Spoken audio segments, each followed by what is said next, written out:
Before we begin, I have a small request. This channel is going through a very difficult time right now, and your support truly means the world to me. If these stories bring you comfort, entertainment, or help you relax, please consider supporting the channel with a like, a comment, or a subscription. Every bit of support helps more than you know, and gives me the motivation to keep creating. Thank you for being here. Let's begin. I still remember the day I accepted the ranger position in Wrangell St. Elias National Park. Most people would have considered it insanity, voluntarily isolating myself in 6 million acres of Alaskan wilderness.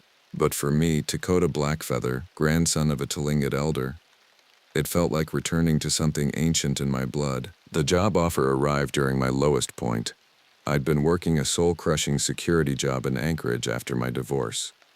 My ex-wife had taken nearly everything in the settlement, leaving me with mounting debts and a studio apartment that smelled perpetually of the Chinese restaurant below.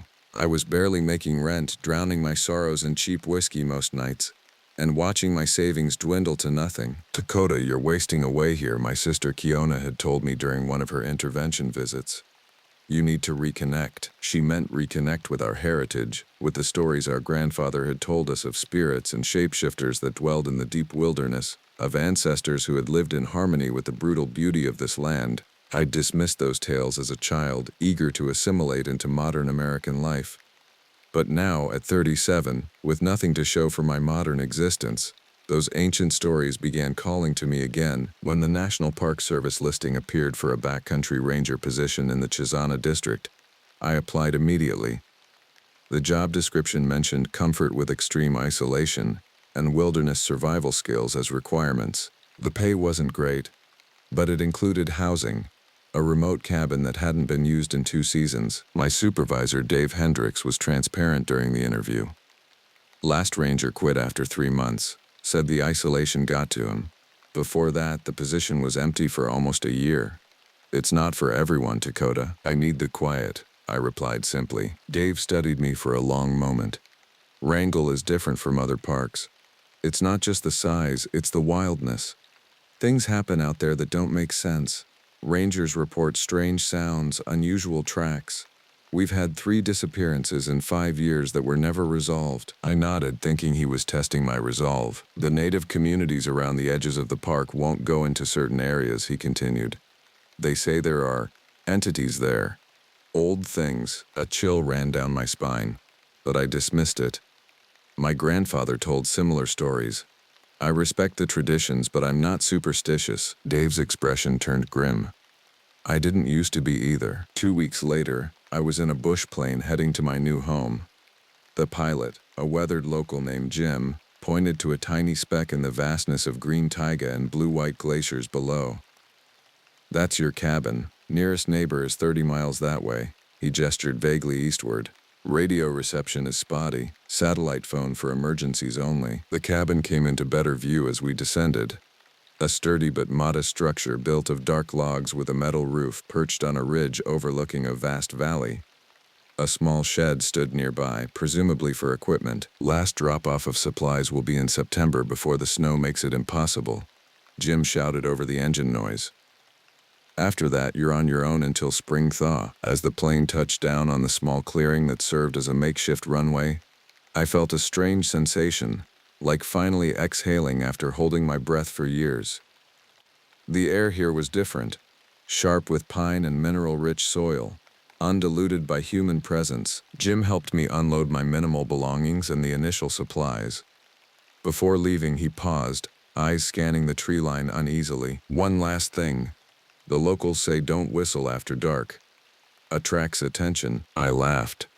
"From bears?" Jim didn't smile back. "From what walks like a man but isn't one."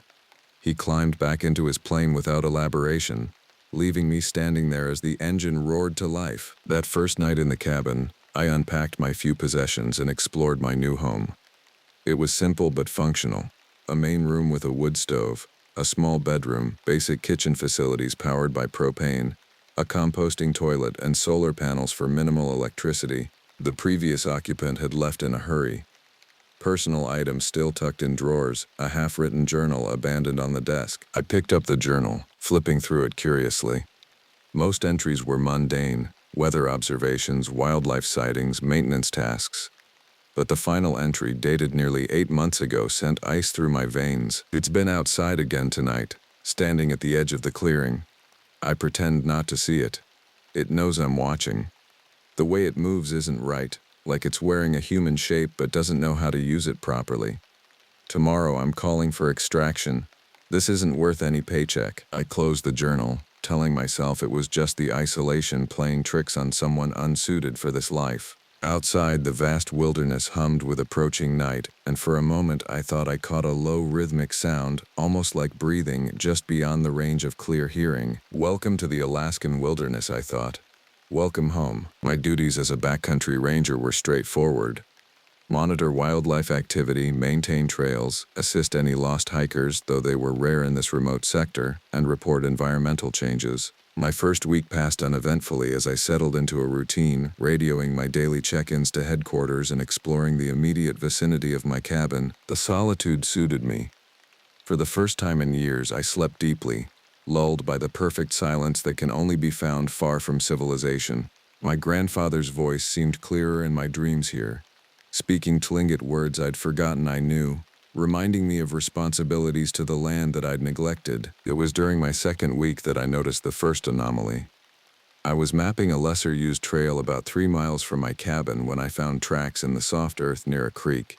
They resembled wolf prints but were disconcertingly large, nearly twice the size of any wolf I'd documented in my wildlife biology courses. More disturbing was their pattern.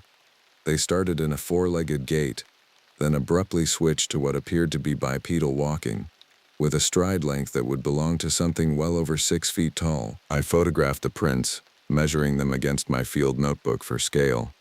My rational mind suggested a bear might have wandered through after the wolf, creating an optical illusion of transformation.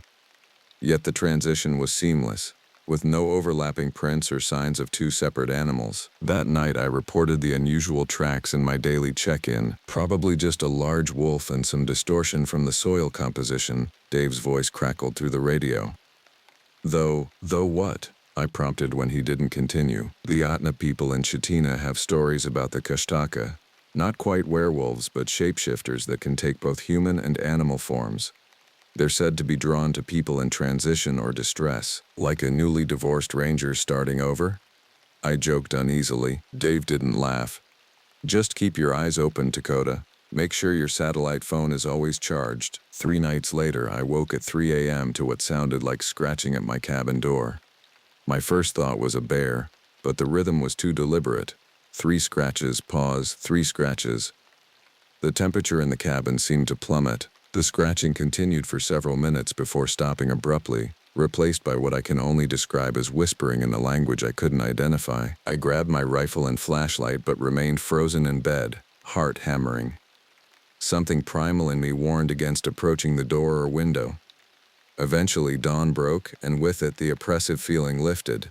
When I finally gathered the courage to step outside, I found deep grooves in the wooden door, higher than a bear could reach when standing upright. I told myself it was a wolverine, though the claw marks were spaced like fingers. The following day, while checking trail markers in a heavily wooded area about 5 miles from my cabin, I felt watched. The forest had gone silent.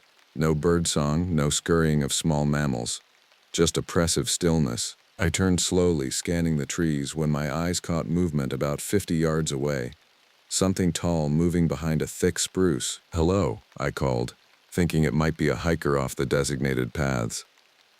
"National Park Service.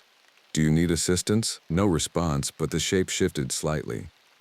From my angle, I could make out what appeared to be a humanoid figure standing motionless, partially obscured by the tree. Too tall and thin to be a bear on hind legs, but wrong somehow for a human. I raised my binoculars, adjusting the focus. Through the lenses, I caught a glimpse of what appeared to be a man's face, but elongated, with eyes too large and dark, set too far apart. The skin had an unnatural grayish cast. Before I could process what I was seeing, the figure moved with impossible speed, disappearing into the dense undergrowth. That night I pored over the previous ranger's journal again, finding scattered references to similar sightings. Day 47 found unusual tracks again near the eastern ridge. Configuration matches nothing in the wildlife guides. Reported to Dave, who suggested a deformed wolf or bear. I'm not convinced. Day 62 glimpsed something watching the cabin from the tree line at dusk. Moved in a way that wasn't quite right. Fluid but jerky, like it was learning how limbs work. Day 89. The locals in Chitina call it the dog man. Not quite wolf, not quite human. Supposedly a bad omen. Scientific mind says it's nonsense, but out here in the darkness, I'm not so sure anymore. I closed the journal, my mouth dry. In the dim light of my solar-powered lamp, the cabin's shadows seemed deeper, its corners darker. Outside, the wind had picked up, moaning through the trees in a way that sounded almost like words. That night, I dreamed of my grandfather. We sat by a fire, as we had when I was a child. His deeply lined face looked troubled. "You've forgotten the old ways, Dakota," he said in Tlingit. "The respectful ways. The beings of the deep forest don't forget, even when we do." "What beings, grandfather?" I asked. He stared into the fire. "The ones who were here first, the ones who wear many skins. They test those who enter their domain." I woke abruptly to the sound of howling, not the familiar chorus of wolves, but a single sustained howl that started like a wolf's but twisted into something that raised the hair on my arms. It sounded almost like words, almost like my name, carried on the wind from somewhere too close to my cabin. Outside my window, I caught a glimpse of movement at the forest's edge. A tall, dark figure, standing upright but wrong somehow, watching my cabin with unblinking eyes that reflected the moonlight like a predator's, and though I couldn't see its face clearly, I had the distinct impression it was smiling. A month into my assignment, I established contact with some of the Atna people living in a small settlement 30 miles east of my station. I made the journey partially out of professional duty. Park Service relations with indigenous communities were part of my role, but primarily because I needed answers about what I was experiencing. The village was small, just 12 families living in a mix of traditional structures and modern cabins. Their elder, a woman named Nahaimana who claimed to be 93 but moved with the energy of someone decades younger, welcomed me cautiously. "The ranger from the Western Ridge," she said when I introduced myself. "We heard someone new had come. You have the old blood in you." It wasn't a question. "My grandfather was Tlingit," I explained. "I grew up in Anchorage, though." She nodded knowingly. "The land calls back its children eventually." We sat in her small kitchen as she prepared tea from herbs I didn't recognize. The walls were lined with dream catchers and bundles of dried plants, and strange symbols were carved into the wooden support beams. "I've been seeing things," I said finally, the words difficult to force out. "Hearing things. Around my cabin." "The dog man," she said matter-of-factly, as if I'd mentioned seeing a moose or eagle. "We wondered if it would show itself to you." My stomach tightened. "What is it?" Nahimana poured the tea, which smelled of pine and something metallic. "Different nations have different names. Skinwalker, Wendigo, Kushtaka. It wears many forms but prefers that of a man with a wolf's features, or a wolf walking as a man. It's drawn to transition spaces, where forest meets clearing, where water meets land, where life meets death." "Is it real?" I asked, immediately feeling foolish. But Nahaimana didn't laugh. "As real as the mountains, as real as hunger. Our stories say they were once men who went too deep into the wilderness and forsook their humanity for power. Others say they were never human at all, old spirits that were here before people came." She sipped her tea, watching me over the rim of her cup. "They are tricksters and hunters. They mimic human voices to lure the lost. They toy with the isolated. Test them." "Test them how?" My voice had grown hoarse. "To see if they're worthy of the land they walk on. To see if they remember the old ways, the respectful ways." Her words echoed my dream of my grandfather so closely that I nearly spilled my tea. "The previous ranger at your cabin, he failed the test." I thought of the abandoned journal, the hasty departure. What happened to him? He disrespected the land, took without giving back, ignored the signs. She placed something on the table between us, a small leather pouch decorated with intricate beadwork. "Keep this above your door. Burn sweetgrass at dusk. Speak respectfully to the forest when you enter it." I accepted the pouch, feeling awkward but grateful. "I'm not sure I believe in spirits," I admitted. Her smile was gentle but held a note of pity. What you believe matters less than what believes in you, Dakota Blackfeather. On my return journey, I got disoriented in a sudden fog that descended without warning, unusual for the season.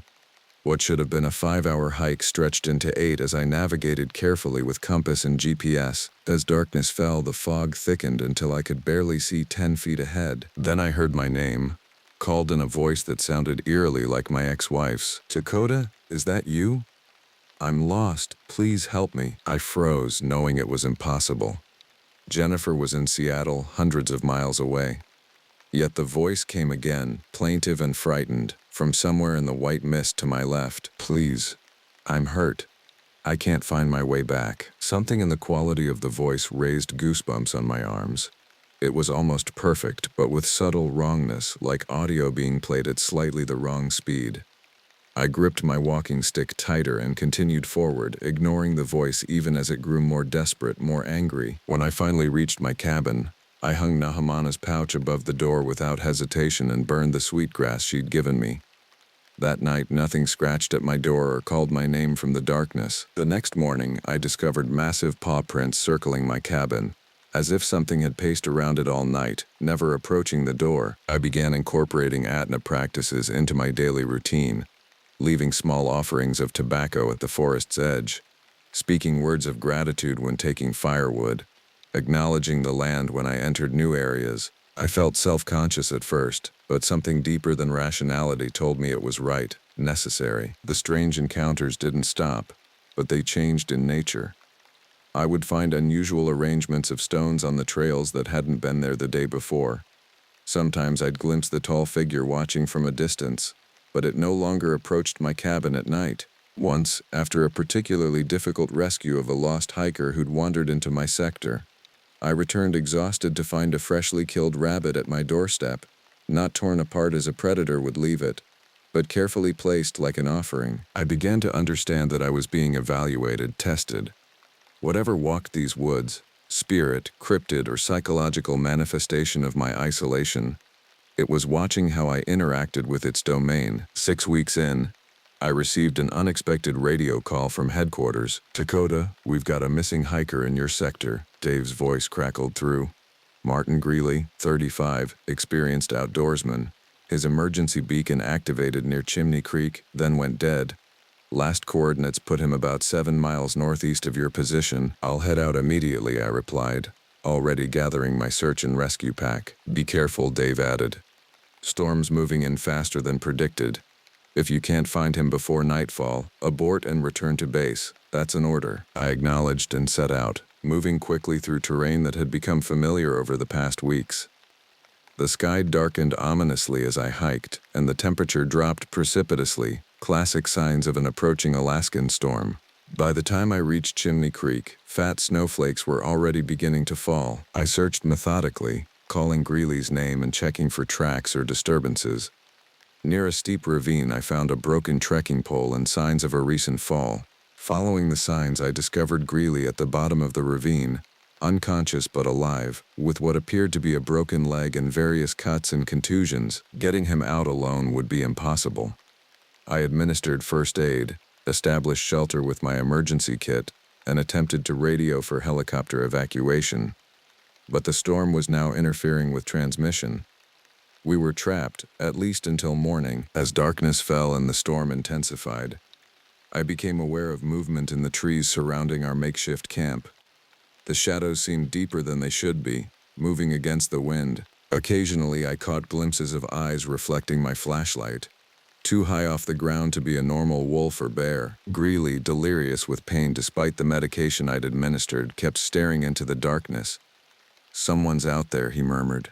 "Someone's watching us." "Just the wind," I assured him, though I knew better. As the night deepened and the storm howled around us, I felt the presence draw closer, testing us, evaluating our vulnerability. I remembered Nahimana's words and my grandfather's teachings. Taking a deep breath, I spoke loudly into the darkness, not in English but in the broken Tlingit I remembered from childhood. "We respect this land and those who guard it. This man is hurt and needs shelter. We ask for safe passage until morning." The wind died momentarily, creating an unnatural pocket of silence. Then, from the darkness came a low, rumbling sound, neither fully animal nor human. The shadow shifted, and for just a moment I saw it clearly in the beam of my flashlight. A tall, gaunt figure with the general shape of a man but the features of a wolf, standing upright on legs that bent wrong, watching us with intelligent eyes that held no mercy but perhaps a hint of respect. Then it was gone, melting into the forest as the storm resumed its fury. But nothing approached our camp that night, though the howling of the wind sometimes sounded like words just beyond comprehension. Morning brought clear skies and rescue helicopter access. As the medical team loaded Greeley for transport, he grabbed my arm. "I saw it too," he whispered. "What was it?" "Just a wolf," I lied. "You were delirious from pain." But his eyes told me he didn't believe me, just as I didn't believe myself. That night, back in my cabin, I wrote in my own journal, which I'd started keeping after finding my predecessor's abandoned one. "The dogman is real.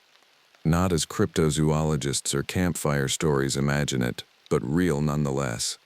It's watching me, testing me. I'm beginning to think my assignment here isn't random. Something called me to this place. Something that knew my name before I ever arrived." As autumn deepened toward winter, the encounters grew more frequent. What had begun as glimpses and distant howls evolved into something more deliberate, more testing. Twice I found strange symbols carved into trees near my regular patrol routes, not Atna or Tlingit symbols that I recognized, but something older, more primal. I radioed Dave about them, sending photos through the satellite link. "Could be just vandalism," he suggested, but his voice lacked conviction. "Though this area doesn't get many visitors, especially this late in the season, it's not vandalism," I replied, certainty settling in my bones. "The carvings are fresh, but they're in areas no casual hiker would reach, and they're 30 feet up the trunk in some cases." A long silence followed. "Dakota, do you want extraction? No shame in it. You've lasted longer than the last 3 rangers combined." I considered it momentarily. Winter was approaching, which would mean true isolation once the snow made travel impossible. My supplies were well stocked, but 3 months completely alone, with whatever stalked these woods circling ever closer. "No," I said finally. "I'm staying." After the call, I hiked to a high ridge that offered cell service in clear weather. It had been weeks since I'd spoken to anyone besides Dave and occasionally Nahamana. I called my sister Kiona, needing the anchor of family. "You sound different," she said after our initial greetings. "More like yourself somehow." "I feel different," I admitted. "This place, it's changing me." "Grandfather would be proud," she said. "You're remembering." I hesitated, then asked the question that had been growing in my mind. "Kiona, do you remember grandfather's stories about the Kushtaka?" Her sharp intake of breath was answer enough. "Why do you ask?" "I think I've seen one, or something like it." A long pause followed. "Grandfather said they were gatekeepers, tests for those who enter sacred places unprepared." "What happens if you fail the test?" I asked. "You don't come back," she said simply. "Dakota, be careful. The old stories, they're not just stories out there." After we hung up, I stood watching the sunset paint the vast wilderness in golds and crimsons. For a moment, I felt complete peace, connection to this wild place, to my ancestors who had understood its true nature. Then I noticed the silence. The birds had stopped singing. The constant rustle of small animals in underbrush had ceased. I was being watched. Turning slowly, I scanned the tree line below the ridge.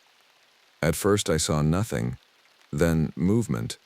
Not attempting to hide anymore, a tall figure stepped from the shadows into a small clearing. Even from 200 yards away, I could see it clearly. The proportions wrong for a human, too tall and lean, with a wolf-like head atop a mostly human body. It stood perfectly upright, watching me with unmistakable intelligence. For several minutes, we regarded each other across the distance. Neither predator nor prey in that moment, but 2 conscious entities acknowledging each other's existence. Then it raised a too long arm in what almost seemed like a greeting, or a challenge, before melting back into the forest. That night the dreams came stronger than ever. My grandfather's voice urgent now, speaking rapidly in Tlingit that I struggled to understand. I woke clutching the sheets, certain that something important had been communicated, but unable to grasp its meaning. As I rose to stoke the dying fire, I froze. Outside my window, clearly visible in the moonlight, stood the dogman, no longer hiding, no longer glimpsed in shadow, fully present, watching me through the glass with eyes that reflected like a predator's but held something distinctly human in their depths. Without thinking, I raised my hand in the same greeting gesture it had shown me on the ridge. It tilted its head, considering, then mimicked the movement precisely. Communication. The next morning I found tracks circling my cabin again, but this time they led somewhere. A clear trail heading northwest into a part of my sector I'd not yet fully explored. Against all rational judgment, I decided to follow. The trail led me through increasingly difficult terrain, dense underbrush giving way to rocky scree slopes and narrow valleys. After 4 hours of hiking, I came upon a small cave entrance, partially hidden by a fallen tree. The tracks led directly into it. Every instinct warned against entering, but something stronger pulled me forward. The same instinct that had pulled my ancestors through these lands for thousands of years. I switched on my flashlight and ducked inside. The cave extended deeper than expected, opening into a larger chamber after a narrow passage. The beam of my light revealed what appeared to be ancient pictographs on the walls, crude but recognizable depictions of men, wolves, and figures that seemed to be transforming between the two. But most disturbing was the collection of items arranged in the center of the cave. A Park Service badge from 3 rangers before me, a broken satellite phone, a torn backpack with Greeley written on the tag, and dozens of other personal effects that must have belonged to people who had ventured into these woods over many years. Some appeared decades old, others more recent. Trophies, or warnings. As I processed this discovery, I became aware of movement behind me, blocking the cave entrance. The dogman stood silhouetted against the daylight, its massive form filling the narrow passage. We faced each other in the semi-darkness, predator and prey, ancient and modern, legend and man. I expected to die in that moment, to join the collection of the lost and forgotten. Instead it spoke. A sound that should have been impossible from its inhuman throat, a guttural approximation of language that somehow formed recognizable words. You remember old ways. The voice was like stone grinding on stone, painful to hear, but unmistakably intentional communication. I struggled to respond, my mouth dry with terror. I'm trying to, I managed finally. My grandfather taught me, but I forgot. It moved closer. It sent a mixture of wet fur, pine, and something metallic like blood. In the beam of my flashlight, I could see details I wished I couldn't. The way its skin seemed to shift between fur and flesh, the 2 long fingers ending in claws, the eyes that held millennia of wilderness within them. Others forgot. It gestured at the collection of items. Took without giving. Entered without respect. And you killed them, I said. Not a question, but a statement. Its head tilted, an almost human gesture of consideration. Some, others, left. Failed test. What test? I asked, though I was beginning to understand. If you belong to this land. It moved with unexpected speed, suddenly inches from my face, breath hot and rank.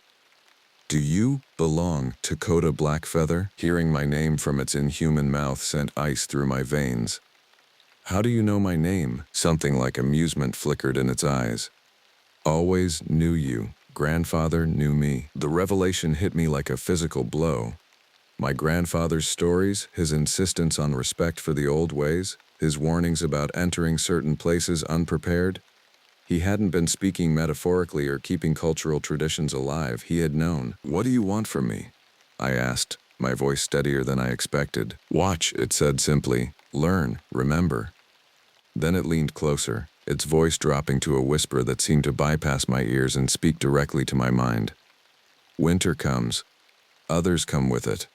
Hungry ones, Wendigo. Before I could process this warning, it was gone, moving with impossible speed back through the cave entrance.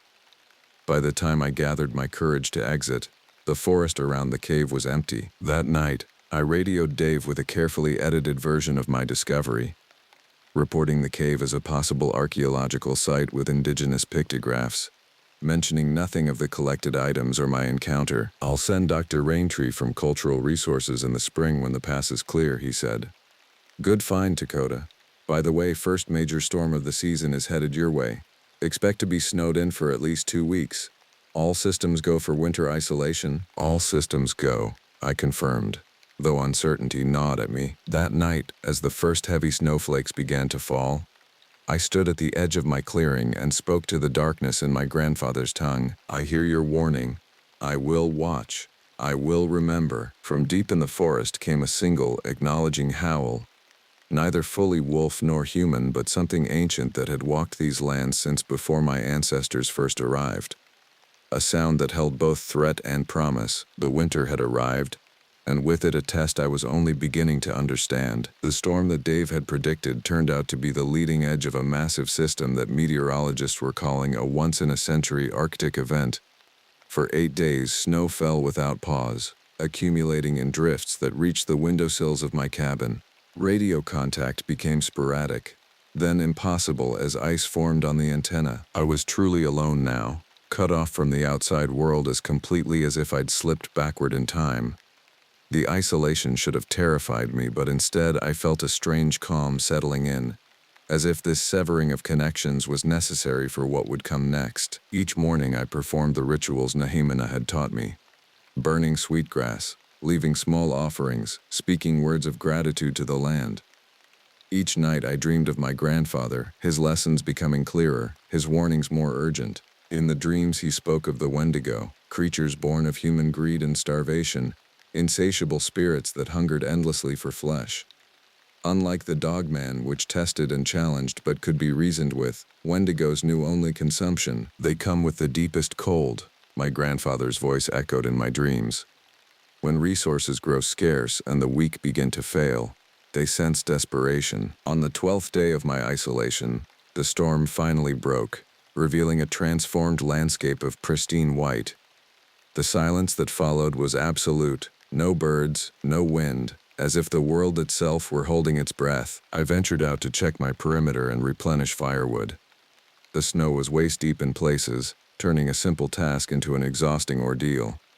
As I worked, I became aware of eyes watching from the tree line. Not the dogman this time, but something else, something wrong. Through my binoculars, I caught glimpses of movement.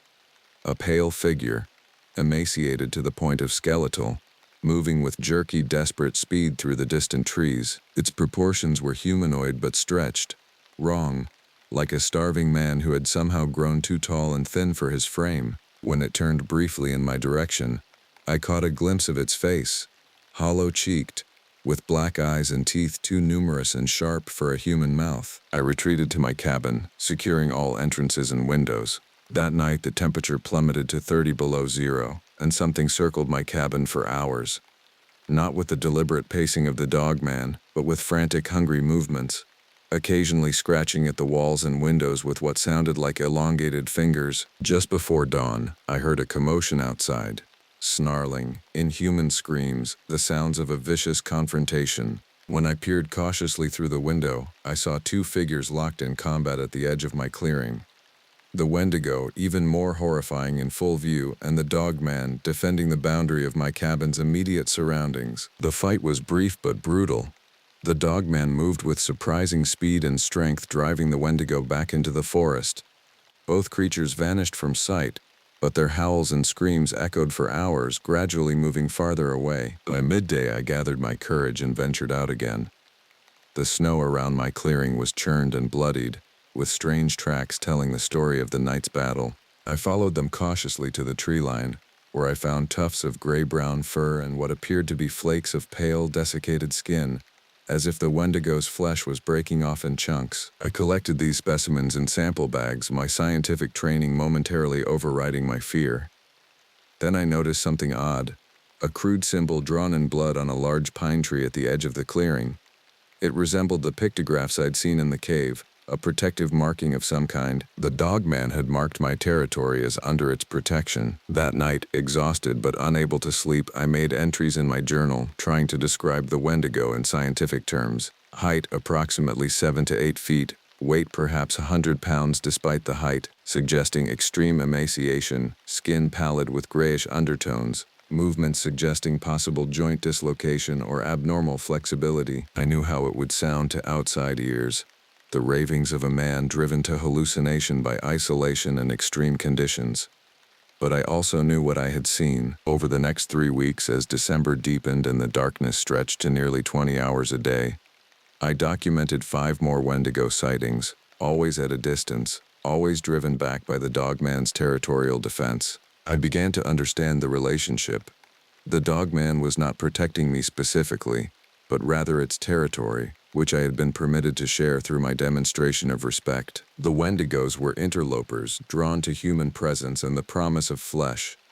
Ancient enemies, perhaps, or different manifestations of wilderness spirits, one representing the balance of nature, the other its most desperate hunger. On the winter solstice, the darkest day of the year, I woke to find a freshly killed deer on my doorstep.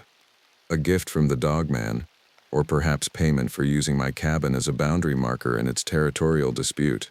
I butchered it respectfully, using every part as my grandfather had taught me, leaving appropriate offerings in return. That night, as I cooked venison stew on my wood stove, radio contact was briefly re-established with headquarters. Coda, do you copy? This is Rangel St. Elias headquarters. I scrambled for the radio. Copy, headquarters. Ranger Blackfeather reporting. Thank God, Dave's voice crackled through. We've been trying to reach you for 2 weeks. Satellite imagery shows you got hit hard by the storm system. I'm okay, I assured him. Snowed in but well supplied. Listen, we've got a situation. Dave's voice had an edge I hadn't heard before. 2 hunters went missing about 15 miles north of your position. Locals found their camp yesterday. It was bad. Evidence of violence but strange circumstances. The state troopers are calling it an animal attack, but what? I prompted when he hesitated. The tracks don't match any known predator, and there were symbols carved into trees around the camp, similar to those pictographs you reported finding. My blood ran cold. When can search and rescue get in? That's the problem. The passes are completely blocked. Helicopter rescue is impossible with the current weather patterns. You're the closest ranger, but I'm not ordering you to investigate. Conditions are too dangerous. I thought of the Wendigos I'd seen, their desperate hunger, the remains of the hunters that might now be drawing more of them. I'll go, I said firmly. First light tomorrow. Dakota, this is beyond your duty parameters. These aren't lost hikers. There's evidence of predatory activity, possibly multiple bears or wolves. I almost laughed at his rational explanation. I understand the risks. I'll radio when I reach the site. After signing off, I made preparations, packing emergency supplies, extra ammunition, the protective tokens Nahimana had given me. As I worked, I felt a presence outside my window, the dogman, watching silently as if aware of my plans. For a moment, our eyes met through the glass. I found myself speaking aloud to it. There are people dead. More of those things might be coming. I have to go. It tilted its head, considering me with those ancient eyes, then melted back into the darkness. The journey the next day was grueling, navigating deep snow and temperatures that never rose above 0.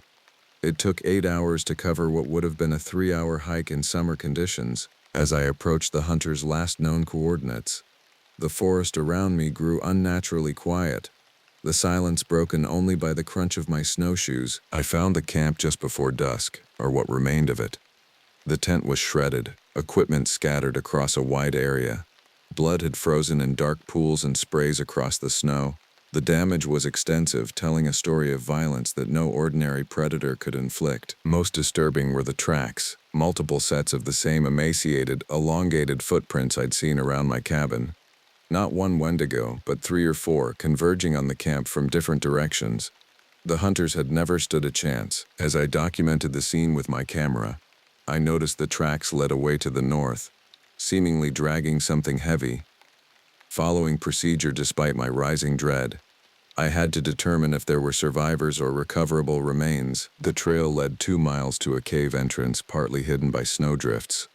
Night was falling rapidly, and every instinct warned against entering, but my duty was clear. I readied my rifle, switched on my headlamp, and stepped into the darkness. The smell hit me first. The metallic odor of blood mixed with something else, something putrid and wrong. My light revealed a narrow passage that opened into a larger chamber, and there, arranged with terrible purpose, were the remains of the hunters, partially consumed, parts seemingly preserved for later, their expressions frozen in their final terror. But worse was what surrounded them. other remains in various states of decay, some recent, others possibly years old. Backpacks, clothing, equipment dating back decades. A grisly collection that told a story of Wendigos hunting these woods for generations, their victims dismissed as accidents, animal attacks, or simply lost in the wilderness. As I backed away, preparing to retreat, a sound froze me in place. The scrape of elongated fingers on stone, coming from deeper in the cave. Not one set, but many. The Wendigos were returning to their den and I was trapped inside. I doused my light immediately, pressing myself into a small alcove as my eyes adjusted to the near-total darkness. Gradually, shapes moved at the edge of perception. Skeletal, wrong-proportioned figures entering the main chamber, communicating with each other through clicks and hisses that approximated language. 4 Wendigos gathering around their grisly trophies, inspecting what remained with delicate, horrifying precision. One seemed to be the leader, slightly larger, its movements more deliberate. It raised its head suddenly, scenting the air, turning slowly in my direction. It knew I was there. What happened next occurred with such speed that my mind struggled to process it. As the Wendigo leader moved toward my hiding place, a massive shape burst into the cave entrance, the Dogman, launching itself at the creatures with savage purpose. The battle that followed was a nightmare of snarls, inhuman screams, and violence too quick to follow in the darkness. I fired my rifle at the shapes that lunged toward me, the muzzle flash providing strobe-like glimpses of the chaos. The Dogman fighting with primal ferocity, the Wendigos hissing and screaming as they were torn apart. When it ended, I found myself pressed against the cave wall, rifle empty, breath coming in ragged gasps. The Dogman stood amid the carnage, bleeding from multiple wounds but triumphant. The Wendigos lay in pieces around the chamber, their emaciated bodies already beginning to decay at an accelerated rate, turning to desiccated husks before my eyes. The Dogman turned to me, its massive chest heaving, eyes reflecting my headlamp as I finally switched it back on.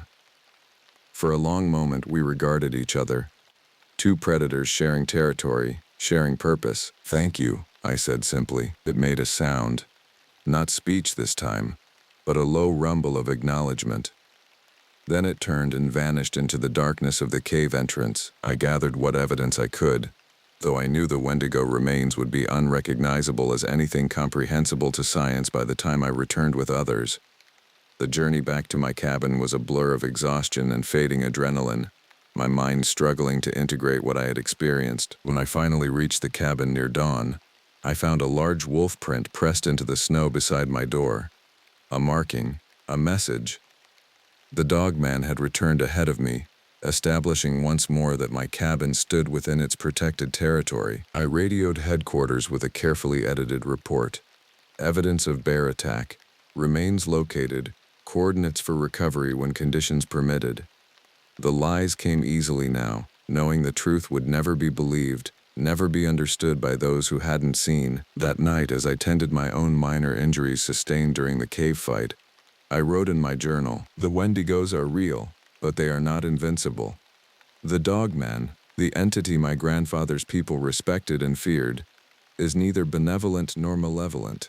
It is a force of balance, of territory, of the ancient order of these woods. I have been permitted to witness something few have seen and survived. I have been tested and so far found worthy." Outside, the Arctic night pressed close against my windows, and somewhere in the vast darkness, ancient things continued their eternal dance of predator and prey, test and challenge, respect and consequence. The winter was only beginning, and I understood now why I had been called to this place, not just to find myself, but to remember what my ancestors had known, what modern humanity had forgotten. The wilderness was never empty, it was never truly conquered. It watched, and waited, and tested those who entered its domain. By late January, the days had begun to lengthen incrementally, though darkness still dominated the frozen landscape. My isolation had become a strange comfort, the rhythms of survival creating a framework that felt more genuine than my previous life in civilization. I maintained radio contact with headquarters when conditions allowed, but I found myself sharing less and less. How could I explain that I now left offerings at the forest's edge each morning, that I spoke to the wilderness in my grandfather's tongue, that sometimes on clear nights I would glimpse the Dogman watching from the tree line, a sentinel whose protection I had somehow earned? Dave's voice grew increasingly concerned during our infrequent communications. Dakota, I'm worried about you out there alone. The psychology department says extended isolation can cause perceptual anomalies. I'm fine, I assured him. Better than I've been in years. The recovery team reached the hunter's remains last week, he continued. The medical examiner's report was unusual. The damage pattern doesn't match known predator behavior, and tissue samples showed anomalies they couldn't explain. I chose my words carefully. The wilderness contains things we don't fully understand, Dave. A long pause followed. That's exactly what your grandfather told me 15 years ago when I was a junior ranger and he was consulting for our Indigenous Relations program. Word for word, the connection between generations sent a chill through me. My grandfather had known Dave, had perhaps seen something in him that recognized the true nature of these woods. Why did you really recommend me for this position? I asked suddenly. Another pause. Your application was strong, Dave, he sighed. Your grandfather mentioned you, before he passed. Said if you ever applied for a backcountry position, particularly in Wrangell St. Elias, I should approve it. Said you had old blood that needed to remember itself. The revelation wasn't entirely surprising, yet it shifted my understanding of my path here. Not random chance, not desperation, but a journey planned generations ago. Thank you for telling me, I said finally. Just come back in one piece when spring arrives, he replied. Whatever's out there, be careful. What's out there, I thought after signing off, is increasingly in here as well. The line between myself and the wilderness was blurring. My dreams had become more vivid. Not just memories of my grandfather now, but older visions, knowledge that seemed to seep from the land itself into my sleeping mind. I began to understand the Wendigos more clearly. Not supernatural monsters, but manifestations of human greed and starvation, both literal and spiritual. They had once been people who had committed the ultimate taboo in the harshest winters, consuming human flesh to survive, only to be consumed themselves by insatiable hunger that transformed them. The dogman, by contrast, represented something else entirely, the spirit of predator and prey in balance, of taking only what was needed, of respect for territory and ancient law. It protected its domain not from hatred of intruders, but from the natural order of things. In early February, I received an unexpected radio call. Not from headquarters, but from Nahimana in the Atna village. The elders have been dreaming of you, Dakota Blackfeather, her voice crackled through the static. They say you have been tested and not found wanting. But the final test approaches. What test? I asked, though something in me already knew. The dogman has protected you from the hunger spirits, but soon it will ask something in return. A choice that will determine if you truly belong to this land. Before I could question her further, the connection dissolved into static. The batteries in her ancient radio apparently dying. That night, a new storm descended, fierce and sudden. As wind howled around my cabin, I felt a presence approaching, not the Wendigos, which had not returned since the cave confrontation, but something equally ancient and powerful. I opened my door to find the dogman standing in the swirling snow, closer than it had ever come to my cabin entrance. Its massive form was outlined against the darkness, eyes reflecting the light from my doorway. For the first time, I noticed a wound on its shoulder, a deep gash that hadn't been there during our last encounter. Without thinking, I stepped aside, an invitation to enter. It regarded me for a long moment, then ducked its head to pass through the doorway. A predator voluntarily entering a confined space, an act of trust that defied its nature. Inside my cabin, it seemed even larger, its presence filling the small space with primal energy. I could smell its wild scent, pine and earth and blood. The wound on its shoulder looked infected, seeping a dark fluid that hissed faintly when it dripped onto the wooden floor. You're hurt, I said, moving slowly to my first aid kit. It watched me with those ancient eyes, neither accepting nor rejecting my help. I approached cautiously, medical supplies in hand. When it didn't react aggressively, I began cleaning the wound, a deep gash that appeared to have been made by claws or teeth too large for any normal predator. Wendigo? I asked, working carefully. It made a sound, not quite affirmation, but close enough. As I bandaged the wound, I realized the absurdity of the situation, treating an entity that most of the world considered myth or madness, a creature that could tear me apart without effort. When I finished, it inspected my work, then fixed me with that penetrating gaze. Again came that grinding, painful approximation of human speech. Others coming, more Wendigos? I asked, dread pooling in my stomach. It shook its massive head. Humans, many, machines. It gestured toward the south, where the main access road would eventually be cleared when spring approached. I frowned, not understanding. The park opens to visitors in May. That's months away. The dogman made a dismissive sound. Not visitors, takers. It took me a moment to comprehend. Developers? Miners? Resource extraction had been a contentious issue around the park's boundaries for years, with various companies lobbying for access to the mineral wealth beneath the protected wilderness. The dogman nodded, a disconcertingly human gesture from its lupine features. Sacred ground, old places, they will destroy. I thought of the cave with its ancient pictographs, of the countless unmarked sacred sites throughout the park that would mean nothing to corporate interests. How do you know this? It didn't answer directly. Instead, it moved to my map spread on the table, indicating with one clawed finger a valley about 20 miles southeast of my position, an area not officially within park boundaries but part of the disputed buffer zone. They come here first, then everywhere. A chill ran through me as I realized what it was saying. This wasn't just about territory or spiritual beliefs. It was about the systematic destruction of wilderness that had remained untouched for millennia. What can I do? I asked. I'm just one ranger. The dogman's eyes held mine, unblinking. Choose your kind or this land. Before I could respond, it moved back to the door with that unnatural speed, pausing only briefly to look back at me. In that moment, I saw something I hadn't noticed before, a silvery gray streak in its fur that formed a pattern almost identical to the birthmark on my left forearm. An impossible coincidence, or something more? Then it was gone, vanishing into the storm, leaving me with questions that echoed my grandfather's warnings about choices and consequences. The next morning, I hiked to the ridge that offered satellite phone reception, needing more information than the radio could provide. I called Kiona, who worked for an environmental law firm in Anchorage. Dakota, are you okay? Dave called me last week, said you were getting intense in your isolation. I'm fine, I assured her. But I need information. Has there been any recent movement on resource rights in the Wrangell-St. Elias buffer zone, specifically about 20 miles southeast of the Chisana district? Her silence told me everything. How did you know? It's not public yet. Northern Resource Partners filed for expedited permits 2 weeks ago.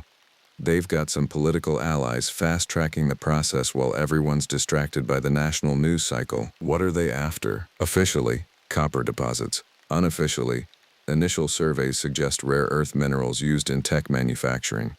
The permits would allow them to begin exploratory operations as soon as April, with full extraction by summer if the deposits prove viable. That's Atna ancestral territory, I said. Sacred sites all through that valley. They know. They don't care. Kiona's voice hardened. The consultation process was a joke. They met with 2 tribal representatives who don't even live in the area anymore. Classic divide and conquer tactics. After gathering more details, I hiked back to my cabin, my mind racing. The dogman's warning had been accurate, precise information it couldn't possibly have known through conventional means. The implications were staggering. That night I wrote in my journal, the choice before me is becoming clear. I can remain within the comfortable boundaries of my role, a Park Service employee who documents and reports but ultimately accepts the decisions made by others. Or I can embrace what my grandfather tried to teach me, that responsibility to the land goes beyond human institutions and laws. The dogman has shown me something few have seen, the true nature of this wilderness, not as resource or recreation area but as living entity with its own ancient order. An order that kept balance for millennia before human civilization arrived, and that continues to function in the deep places where we rarely venture. If I choose to protect this land, I may lose everything I've worked for. If I don't, I may lose something far more valuable, the connection I've rediscovered here, the knowledge my ancestors preserved through generations. As February gave way to March, the days lengthened noticeably. The first supply drop since winter began arrived by helicopter during a brief clear weather window. Among the provisions was a letter from Dave, marked personal and confidential. Inside was a satellite photo of the valley the dogman had indicated. with construction equipment already visible at its edges despite the official permits still being processed. With it was a handwritten note. "Dakota, this isn't right. The process is being circumvented. Official channels are compromised. Whatever you decide, know that some of us remember what your grandfather taught." Dave, that night, the dogman returned, watching from just beyond my clearing. It made no move to approach, but its presence felt like a question hanging in the cold air. A test. A choice. After hours of consideration, I made my decision. I packed essential supplies, enough for several days in the wilderness. I left my Park Service badge on the table beside a letter explaining my actions, though not my true motivations. Those would never be believed. Just before dawn, I stepped out into the clearing. The dogman was waiting, its massive form silhouetted against the lightening eastern sky. "I choose the land?" I said simply. It made a sound that might have been approval, then turned and began moving southeast toward the threatened valley. I followed, leaving behind the safety of my cabin, my role, perhaps my future as a ranger. What happened in the valley over the next 3 days would never appear in official reports. The construction equipment suffered mysterious mechanical failures, critical supplies vanished. The few workers braving the late winter conditions reported seeing something large moving at the edges of their camp, leaving tracks unlike any known predator. One night, as the dogman and I watched the camp from a ridge above, I realized we were not alone. Dark shapes moved in the forest around us, not wendigos but other entities I had glimpsed only in my dreams. The Kushtaka, the forest spirits, ancient presences drawn to this moment of confrontation between old world and new. By the third day, the operation was in chaos. Equipment worth millions lay useless. Workers refused to stay after dark. The project manager, a hard-faced man who'd authorized cutting corners on environmental protections, went missing for 12 hours before being found wandering in the snow, his mind broken by what he claimed to have seen in the darkness. When the helicopter arrived to evacuate the remaining personnel, I watched from the trees the dogman beside me. As the last machines lifted away, I felt something fundamental shift. Not victory exactly, but balance reasserting itself. That night, in a small cave overlooking the valley, the dogman communicated with me one final time. Not in broken human speech, but in dreams more vivid than reality. It showed me its true nature, not a single entity but a lineage, a mantle passed down through generations of guardians, some born as wolves who learned to walk as men, others born as men who learned to run with wolves. And it showed me my grandfather, not as the elderly man I remembered, but as a younger warrior who had faced his own test in these woods decades ago, who had chosen the land over human convenience, who had carried the responsibility and passed it down to me. I understood then that my journey to this wilderness hadn't been random or desperate. It had been inevitable. Blood calling to blood, guardian calling to guardian across generations. The next morning I began the long journey back to my cabin. The dogman did not follow, its purpose fulfilled, but I knew we would meet again when the land faced new threats, new tests. When I finally reached my cabin after 2 days of hiking, I found Dave waiting, concern etched on his weathered face. "Dakota," he said without preamble. "Northern Resource Partners has withdrawn their permit applications, cited unforeseen complications and hostile operating conditions. Want to tell me what you know about that?" I considered my answer carefully. "The wilderness protects itself, Dave. Sometimes it just needs witnesses who understand what they're seeing." He studied me for a long moment, then nodded slightly. "Your grandfather would say the same thing." He handed me an envelope. "Your evaluation period is complete. Park Service is offering you permanent assignment to this station, effective immediately." I accepted the envelope, understanding the deeper meaning of the offer. Not just employment, but responsibility. A chance to stand between two worlds, to maintain balance where worlds collide. "I accept," I said simply. That night, after Dave departed, I stood at the edge of my clearing under a sky painted with aurora borealis, their green and blue lights dancing across the vast wilderness. From deep in the forest came a single howl, acknowledgement, acceptance, perhaps even respect. I raised my voice in response, not in English or even Tlingit, but in something older that I somehow remembered in my blood. The language of this land, of its guardians and protectors. In my journal that night, I made a final entry about the winter's events. I came to this wilderness seeking escape, or perhaps redemption. What I found instead was inheritance, a responsibility passed down through generations. The entities that dwell in these deep woods, the dogmen, the wendigos, the spirits older than human memory, they are not myths or monsters. They are reflections of our relationship with the wild. The wendigos embody our capacity for endless consumption, for hunger that can never be satisfied. The dogman represents what we might become instead, guardians in balance with the land, taking only what we need, protecting what sustains us. My grandfather knew this. He tried to teach me, but I wasn't ready to listen. The wilderness itself became my teacher instead, offering tests that stripped away everything but essential truth. Spring will come soon. With it, new challenges, new threats to balance. I will be waiting, watching from this boundary between worlds.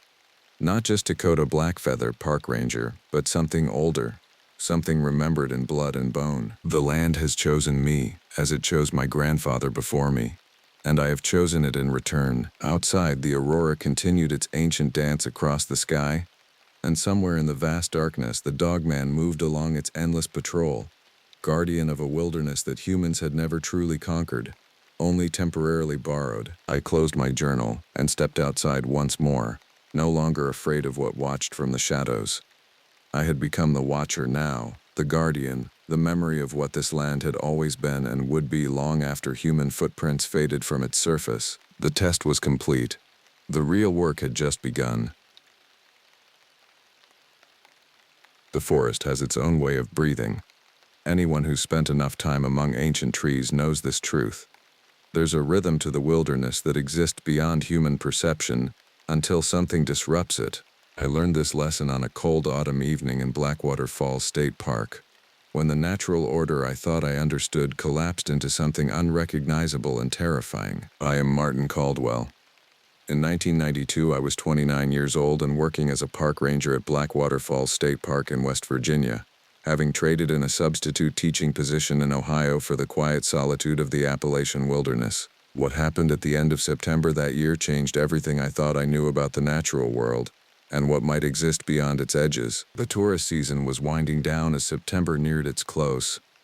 The maple and oak trees had transformed into brilliant displays of crimson and gold, their dying leaves clinging desperately to branches against the increasing autumn winds. Most visitors had returned to their urban lives, leaving the park to those of us who called it home year-round. I had been working the evening shift at the visitor center, a rustic lodge constructed of local timber and stone that served as our operational headquarters. Outside, the temperature had dropped sharply since midday, and a fine mist had settled over the forest canopy, giving the trees an ethereal, ghostly appearance. "Looks like we're in for some weather," commented Sheila, our administrative assistant, as she packed up her desk for the evening. I nodded, watching through the large front windows as the mist thickened.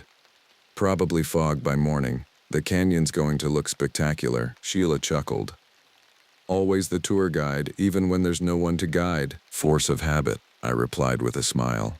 "Have a good night." After she left, I retreated to the small break room at the back of the visitor center. The walls were adorned with faded photographs of the park's history, black and white images of the falls in various seasons, rangers from decades past standing proudly in uniform, wildlife caught in candid moments. I pulled my half-eaten tuna sandwich from the ancient refrigerator and poured the last of my lukewarm coffee from my thermos.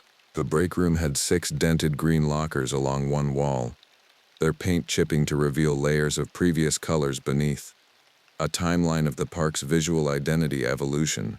My uniform always carried the faint scent of the musty storage closet where extra uniforms were kept. No matter how many times I washed it, my buddy Greg, a fellow ranger who'd been at Blackwater Falls for nearly a decade, had a locker next to mine. He'd taken me under his wing when I first arrived, showing me the hidden gems of the park and teaching me to identify the various bird calls and animal tracks. "Martin, you left grading pop quizzes to count chipmunks," he'd teased me once during my first month. "Better chipmunks than whiny teenagers," I'd replied, earning a deep laugh from him. That had become our running joke.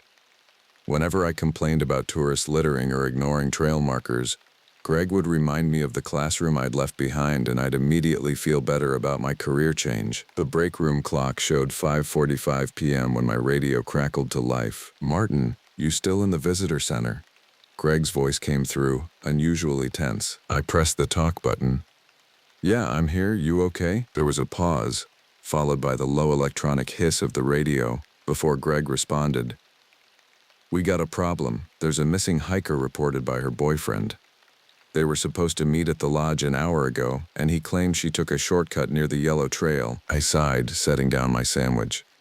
This was a regular occurrence in Park Service. Hikers misjudging distances, taking wrong turns, or underestimating how quickly darkness falls in the mountains. Usually, they turned up at a different trailhead or realized they'd walked past their meeting point. "On my way," I replied, zipping up my forest green jacket and grabbing my flashlight from its charging cradle. I checked the batteries in my spare light, tucked it into my belt, and headed out. The air outside smelled of wet leaves and decaying bark, that distinct autumn scent that speaks of transition and endings. In the distance, I could hear the constant rush of the falls, a white noise backdrop to park life that I'd grown so accustomed to that I only noticed it in moments of heightened awareness. The electrical hum from the visitor center's generator provided a counterpoint to nature's symphony. The sky had darkened considerably in the short time I'd been inside, the dense cloud cover blocking any hope of moonlight or stars.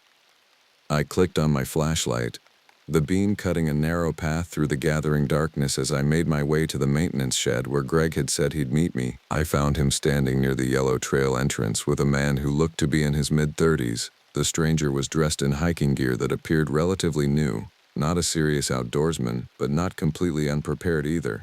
His face was pale with anxiety, hands fidgeting with the zipper of his jacket. "Martin," Greg nodded in greeting. "This is Alan. His girlfriend Rita is missing." Greg's expression was tightly controlled, but I recognized the concern in his eyes. Greg had participated in dozens of search operations over the years, and while most ended happily, some hadn't. "She said she'd take the shortcut to meet me at the lodge," Alan explained, his words coming out in rushed, uneven bursts. "I waited over an hour, but she never showed." He ran a hand through his hair, which was already standing on end from repeated nervous gestures. "She's got a red backpack and a blue windbreaker. She's never late. She's very reliable." I nodded, keeping my expression calm while I assessed the situation. The yellow trail was one of our intermediate paths, about 4 miles long with some moderate elevation changes. It wasn't particularly treacherous, but it did have a few confusing junctions where hikers occasionally took wrong turns. "How experienced a hiker is Rita?" I asked. "Very," Alan replied immediately. "We hike almost every weekend. She knows what she's doing. That's why I'm worried. This isn't like her." Greg and I exchanged glances. An experienced hiker going missing was more concerning than a novice. Novices made predictable mistakes. Experienced hikers typically got into trouble only when something unexpected happened. "We'll do a sweep of the trail," I said, checking my watch. It was now just past 6 p.m., and darkness was setting in rapidly. "If we don't find her quickly, we'll call in search and rescue for backup." "I'm coming with you," Alan stated, leaving no room for argument. I nodded my agreement. Having someone who knew the missing person was always helpful, and splitting up would only create more potential victims if there was a hazardous situation on the trail. "We'll start at the point where she would have taken the shortcut," Greg suggested, adjusting his radio and checking his flashlight. As we entered the tree line, I felt the familiar change in atmosphere that came with stepping from open space into the forest. The air was cooler, damper, and somehow heavier among the trees. The sounds changed too, more muffled, more intimate. But something felt different this evening, something I couldn't quite identify. The forest seemed abnormally quiet, lacking the usual rustling of nocturnal animals beginning their nightly routines. No owls called, no raccoons scurried through the underbrush. Even the wind seemed to have died down once we entered the woods, as if the forest itself was holding its breath. "Rita!" Alan called out, his voice echoing briefly before being swallowed by the dense vegetation. "Let's keep the calls periodic," I suggested. "Every couple of minutes.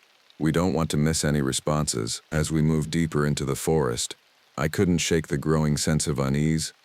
19 years of teaching and 2 years of ranger work had honed my instincts for when something wasn't right, And tonight those instincts were screaming. Little did I know that what waited for us deeper in the woods would forever change my understanding of the wilderness I thought I knew. By 6:30 p.m., we had covered about half a mile of the yellow trail.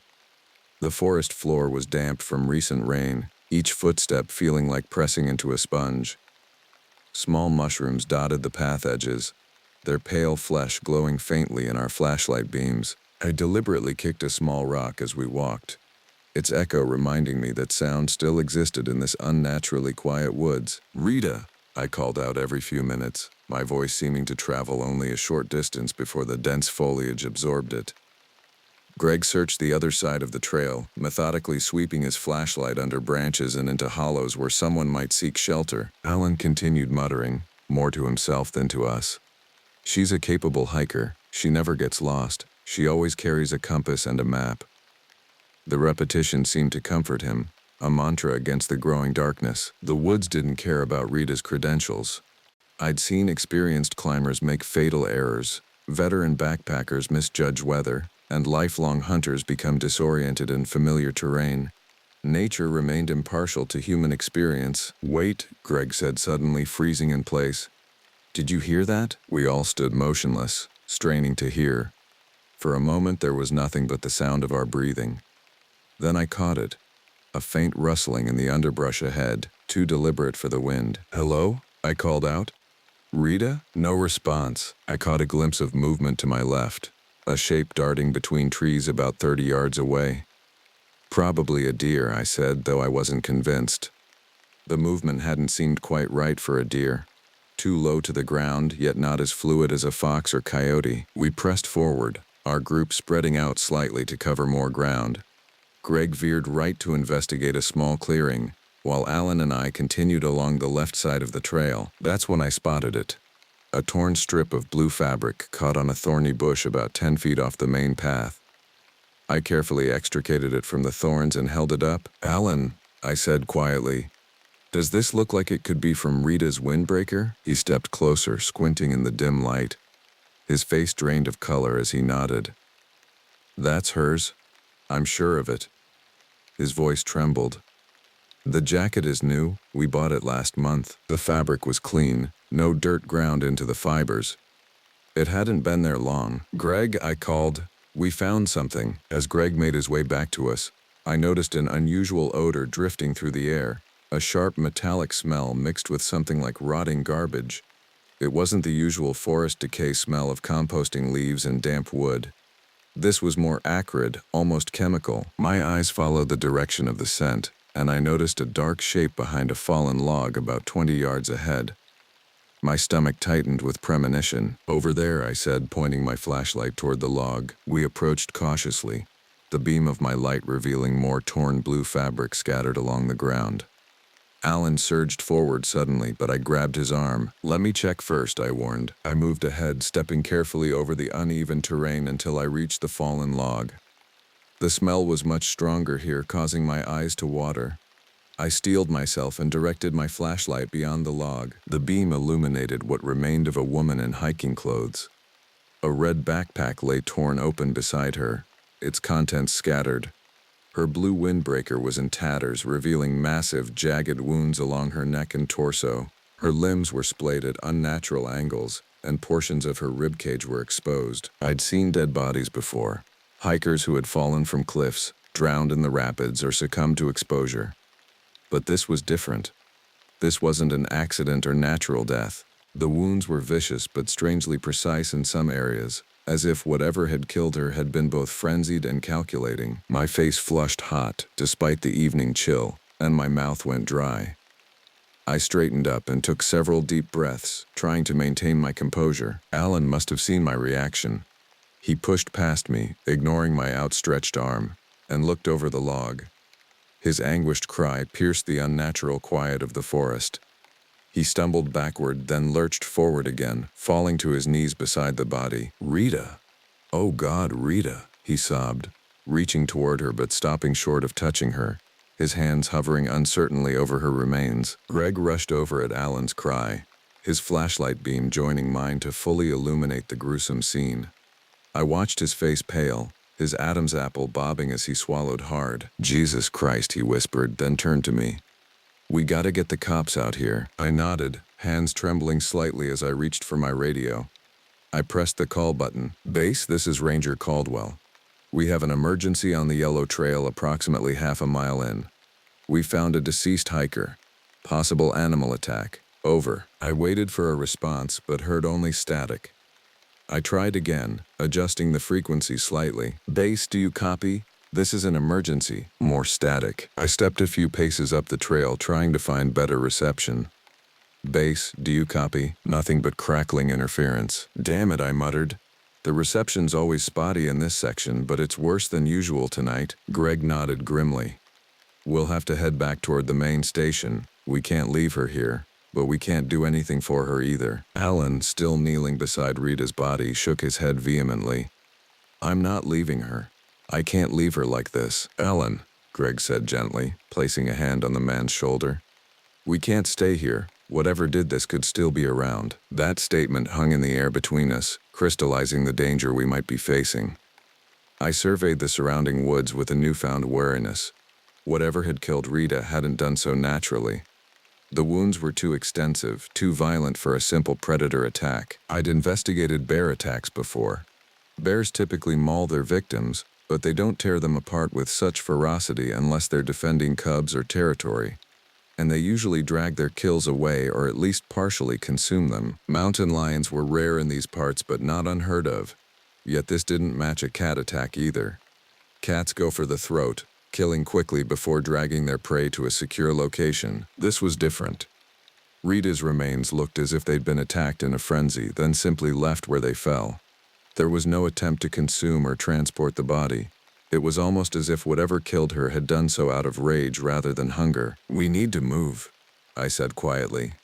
"Now." Greg nodded, but Alan remained fixed in place, tears streaming down his face as he whispered to Rita's remains. "Alan," I said firmly, "we can't help her, but we can make sure whatever did this is found and stopped. We need to get back and bring the authorities here." He looked up at me, his face a mask of grief and shock. "How could an animal do this? It doesn't make sense." "I don't know," I admitted. "But staying here puts us all at risk." As I spoke, I noticed movement in my peripheral vision, about 30 yards ahead.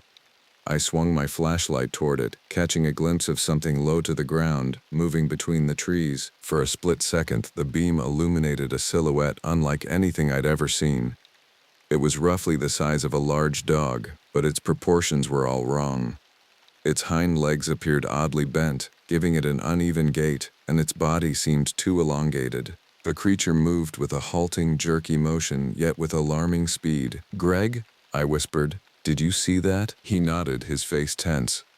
"What the hell was that?" Alan finally seemed to understand the danger.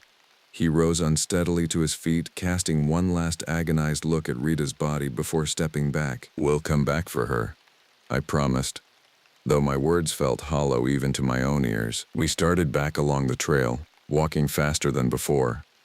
Every snapping twig or rustling leaf sent jolts of adrenaline through my system. The forest that had once been my sanctuary now felt like a trap closing around us. "Keep close together," Greg advised, his voice barely above a whisper. "And keep your eyes open." We continued in tense silence, the beams of our flashlights creating moving islands of visibility in the encompassing darkness. The temperature seemed to drop further, and I could see our breath forming small clouds in the cold air. "How far to the visitor center?" Alan asked, his voice unsteady. "About 3/4 of a mile," I replied, trying to sound confident. "We'll be there soon." As we rounded a bend in the trail, Greg suddenly stopped. "Do you smell that?" The same acrid metallic odor from earlier hung heavy in the air. I raised my flashlight, scanning the area ahead. There, Alan pointed to our right, where a series of broken branches indicated something large had recently passed through. Greg stepped forward to investigate, waving his flashlight over the disturbed vegetation. "Something definitely came through here, and recently." "Let's keep moving," I urged, uncomfortable with remaining stationary. Greg nodded and turned back toward the trail. That's when we heard it, a low guttural sound, not quite a growl, more like the rasp of dry leaves being crushed. It came from somewhere in the dense undergrowth to our left. We froze, straining to see through the darkness. My flashlight beam caught a glimpse of something pale moving between the trees about 20 yards away. It appeared and disappeared so quickly I couldn't be sure of what I'd seen, but it left me with an impression of wrongness that made my skin crawl. "Move," I hissed, giving Alan a gentle push forward. "Don't run, but walk quickly." We increased our pace, Greg taking the lead while I brought up the rear, constantly glancing behind us. The creature, whatever it was, seemed to be paralleling our course, keeping just out of clear sight but close enough that we knew it was there. I couldn't shake the feeling that it was hurting us. The wind picked up, sending dead leaves spiraling around us in tiny cyclones. Each gust carried that unnatural scent, part decay, part something I couldn't identify. We maintained our brisk pace, occasionally breaking into a jog when the trail allowed. Greg continued trying his radio every few minutes, but the static never cleared. My own attempts were equally futile. Whatever was interfering with our communications, it was persistent. "Maybe it's the weather," Alan suggested weakly, his voice barely audible over the rustling canopy above. I doubted it was that simple, but I nodded anyway. Sometimes a comforting lie is better than a terrifying truth. "We'll be at a better vantage point soon," I assured him. "Signal should improve once we're closer to the ridge." As we continued, I noticed broken branches and disturbed ground at regular intervals along the trail. Whatever was following us wasn't being careful about leaving signs. Either it didn't care if we knew it was there, or it wasn't capable of moving more stealthily. About 15 minutes after leaving Rita's body, we came to a fork in the trail.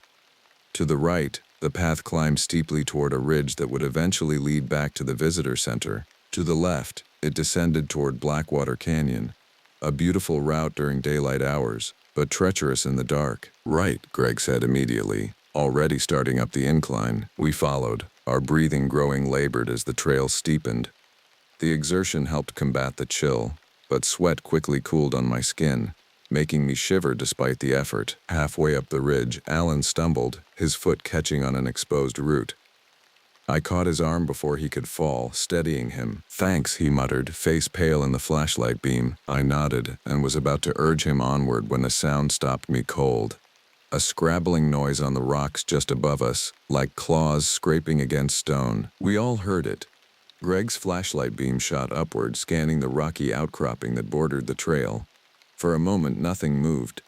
Then a shower of small stones cascaded down, pattering around our feet. Something was up there, moving along the ridge parallel to our path. "Keep going," I whispered.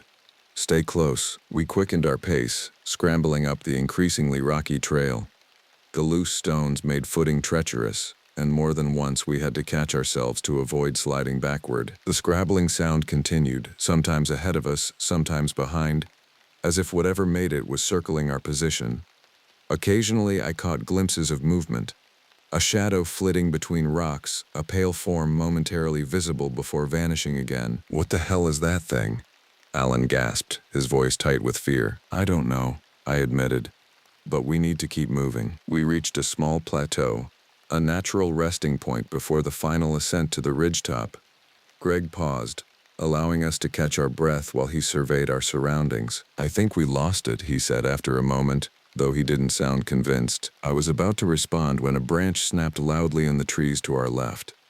We all turned, flashlights converging on the spot. There, partially hidden behind a thick tree trunk, stood the creature. In the combined beams of our lights, I finally got a clear view of what had been stalking us. It stood about 3 feet tall at the shoulder, its body emaciated to the point where each rib was visible through patchy, diseased-looking skin. Fur grew in irregular clumps across its frame, some areas completely bare to reveal pale, almost translucent flesh beneath. Its front limbs were disproportionately long, ending in what looked like elongated fingers tipped with dark claws, but it was the head that seared itself into my memory. Too large for its body, it resembled a malformed skull with skin stretched too tight across it. Its jaw hung slightly open, revealing rows of needle-like teeth. 2 sunken eyes reflected our flashlight beams with an unnatural yellow glow. It wasn't a bear, wasn't a mountain lion, wasn't anything I recognized from years of wildlife management training. It wasn't anything that should exist. Alan let out a strangled cry, stumbling backward, The creature's head swiveled toward him, those glowing eyes fixing on his movement. "Don't run," I said as calmly as I could manage, though my heart was hammering in my chest. "Back away slowly." Greg reached down, never taking his eyes off the creature, and picked up a heavy branch. "Get ready to move," he muttered. The creature shifted its weight, muscles tensing visibly beneath its patchy hide. I raised my flashlight higher, hoping the bright light might deter it. For a moment, we were locked in a standoff. 3 humans and whatever this thing was, evaluating each other in the darkness of the forest. Then Alan broke the stalemate. He grabbed a rock from the ground and hurled it at the creature with a shout. The stone struck a tree near the creature's head, causing bark to splinter. The creature didn't flinch, it didn't retreat or show any sign of fear. Instead, it shifted sideways with that same uneven gait, positioning itself differently but maintaining its distance. That calculated response chilled me more than any show of aggression would have. This wasn't an animal reacting on instinct. There was intelligence behind those eyes, a predatory awareness that assessed and adapted. "Back up," I ordered, my voice barely above a whisper. Toward the ridge. Slowly, we began inching backward, maintaining our facing toward the creature. It watched us retreat, occasionally shifting position but never advancing directly. The way it moved reminded me of a wolf circling injured prey, patient and methodical. When we reached the steeper section of trail again, I risked a quick glance behind us to check our footing. When I looked back, the creature had vanished. "Where'd it go?" Alan hissed, panic evident in his voice. Greg and I scanned the area with our flashlights, but there was no sign of the creature. It had simply disappeared among the rocks and trees. "Keep moving," Greg said. "It's still out there." We continued our ascent, moving faster now, driven by the knowledge that the creature could reappear at any moment. The trail grew steeper, more treacherous in the darkness, but fear propelled us forward. As we neared the ridgetop, my flashlight beam caught movement to our right. I swung the light toward it, illuminating the creature as it paralleled our course about 30 yards away, moving with that uneven yet surprisingly swift gait. "It's hurting us," I realized aloud. "It's steering us somewhere." "The hell it is," Greg growled, changing direction slightly to head more directly toward the ridgetop. The creature immediately altered its course, cutting across our path ahead. It stopped, crouching low, those unblinking yellow eyes fixed on us. "It doesn't want us going that way," Alan whispered. We hesitated, uncertain how to proceed. The creature remained motionless, blocking our most direct route back to safety. "We'll have to circle around," Greg decided.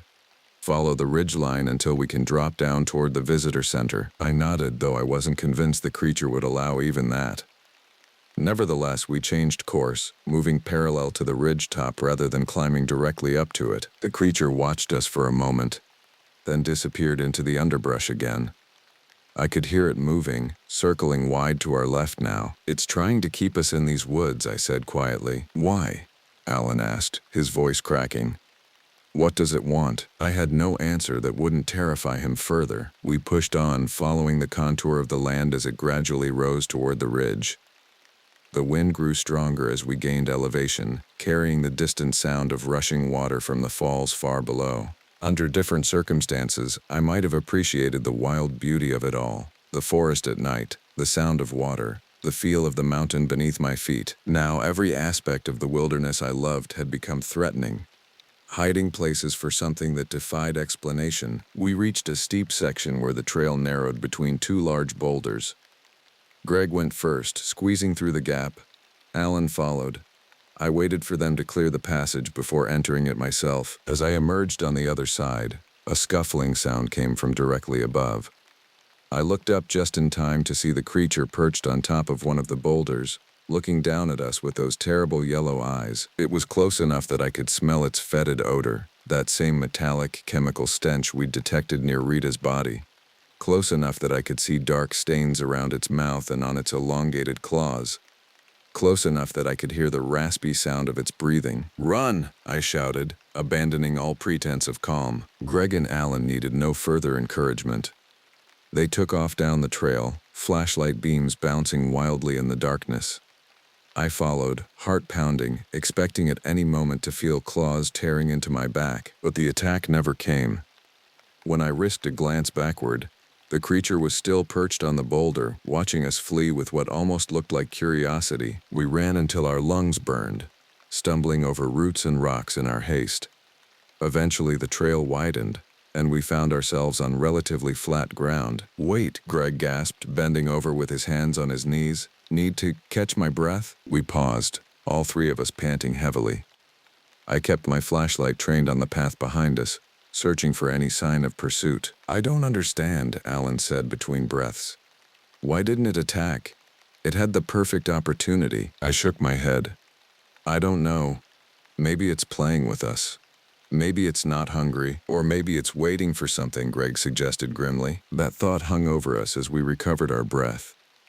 What if the creature wasn't alone? What if there were more of them out here, coordinating to herd us into a trap? "We need to keep moving," I said, straightening up. "The visitor center can't be far now." As we resumed our journey, now at a brisk walk rather than a run, I noticed Alan looking increasingly unstable. His face was sheet white, his eyes wide and unfocused. He was muttering to himself, disjointed phrases about Rita and getting help. "Alan?" I said gently, placing a hand on his shoulder. "Stay with us. We're going to make it out of here." He nodded jerkily but didn't respond otherwise. I exchanged a concerned look with Greg. The last thing we needed was for Alan to go into shock or panic completely. We continued along the ridge for another quarter-mile before Greg suddenly raised his hand, signaling us to stop. "Look," he said, pointing ahead. Through a gap in the trees, I could just make out a faint glow in the distance. The exterior lights of the visitor center, perhaps half a mile away across a shallow valley. "We're close," I said, relief evident in my voice. "If we cut across this valley, we'll reach the main road that leads straight to the center." Greg nodded, though he looked uneasy. "Crossing open ground might make us vulnerable. Staying in these trees definitely makes us vulnerable," I countered. "I say we make a run for it." Alan, who had been quiet for some time, suddenly spoke up. "It's watching us right now. I can feel it." I scanned the trees around us but saw nothing. Yet I couldn't dismiss his words. I felt it too, that prickling sensation of being observed by something predatory. "Ready?" Greg asked, adjusting his grip on his flashlight. Alan and I nodded. "Then let's go." We descended into the shallow valley, moving as quickly as we dared over the uneven ground. The trees thinned out, giving way to scrubby brush and exposed rock. The open space felt both liberating and terrifying. We could move faster, but we were also more exposed. About halfway across, Alan suddenly froze. "Wait," he said. "Did you hear that?" We listened.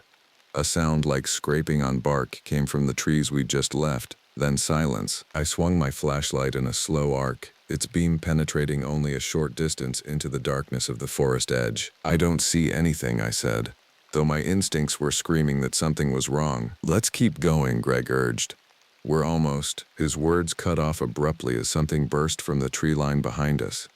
It moved so fast that my flashlight caught only a blur of pale, patchy skin. Before I could shout a warning, the creature slammed into Greg, knocking him to the ground. Greg yelled, a sound of surprise and pain that cut through the night air.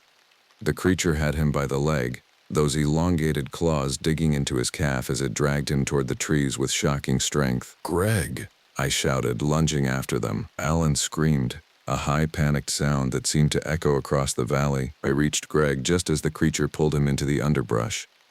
Without thinking, I grabbed Greg's outstretched arms and pulled back, engaging in a macabre tug-of-war with the creature. For a moment, we were deadlocked, me pulling Greg toward safety, the creature dragging him toward the darkness. Greg's face was contorted in pain, his eyes wide with terror. "Don't let go," he gasped. Then, with a suddenness that left me reeling, the creature released its grip and vanished into the trees. The abrupt cessation of resistance sent me stumbling backward, still holding Greg's arms. "Are you okay?" I asked, helping him sit up. He nodded shakily, examining his leg. His uniform pants were torn, and blood seeped from several puncture wounds where the creature's claws had gripped him. "Can you walk?" I asked. "I think so," he said, wincing as he tested his injured leg. "It's not as bad as it could be." I helped him to his feet, supporting him as he put weight on the wounded leg. He hissed in pain but remained upright. "Where's Alan?" Greg asked suddenly. I looked around, realizing I'd lost track of Alan during the confusion. He stood several yards away, frozen in place, staring at the edge of the forest where the creature had disappeared. "Alan," I called. "We need to move. Now." He didn't respond, his gaze fixed on the darkness beyond the tree line. "Alan?" I said more forcefully. He turned toward us finally, his face a mask of terror. "It's watching us," he whispered. "It's waiting." "Then let's not give it what it's waiting for," I replied, gesturing for him to join us. "Come on. We need to get Greg to safety." That seemed to snap Alan out of his trance. He hurried over, taking Greg's other side to help support him. Together we continued across the valley, moving as quickly as Greg's injury would allow. I kept glancing behind us, expecting to see the creature pursuing, but the landscape remained empty. Its absence was more unnerving than its presence would have been. Why had it attacked and then retreated? Why Greg and not me or Alan? None of it made sense, and that lack of logic was perhaps the most terrifying aspect of all. As we neared the far side of the valley, I could see the gravel road that led to the visitor center. Just beyond it, partially obscured by trees, stood the building itself, its lights a beacon of safety in the darkness. "Almost there," I encouraged, feeling Greg leaning more heavily on me as his strength waned. We reached the road, its gravel surface crunching beneath our boots. The familiar sound was oddly comforting, a return to the human-made world after the primal terror of the forest. And then, inexplicably, Alan stopped walking. "What is it?" I asked, impatient to reach safety. He was looking back toward the valley we'd just crossed. "It's not following us," he said, his voice oddly calm now. "It's staying in the trees." I followed his gaze. At the edge of the forest, barely visible in the gloom, stood the creature. It made no move to pursue us, simply watching from the boundary between wilderness and civilization. "It's letting us go," Alan whispered. The realization sent a chill through me that had nothing to do with the night air. This wasn't a territorial animal defending its space. This wasn't a predator seeking a meal. This was something else entirely, something that killed for reasons I couldn't comprehend. "Come on," I said, unable to tear my eyes away from the distant figure. "Let's get inside." We continued down the road, the creature's silhouette growing smaller behind us. When we finally reached the visitor center parking lot, I risked one last look back. The creature was gone, melted back into the forest that had hidden it for who knows how long before tonight. We stumbled into the visitor center, locking the heavy wooden door behind us. The building was dark except for the security lights, casting long shadows across the information displays and dioramas. The sudden transition from wilderness to civilization was jarring. Polished floors replacing forest paths, manufactured air replacing wind and mist. I helped Greg to a chair in the reception area, then hurried to the first aid kit mounted on the wall. Alan stood by the window, staring out into the darkness, his body rigid with tension. "Let me see that leg," I said, kneeling beside Greg with the first aid supplies. He grimaced as I cut away the torn fabric of his uniform pants. The wounds were deep punctures rather than slashes, 5 distinct marks where the creature's claws had dug into his calf. The bleeding had slowed to a steady ooze, but the skin around the punctures was already turning an angry red. "How bad?" Greg asked through gritted teeth. "You'll need stitches," I replied, cleaning the wounds as best I could. "And probably antibiotics. Who knows what was on those claws?" I bandaged his leg tightly, then moved to the reception desk where the park's landline phone sat.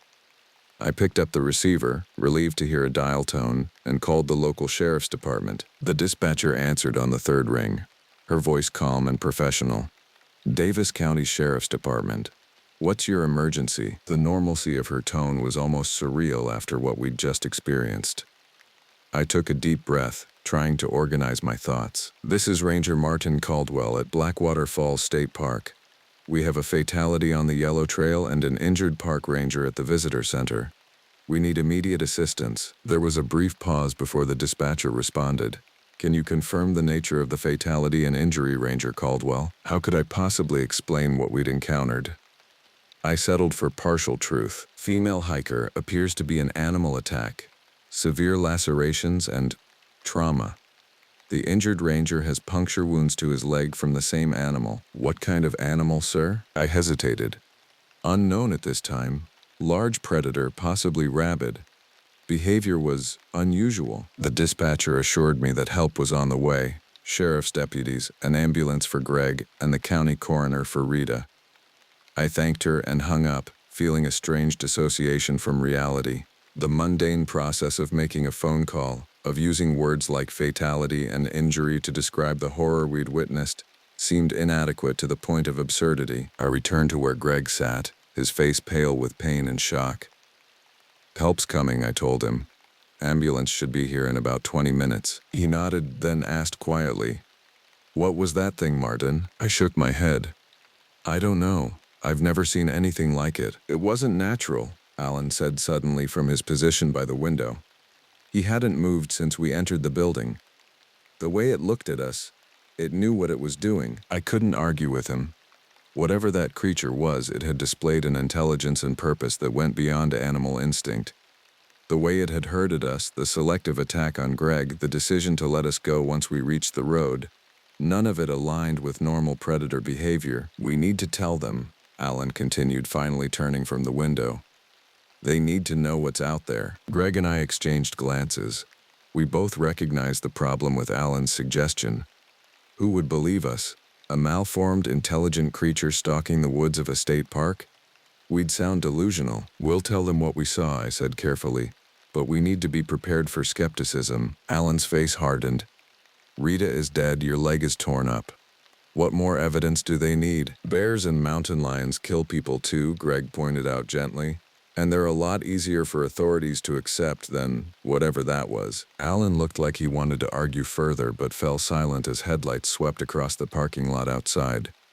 Red and blue emergency lights followed, painting the visitor center walls with alternating colors. The next few hours passed in a blur of official procedures and repeated explanations. Sheriff's deputies took our statements separately.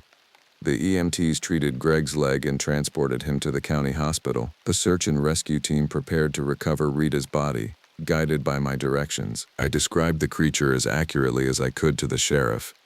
Its emaciated appearance, the disproportionate limbs, the unnatural movement. He listened with a neutral expression, occasionally making notes, but I could see the skepticism in his eyes. "Could have been a bear with mange," he suggested when I finished. "Or maybe a mountain lion. They can look pretty strange if they're diseased or malnourished." I didn't argue. What was the point? I knew what I had seen, what Greg and Alan had seen. No bear or mountain lion moved like that creature, thought like that creature. By dawn, the visitor center had become an impromptu command center. Fish and wildlife officers had arrived to join the search for the rogue predator. The coroner had retrieved Rita's body and transported it for autopsy. News vans from local stations had begun to gather in the parking lot, reporters eager for details about the fatal animal attack. I sat alone in the break room, exhausted beyond words, when the sheriff entered with a fish and wildlife officer I recognized, Dave Sorensen, a veteran wildlife manager I'd worked with on several occasions. "Martin," Dave greeted me, his weathered face grave. "Hell of a night." Sheriff filled me in on what happened. I nodded, too tired for pleasantries. "I need to ask you something," Dave continued, taking a seat across from me. "And I need you to really think before you answer. Are you absolutely certain what you saw wasn't a bear or mountain lion? Maybe in unusual conditions, unusual lighting?" I met his gaze steadily. "I know what bears and mountain lions look like, Dave. Even sick ones. Even in bad light. This wasn't either of those." Dave exchanged a glance with the sheriff. "The reason I ask is that we found some tracks near where you said you encountered the creature. They're unusual." That caught my attention. "Unusual how?" "Inconsistent," the sheriff interjected. "Like multiple animals, but the spacing and pattern don't make sense." Dave nodded. "The stride length varies dramatically. Some prints are clear, others just smudges. Almost like it was changing how it moved every few steps." I remembered the creature's odd, uneven gait, how it seemed to shift its weight and posture as it moved. "That fits with what I saw," I said. "Its movement wasn't consistent. Sometimes it moved low to the ground, sometimes more upright." Dave leaned forward. "Martin, I've been managing wildlife in these mountains for 22 years. I've never heard of a predator that changes its gait pattern like that." "I know what I saw," I repeated simply. The sheriff sighed. "We'll keep searching, but for now, the official line is a possible bear or mountain lion attack. The public doesn't need to panic about some unidentified creature." I understood the practical reasoning behind this decision, but it felt like a betrayal of the truth. Rita deserved better. Greg deserved better. What about Greg, I asked. He saw it too. And Alan, Rita's boyfriend, your colleague is heavily medicated at the hospital, the sheriff replied. And Mr. Paston is not in a state to provide reliable testimony. He's under observation for severe shock. I wasn't surprised about Alan. The loss of Rita, combined with our encounter in the woods, would be enough to shatter anyone's composure. Just take some time off, Dave suggested kindly. Rest, recover. These things always look different in the light of day, but they didn't. Not for me. Not even as sunlight streamed through the break room windows, illuminating the familiar space with its green lockers and coffee-stained countertops. The image of that creature remained vivid in my mind. Those sunken yellow eyes, the emaciated body with its patchy skin, the unnatural movement. I was dismissed after giving a final statement. As I walked to my car, a reporter approached, microphone extended. Ranger Caldwell, can you tell us about the animal that killed the hiker? Is the public in danger? I looked at her, at the camera behind her, and considered telling the truth. Then I glanced back at the visitor center where the sheriff and Dave watched from the doorway. No comment, I said, sliding into my car and driving away. That afternoon, local news reported a probable bear attack at Blackwater Falls State Park. The public was advised to use caution but assured that such incidents were extremely rare. Fish and wildlife officers were conducting a thorough search of the area, and the park would remain partially closed until further notice. No mention was made of an unidentified creature. No description of what we had actually encountered in those woods. I watched the news report from my small apartment in Davis, a bottle of whiskey on the coffee table beside me. The alcohol did nothing to blur the memory of those yellow eyes watching us from the forest edge, watching us escape, allowing us to escape. My phone rang repeatedly throughout the day. Fellow rangers, park administration, even a few friends who had heard about the incident. I let them all go to voicemail. What could I say that wouldn't sound insane? That night, I dreamed of running through endless trees, pursued by something I couldn't see but could feel watching me.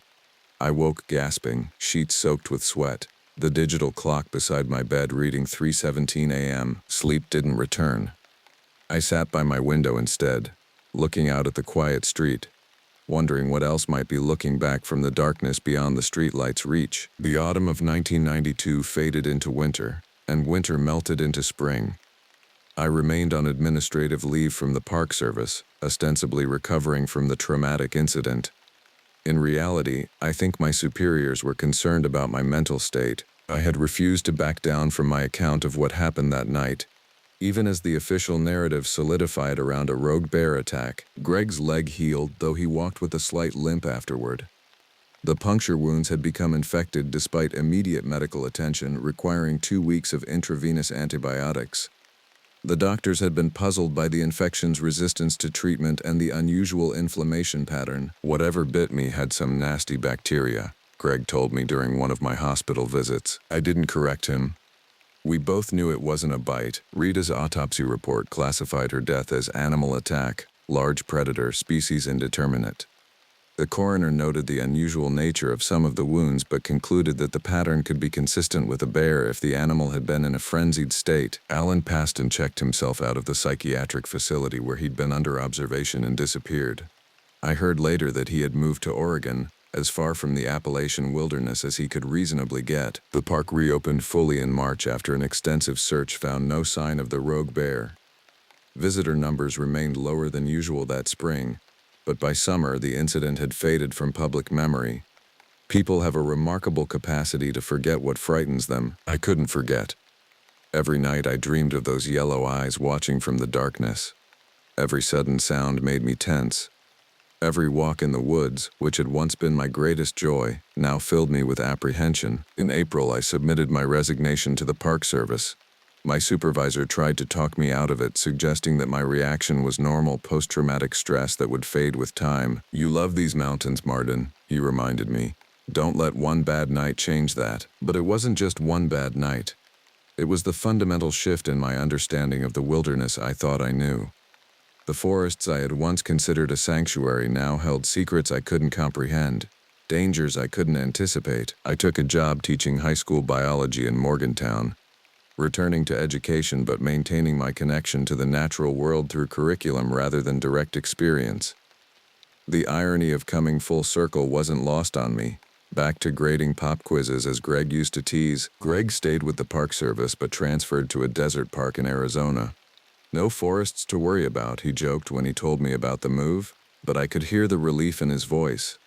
He wasn't running from memories, he was seeking a landscape where those memories couldn't find him. During that first year away from Blackwater Falls, I researched obsessively, looking for any reports of similar creatures or incidents in the Appalachian region. I found scattered accounts, hikers describing strange sounds or glimpses of unidentifiable animals, unexplained disappearances that were attributed to misadventure, unusual animal attacks with details that didn't quite add up. None matched exactly what we had experienced, but collectively they suggested a pattern that official explanations couldn't satisfy. In the summer of 1993, I returned to Blackwater Falls for the first time since leaving. I told myself it was closure, a way to face my fears and move beyond them. In truth, I was drawn back by a compulsion I couldn't name, a need to confirm that what I had experienced was real. The park looked the same. The visitor center had been renovated slightly, but the trails remained unchanged. Yellow trail signs still directed hikers along the path where Rita had died. Tourists still posed for photos at the scenic overlooks, oblivious to what might be watching from the trees beyond. I hiked alone, against my better judgment, following the yellow trail to the approximate location where we had found Rita's body. The forest felt different to me now. No longer a collection of trees and wildlife, but a complex organism with hidden depths I had only glimpsed. I found nothing unusual that day. No strange tracks, no unidentified creatures, no sense of being watched. Just a beautiful summer afternoon in the mountains, birds singing and sunlight filtering through the canopy. As I was leaving, I encountered a young ranger checking trail markers. She couldn't have been more than 25, her uniform still creased with newness. We exchanged pleasantries, and when I mentioned I used to work there, her face lit with recognition. "You're Martin Caldwell," she said. "The one who was there when that woman was killed by the bear." I nodded, not bothering to correct her. "Must have been awful," she continued, genuine sympathy in her eyes. "But you know what's weird? Since then we've had almost no bear problems in this sector. It's like they're avoiding it." That comment stayed with me long after I left the park. It wasn't bears avoiding the area. It was something else claiming it as territory. Something that other predators instinctively avoided. Over the years, I developed a network of contacts throughout the Appalachian region. Park rangers, wildlife biologists, search and rescue volunteers. Most thought I was simply an academic researching predator behavior, but a few knew the truth of what I was seeking. Reports came to me occasionally. Strange sightings, unusual tracks, unexplained disappearances. I documented them all, mapping incidents across the mountain range, looking for patterns. Clusters emerged, then dissipated, whatever these creatures were, and I became convinced there were multiple individuals. They didn't stay in one place for long. In 1997, I received a package from Greg. He had maintained his connections in the Park Service and had heard about an incident in Great Smoky Mountains National Park that echoed our experience. A maintenance worker had gone missing, only to be found 3 days later in a remote area, his body displaying wounds that the official report described as consistent with multiple predator species. Greg had included copies of the internal reports and a brief note. "They're spreading, be careful." By the early 2000s, my collection of unusual incident reports had grown substantial enough that patterns became clearer. The creatures, whatever they were, seemed to favor certain types of terrain. Older growth forests, areas with complex cave systems nearby, regions with limited human activity but occasional isolated visitors. They were opportunistic rather than territorial, appearing in an area for months or years before moving on. They preferred certain types of prey, typically adult humans, though occasionally larger wildlife.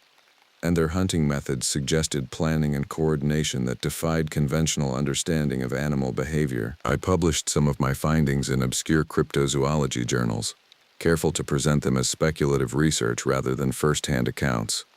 Mainstream scientific publications rejected my submissions outright, dismissing the accumulated evidence as anecdotal and unverifiable. In 2010, I received an email from an address I didn't recognize. The subject line read simply, I saw it too. The message was from Alan Paston. After nearly 18 years of silence, Rita's boyfriend had found me through my publications. He had been living in Portland, working as an accountant, deliberately distancing himself from anything related to forests or hiking. But he couldn't escape the memories. "I dream about it still," he wrote. "Those eyes watching us from the trees, the way it moved, the way it let us go." Why did it let us go, Martin? We corresponded regularly after that, sharing our ongoing struggles with what we had witnessed. Alan had sought therapy, but had never revealed the full truth to his therapists, knowing how it would sound. Instead, he processed his trauma through art, creating disturbing paintings of twisted, emaciated forms lurking among trees. He sent me photographs of his work. The images were haunting, not exact representations of what we had seen, but impressionistic renderings that somehow captured the essence of the wrongness we had encountered. "Nobody who sees these knows what they really mean," he wrote. "But painting them helps. It's like I'm extracting the images from my mind, putting them somewhere else so they don't have to live inside me anymore." In 2015, I retired from teaching and moved to a small cabin outside of Boone, North Carolina. The location was deliberate, close enough to the mountains to continue my research, but in an area with substantial human activity, deterring the solitude-seeking creatures I had spent decades documenting. I converted one room of the cabin into what I jokingly called my X-Files office. Walls covered with maps marking incident locations, filing cabinets full of reports, bookshelves lined with every text I could find on unidentified predator species. Greg visited once, shortly after I moved in. He had retired from the Park Service and was living in Tucson, his skin weathered from years in the desert sun. We sat on my porch drinking beer and looking out at the distant mountains. "You never stopped looking," he observed, nodding toward my research room. "Not sure if that's dedication or obsession." "Is there a difference?" I asked. He laughed, but sobered quickly. "You know, I never saw it again after that night. Not once in all these years. Sometimes I almost convince myself it didn't happen the way I remember." "It happened," I said quietly. Greg nodded, absently rubbing his leg where the scars remained.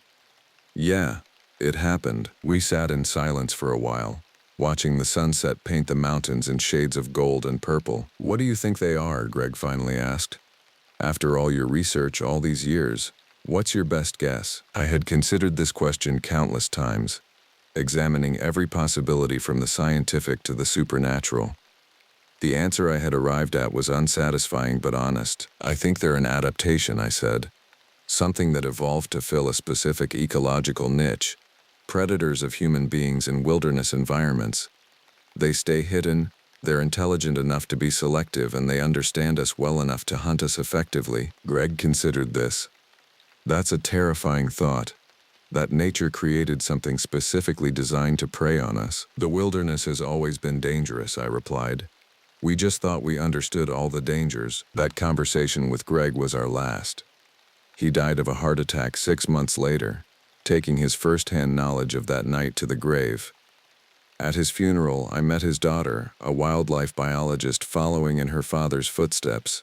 She told me he had never spoken about his time at Blackwater Falls, had never explained the scars on his leg beyond vague references to an animal attack. Some secrets are too heavy to share, even with family. Now, in 1992, I'm 62 years old. My hair has gone gray, my joints ache when the weather changes, and I need reading glasses for the endless reports and articles I still collect. But my memory of that night remains crystal clear. The sour smell in the air, the unnatural silence of the forest, those yellow eyes watching from the darkness. I've never returned to Blackwater Falls since that summer day in 1993. I've never needed to. The creatures we encountered, the one that killed Rita and attacked Greg, and others of its kind that I've documented over the decades, aren't confined to any single location. They move through the wilderness like shadows, appearing and disappearing, leaving little evidence of their existence beyond the occasional tragedy attributed to more conventional dangers. Sometimes I wonder if they're spreading, becoming more numerous, or if I'm simply better at recognizing the signs of their presence. Reports come to me more frequently now, from a wider geographic range, or perhaps more people are venturing into remote areas, providing more opportunities for encounters. Alan Paston died last year. Liver failure, the result of decades of heavy drinking. His sister contacted me after finding my information among his effects. She told me he had been working on a new painting in his final days, his largest and most detailed yet. She sent me a photograph of the unfinished canvas. It showed a forest at twilight, with elongated shadows stretching between the trees. Among those shadows were subtle suggestions of forms, emaciated bodies with two long limbs, yellow eyes catching light from an unseen source. In the foreground, a human figure stood with his back to the viewer, unaware of what lurked just beyond his perception. I keep that photograph pinned to my research room wall. A reminder that some things hide in plain sight, visible only to those who have learned to see them. I still hike occasionally, though never alone and never deep into isolated areas. I carry a heavy caliber revolver, though I'm not convinced it would be effective against the creatures I once encountered. Mostly I stay vigilant, watching the spaces between trees, listening for unnatural silences in the forest. Sometimes standing at a scenic overlook with tourists chattering around me, I'll catch a glimpse of something moving just beyond the tree line. A flash of pale, patchy skin, a suggestion of uneven movement. By the time I focus my attention, it's gone, leaving me to question whether it was ever there at all. But I know better. The forests hold secrets deeper and darker than most will ever realize. Predators watch from the shadows, patient and calculating, waiting for the perfect moment to strike. And sometimes, for reasons I still don't understand, they let their prey escape, carrying warnings that few will believe and fewer still will heed. As for me, I continue my research, continue collecting reports, continue mapping incidents across an expanding territory. Not because I expect validation or recognition, but because someone needs to remember what happened that September night in Blackwater Falls. Someone needs to know the truth about what waits in the darkness beyond our campfires and trail markers. I am Martin Caldwell, and this is my testimony. Believe it or not as you choose. But if you venture into the deep woods and feel eyes watching from the shadows, if you hear the silence descend like a physical presence, remember my words and run. I remembered the chill in the air, thick enough to almost crackle as I trekked through the forest. I'd been living up there for a few months, guiding tours in the Yukon wilderness for city folks wanting to see the real outdoors. Always thought it was funny how they'd stumble over a root, slap at a mosquito, then snap 100 pictures as if they'd conquered Everest. I liked the job, though. It kept me moving, away from everything I left behind back east. The name's Everett Lang, and this all went down back in 1989, just outside Whitehorse in the Yukon. I'd taken a position with Northern Frontier Expeditions after leaving my life in Toronto behind. Along with the broken engagement and drinking problem that had nearly consumed me, the wilderness was my rehab, my penance, and eventually my salvation. Or so I thought. It was late September, and the days were getting shorter. The leaves had begun their transformation, patches of yellow and crimson spreading through the evergreens like slow-burning flames. During the day, the forest was magnificent. At night, it became something else entirely. I'd taken a small group up near Fish Lake, an area locals warned had its share of odd incidents if you listened to them.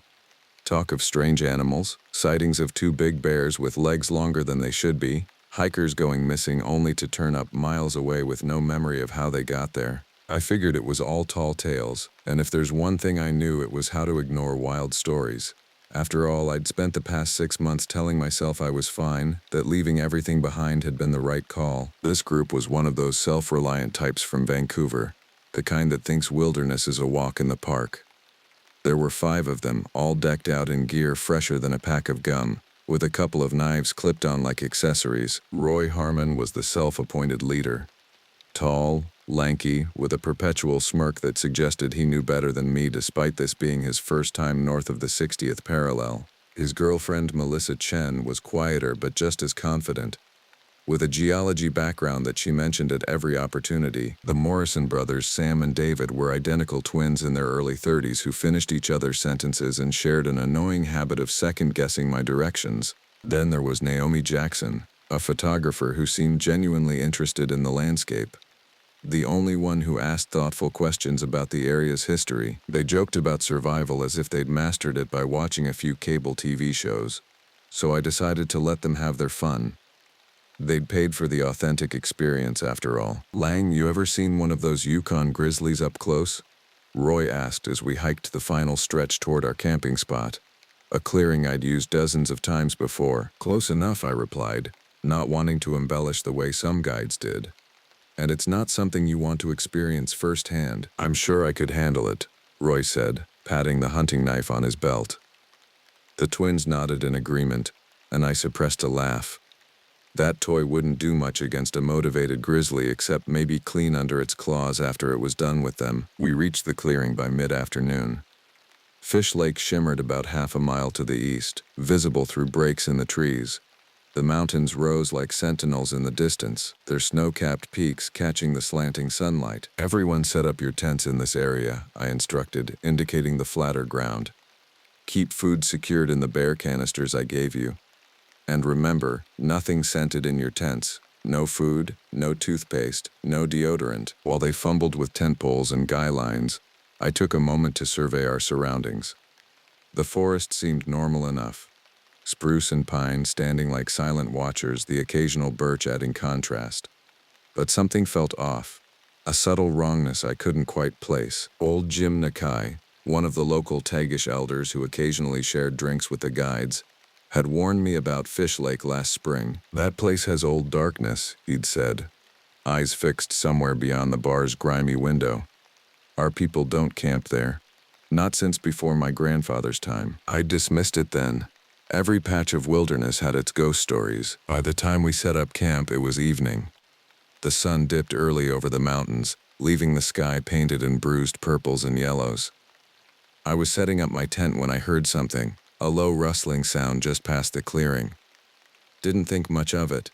There's plenty of animals around, especially deer and the odd fox. Roy laughed, saying he'd heard it too and was sure it was some sort of Yukon beast coming to get us. Better check your sleeping bag before you crawl in tonight, Lang, he called out. Might find something with teeth waiting for you. We all had a laugh about it. And as darkness fell, the forest around us quieted down. The crackling of the fire became the only sound filling the space where our chatter had been. It was peaceful, and as someone who spent more nights under the stars than under a roof, I was used to this. But tonight felt different, like something was holding its breath, waiting. After dinner, freeze-dried meals that the group complained about despite my warnings, we sat around the fire. The usual campfire stories emerged. Urban legends, ghost encounters, the occasional tall tale about wilderness survival. You must have some stories, Lang, David Morrison prompted. All this time in the bush, you've got to have seen some weird shit. I shrugged, poking at the fire with a stick. Nature's strange enough without embellishment. Come on, Roy insisted, cracking open another beer. Give us something. What's the creepiest thing you've seen out here? I hesitated, then decided to share the story Jim Nakai had told me, figuring it would satisfy their appetite for local color. The Tagish people call this area the place of long shadows, I began, not entirely sure if that was accurate, but knowing it sounded good. They say there's something that lives in these woods, something that was here before humans, not quite animal, not quite spirit. They call it Sebendazi, the long walker. Naomi leaned forward, her face flickering in the firelight. What's it supposed to look like? Jim, the elder who told me, said it looks like whatever it needs to. Sometimes a wolf, sometimes a bear, but always wrong somehow, like it's wearing a costume it doesn't quite understand. Roy snorted. Classic indigenous folktale. No offense, but every culture has these stories to keep kids from wandering off alone. Maybe, I conceded. But Jim also said that in the 1950s a whole hunting party disappeared near here, 7 men. They only found their empty truck and a trail of blood leading into the woods. This was a complete fabrication, but it had the desired effect. The smirk faded from Roy's face, and even the Morrison brothers exchanged glances. They say that Sebendazi doesn't just kill, I continued, lowering my voice. It collects, takes pieces of its victims to better understand them, to better become them. A long silence followed, broken only by the pop and hiss of the fire. Well, Melissa finally said, her voice slightly higher than normal. Good thing we've got you to protect us, Lang. The group laughed, the tension broken. But I noticed how they shifted closer to the fire, how their eyes occasionally darted toward the darkness beyond our little circle of light. Roy and the others had a few more drinks and eventually dozed off around the fire, their snores merging with the night sounds. I stayed up a little longer, mostly out of habit. That's when I heard it again, a louder sound, more deliberate, as if something big was moving through the underbrush. I got up slowly, peering into the dark edges of the forest, trying to catch sight of anything unusual. The firelight cast shadows that jumped and twisted with the flames, but nothing seemed out of place. Just as I was about to settle back down, I saw it, a flash of movement, something low and fast slipping between the trees. It was too big for a fox, too fast for a bear, and it moved in a way I can only compare to a massive cat, sleek and purposeful. I thought maybe a mountain lion had wandered down from the higher peaks, but the way it moved was all wrong. Without thinking, I moved a little closer, trying to get a better look. My eyes strained in the darkness, and I felt a shiver as I saw it again, this time closer. It had a shape like a wolf, but bigger, with long limbs that moved in a disturbingly fluid motion, like it was slinking across the ground. I swallowed hard, reminding myself that animals are just animals, and that there's an explanation for everything in nature. But then I noticed the sound. A strange, raspy breathing, deep and unnatural, like it had come from something that wasn't used to breathing at all. It sent a chill down my spine that I tried to shake off, but every instinct I had was screaming at me to wake the others, to get us out of there. Instead, I went back to the fire, and when I glanced behind me, whatever it was had vanished into the night. The night stretched on, and I tried to get some sleep. But every time I closed my eyes, I heard that same breathing, like it was just outside my tent, listening. I checked a few times but saw nothing, so I eventually convinced myself it was just nerves. The story I'd made up had gotten to me more than I cared to admit. I must have drifted off eventually because I woke to the sound of Melissa's voice, sharp with concern. "Has anyone seen Roy?" she was asking, standing in the center of the camp with her arms wrapped around herself against the morning chill. I checked my watch. Just past 7. The sun was up, but the mist clung to the ground, transforming the familiar landscape into something ethereal and strange. "Maybe he went to take a leak," Sam Morrison suggested, emerging from his tent with sleep-tousled hair. "He's been gone since before dawn," Melissa said. "I woke up and he wasn't in the tent. I thought he was just, but he never came back." I climbed out of my sleeping bag, a sinking feeling in my gut. "Did anyone hear anything during the night?" They shook their heads, and I tried to ignore the memory of that raspy breathing. The glimpse of something moving just beyond the firelight. I thought Roy was just wandering off, probably trying to prove himself as the big survivalist he kept talking about. But when an hour passed with no sign of him, I knew something was wrong. The group was panicked, whispering that maybe he'd fallen into a ravine or gotten lost. "He wouldn't just wander off," Melissa insisted, her earlier composure cracking. "Not without telling someone, not without his backpack." She gestured to Roy's pack, still propped against a tree where he'd left it the night before. I took 2 of the guys with me to search around, leaving the others at camp. We spread out, calling his name, pushing through the undergrowth and looking for any sign of him. That's when I saw it. A trail of broken branches and disturbed leaves leading deeper into the woods. And scattered along the trail were bits of something, dark patches on the leaves and shreds of what looked like fabric. A torn strip of green nylon, the same color as Roy's jacket. "Over here," I called to the Morrison brothers, who converged on my position. "Is that blood?" David asked, pointing to the dark stains. I nodded, keeping my voice steady. "Could be. Could also be berry juice or mud. Let's follow it and see." We kept moving, and the patches grew more frequent, leading us to a small clearing. That's when we found him. Well, what was left of him. Roy's body was torn apart, almost unrecognizable, like he'd been mauled by some wild animal. But this was worse than any bear attack I'd seen.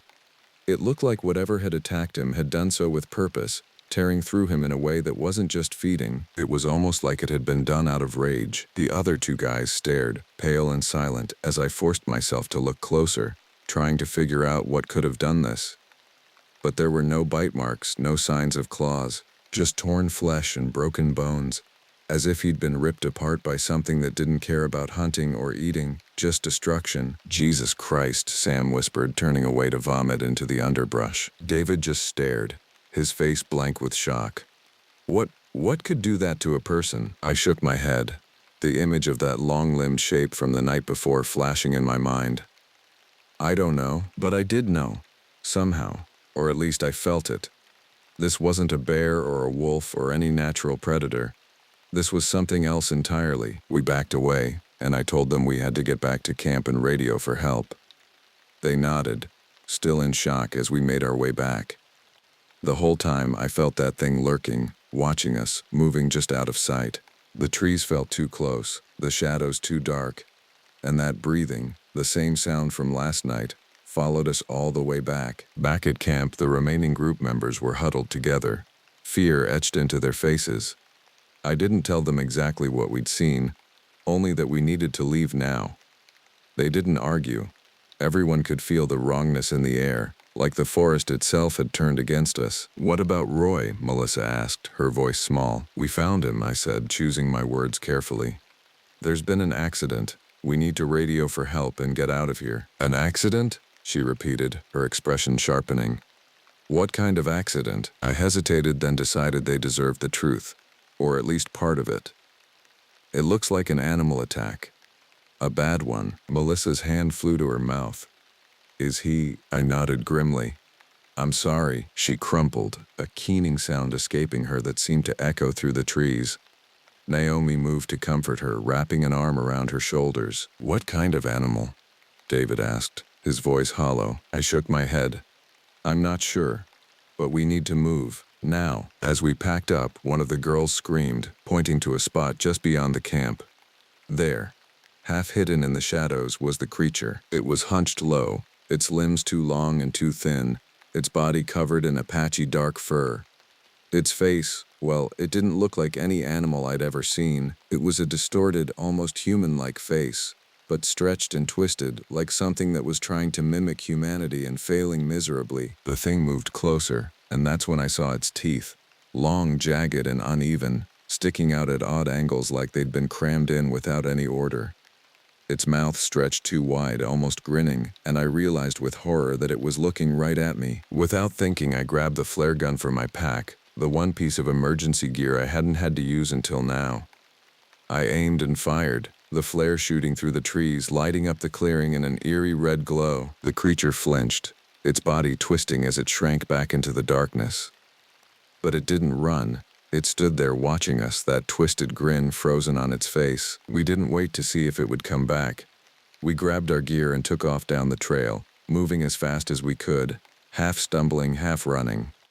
The thing didn't follow, but the whole way down I could feel it there, just beyond the trees, tracking us, waiting. We hadn't made it half a mile before the first drops of rain began to fall, pattering against the pine needles above us.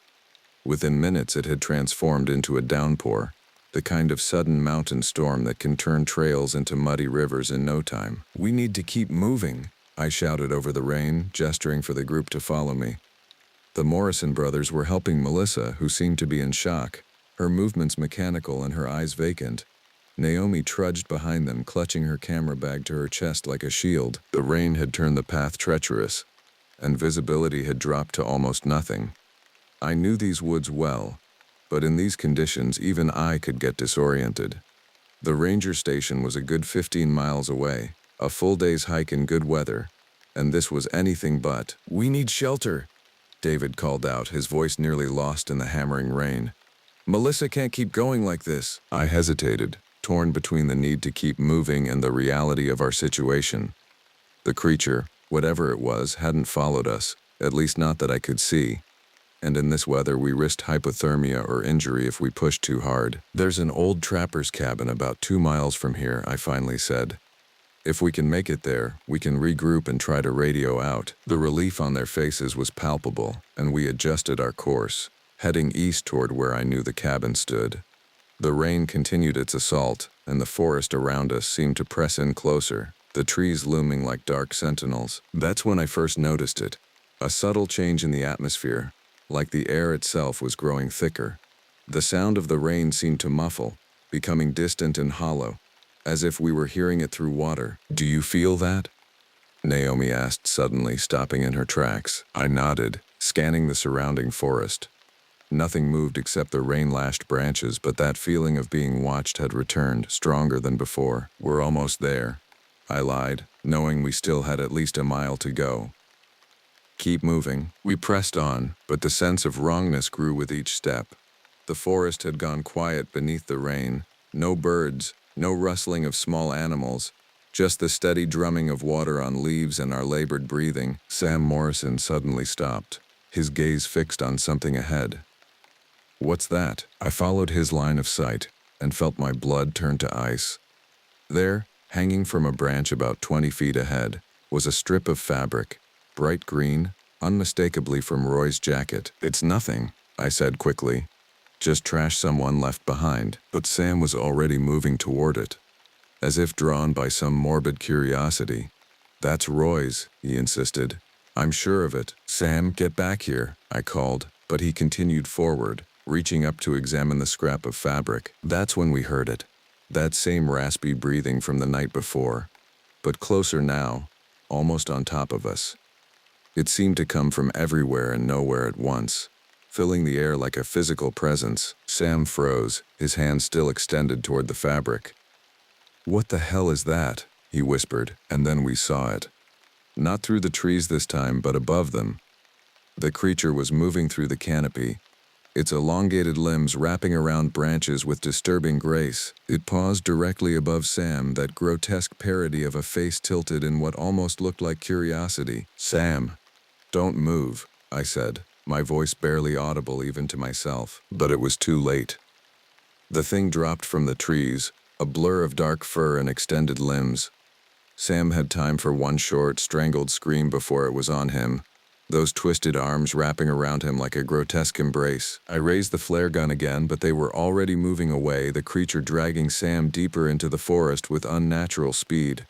His screams faded, replaced by a wet, tearing sound that would haunt my nightmares for years to come. David fell to his knees, a broken wail escaping him as he watched his twin brother vanish into the rain-soaked forest. Melissa and Naomi stood frozen, their faces masks of horror. "We have to go," I said, grabbing David's arm and hauling him to his feet. "Now." He resisted at first, still staring at the spot where Sam had disappeared, but then something seemed to break inside him, and he allowed himself to be led away. We ran then, all pretense of caution abandoned, splashing through mud and underbrush, driven by pure animal fear. The cabin appeared ahead like a mirage, a small, weathered structure that had probably stood for half a century. I practically shoved everyone inside, slamming the door behind us and throwing the old iron bolt across it. The single room was dusty but dry, with a small wood stove in one corner and a few rickety chairs scattered about. A ham radio sat on a makeshift desk near the only window, its presence almost miraculous in our desperate situation. "Everyone away from the windows," I ordered, moving to the radio and flipping switches with shaking hands.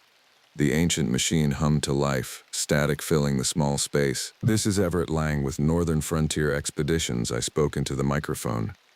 "We have an emergency situation at Grid 7B near Fish Lake. 2 tourists down, requesting immediate evacuation. Over." Static answered me, broken occasionally by fragments of voices too distorted to understand. "Repeat, this is Everett Lang. We have a situation at Fish Lake. 2 tourists down, unknown predator in the area. Need immediate assistance. Over." More static. Then finally a broken response. "Hear you. Position. Weather conditions. Unable to." The signal faded back to white noise, and I slammed my hand on the desk in frustration. "What's happening?" Naomi asked, her voice trembling. "What was that thing?" I shook my head, unwilling to voice the thoughts forming in my mind. "Some kind of predator. Maybe a bear with rabies or something." "That was not a bear," David said flatly, his eyes vacant. "You saw it. We all saw it." Melissa hadn't spoken since we'd found Roy's remains, but now she looked up, her face streaked with tears and rain. "It's the thing you told us about, isn't it? The long walker." I wanted to deny it, to explain it away with logic and reason, but the words wouldn't come, because deep down I knew she was right. The story I'd fabricated around the campfire had somehow manifested in these woods, hunting us with terrible purpose. "We need to barricade the door and windows," I said instead, avoiding the question. "Use whatever you can find." As we worked, pushing furniture against the door and boarding up the single window with loose planks we found in a corner. I couldn't shake the feeling that our efforts were futile. Whatever that thing was, it had already demonstrated strength far beyond any natural creature. A few chairs and planks wouldn't stop it if it decided to come in. Night fell, and with it came a heavy silence. The rain had stopped, leaving behind a thick mist that curled around the cabin like spectral fingers. We huddled in the center of the room, a single lantern casting long shadows that seemed to move with a life of their own. "We should take shifts," I suggested. "Two sleep, two keep watch." No one argued. David and Melissa took the first rest, though I doubted either would actually sleep after what they'd witnessed. Naomi and I sat facing the door, listening to the oppressive silence outside. "What do you think it wants?" she whispered after a long while. I considered the question, thinking of the way it had looked at me in the clearing, that almost conscious malice in its gaze. "I don't know, but it's not hunting for food." "Then what?" I shook my head. "In all my time up here, I've never seen anything like it. The locals have stories, but..." I trailed off, remembering Jim Nakai's warning. Had he known something real was out there all along? "The long walker," Naomi murmured. "You said it collects pieces of its victims, to become them." I nodded grimly. "That's the story." She was silent for a moment, then asked, "Do you think it can be killed?" Before I could answer, a sound from outside froze the blood in my veins. That same raspy breathing right outside the cabin wall. It moved slowly around the perimeter, pausing at each boarded window, each crack in the aged wood. Then came a new sound, a low, guttural mimicry of human speech, as if something was trying to form words with a mouth not designed for language. "Everett," it rasped, the syllables drawn out and distorted. "Everett Lang." Naomi's hand clamped over her mouth, her eyes wide with terror. David and Melissa were awake now, sitting rigid in their makeshift beds. "It knows your name," David whispered, his voice barely audible. I nodded, a terrible understanding dawning. Whatever this thing was, it wasn't just some mindless predator. It was intelligent, and it had chosen me specifically. The scratching began then, long talons dragging across the wooden walls of the cabin. Slow at first, almost exploratory, then more insistent, searching for weakness. We sat in paralyzed silence as the creature circled the cabin again and again, occasionally calling my name in that horrible approximation of speech. Hours passed this way, the scratching sometimes stopping only to resume moments later in a different location. Just before dawn, it finally ceased. The forest outside grew quiet, and we collectively exhaled, though none of us believed for a moment that the thing was truly gone. "We need to make a run for it," I said as the first gray light filtered through the cracks in the boarded window. "The station is still about 13 miles from here. If we move fast, we might make it before dark." No one seemed eager to leave the relative safety of the cabin, but we all knew staying wasn't an option. The radio had failed to produce any more coherent signals overnight, and our food supplies were limited. We gathered our things in silence, each lost in their own thoughts. I checked the flare gun, 2 flares left. Not much of a defense, but better than nothing. As I reached for the door bolt, Melissa suddenly spoke. "It's still out there." I paused, hand hovering over the iron. "How do you know?" She shook her head, her eyes distant. "I can feel it. Waiting." I wanted to dismiss her words as the product of trauma and fear, but something in her tone gave me pause. That same wrongness I'd felt in the forest seemed to permeate the air, a heaviness that pressed against my skin like a physical touch. But we couldn't stay. That much was certain. "Stay close," I instructed, throwing back the bolt and easing the door open. The morning mist still clung to the ground, transforming the familiar landscape into something alien and threatening. I stepped out first, scanning the tree line for any sign of movement. Nothing moved. Nothing breathed that raspy, unnatural breath. But the feeling of being watched remained. A constant pressure at the back of my neck. We moved away from the cabin in tight formation, each step careful and measured. The ground was still muddy from the previous day's rain, making progress slow. We'd barely gone 50 yards when Naomi gasped. "Look!" Hanging from the trees ahead were more scraps of fabric. Not just Roy's green jacket this time, but strips of plaid from what had been Sam's shirt. They formed a macabre path leading deeper into the forest, away from the trail we needed to follow. It's trying to lead us off track, I said. Ignore it. But even as the words left my mouth, I heard that voice again, carried on the morning mist. Ever at us, it called, the sound seeming to come from multiple directions at once. Follow. Don't listen to it, I hissed, urging the group forward along our original path. Keep moving. We pushed on, the voice continuing its eerie call behind us. The scraps of clothing appeared ahead of us now, no matter which way we turned, as if the creature was herding us like cattle. David suddenly stopped, his gaze fixed on something in the distance. Sam, he whispered. I followed his line of sight and saw a figure standing among the trees, just visible through the mist. It had Sam's general shape and height, but something was wrong, the proportions slightly off, the stance unnatural. That's not Sam, I said firmly, grabbing David's arm as he took a step toward the figure. David, listen to me. That is not your brother. But he wasn't listening anymore. Something had broken in him, the trauma of losing his twin too much to bear.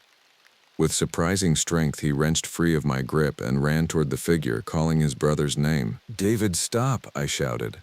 But he was already disappearing into the mist, the false image of his brother receding before him like a lure. His scream came moments later, short, cut off, followed by that wet tearing sound we'd heard when Sam was taken. Run, I yelled, grabbing Melissa and Naomi by their arms and pulling them in the opposite direction. Don't look back. We ran blindly through the forest, the mist swirling around us, disorienting and thick. Behind us, that rasping breath grew closer, hunting us with the patience of something that had all the time in the world. The day stretched into a nightmare of narrow escapes and growing dread.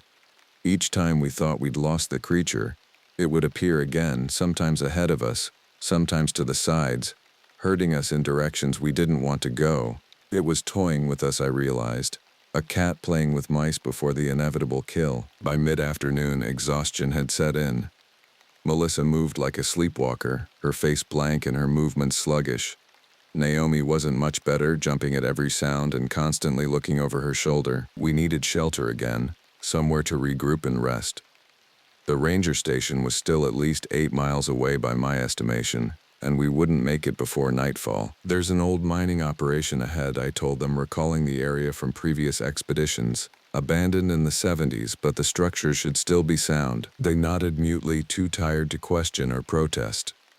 We altered our course slightly, heading northwest toward where I knew the mine entrance stood. The facility appeared through the trees as the sun began its descent, a collection of weathered buildings surrounding the dark mouth of the mine itself.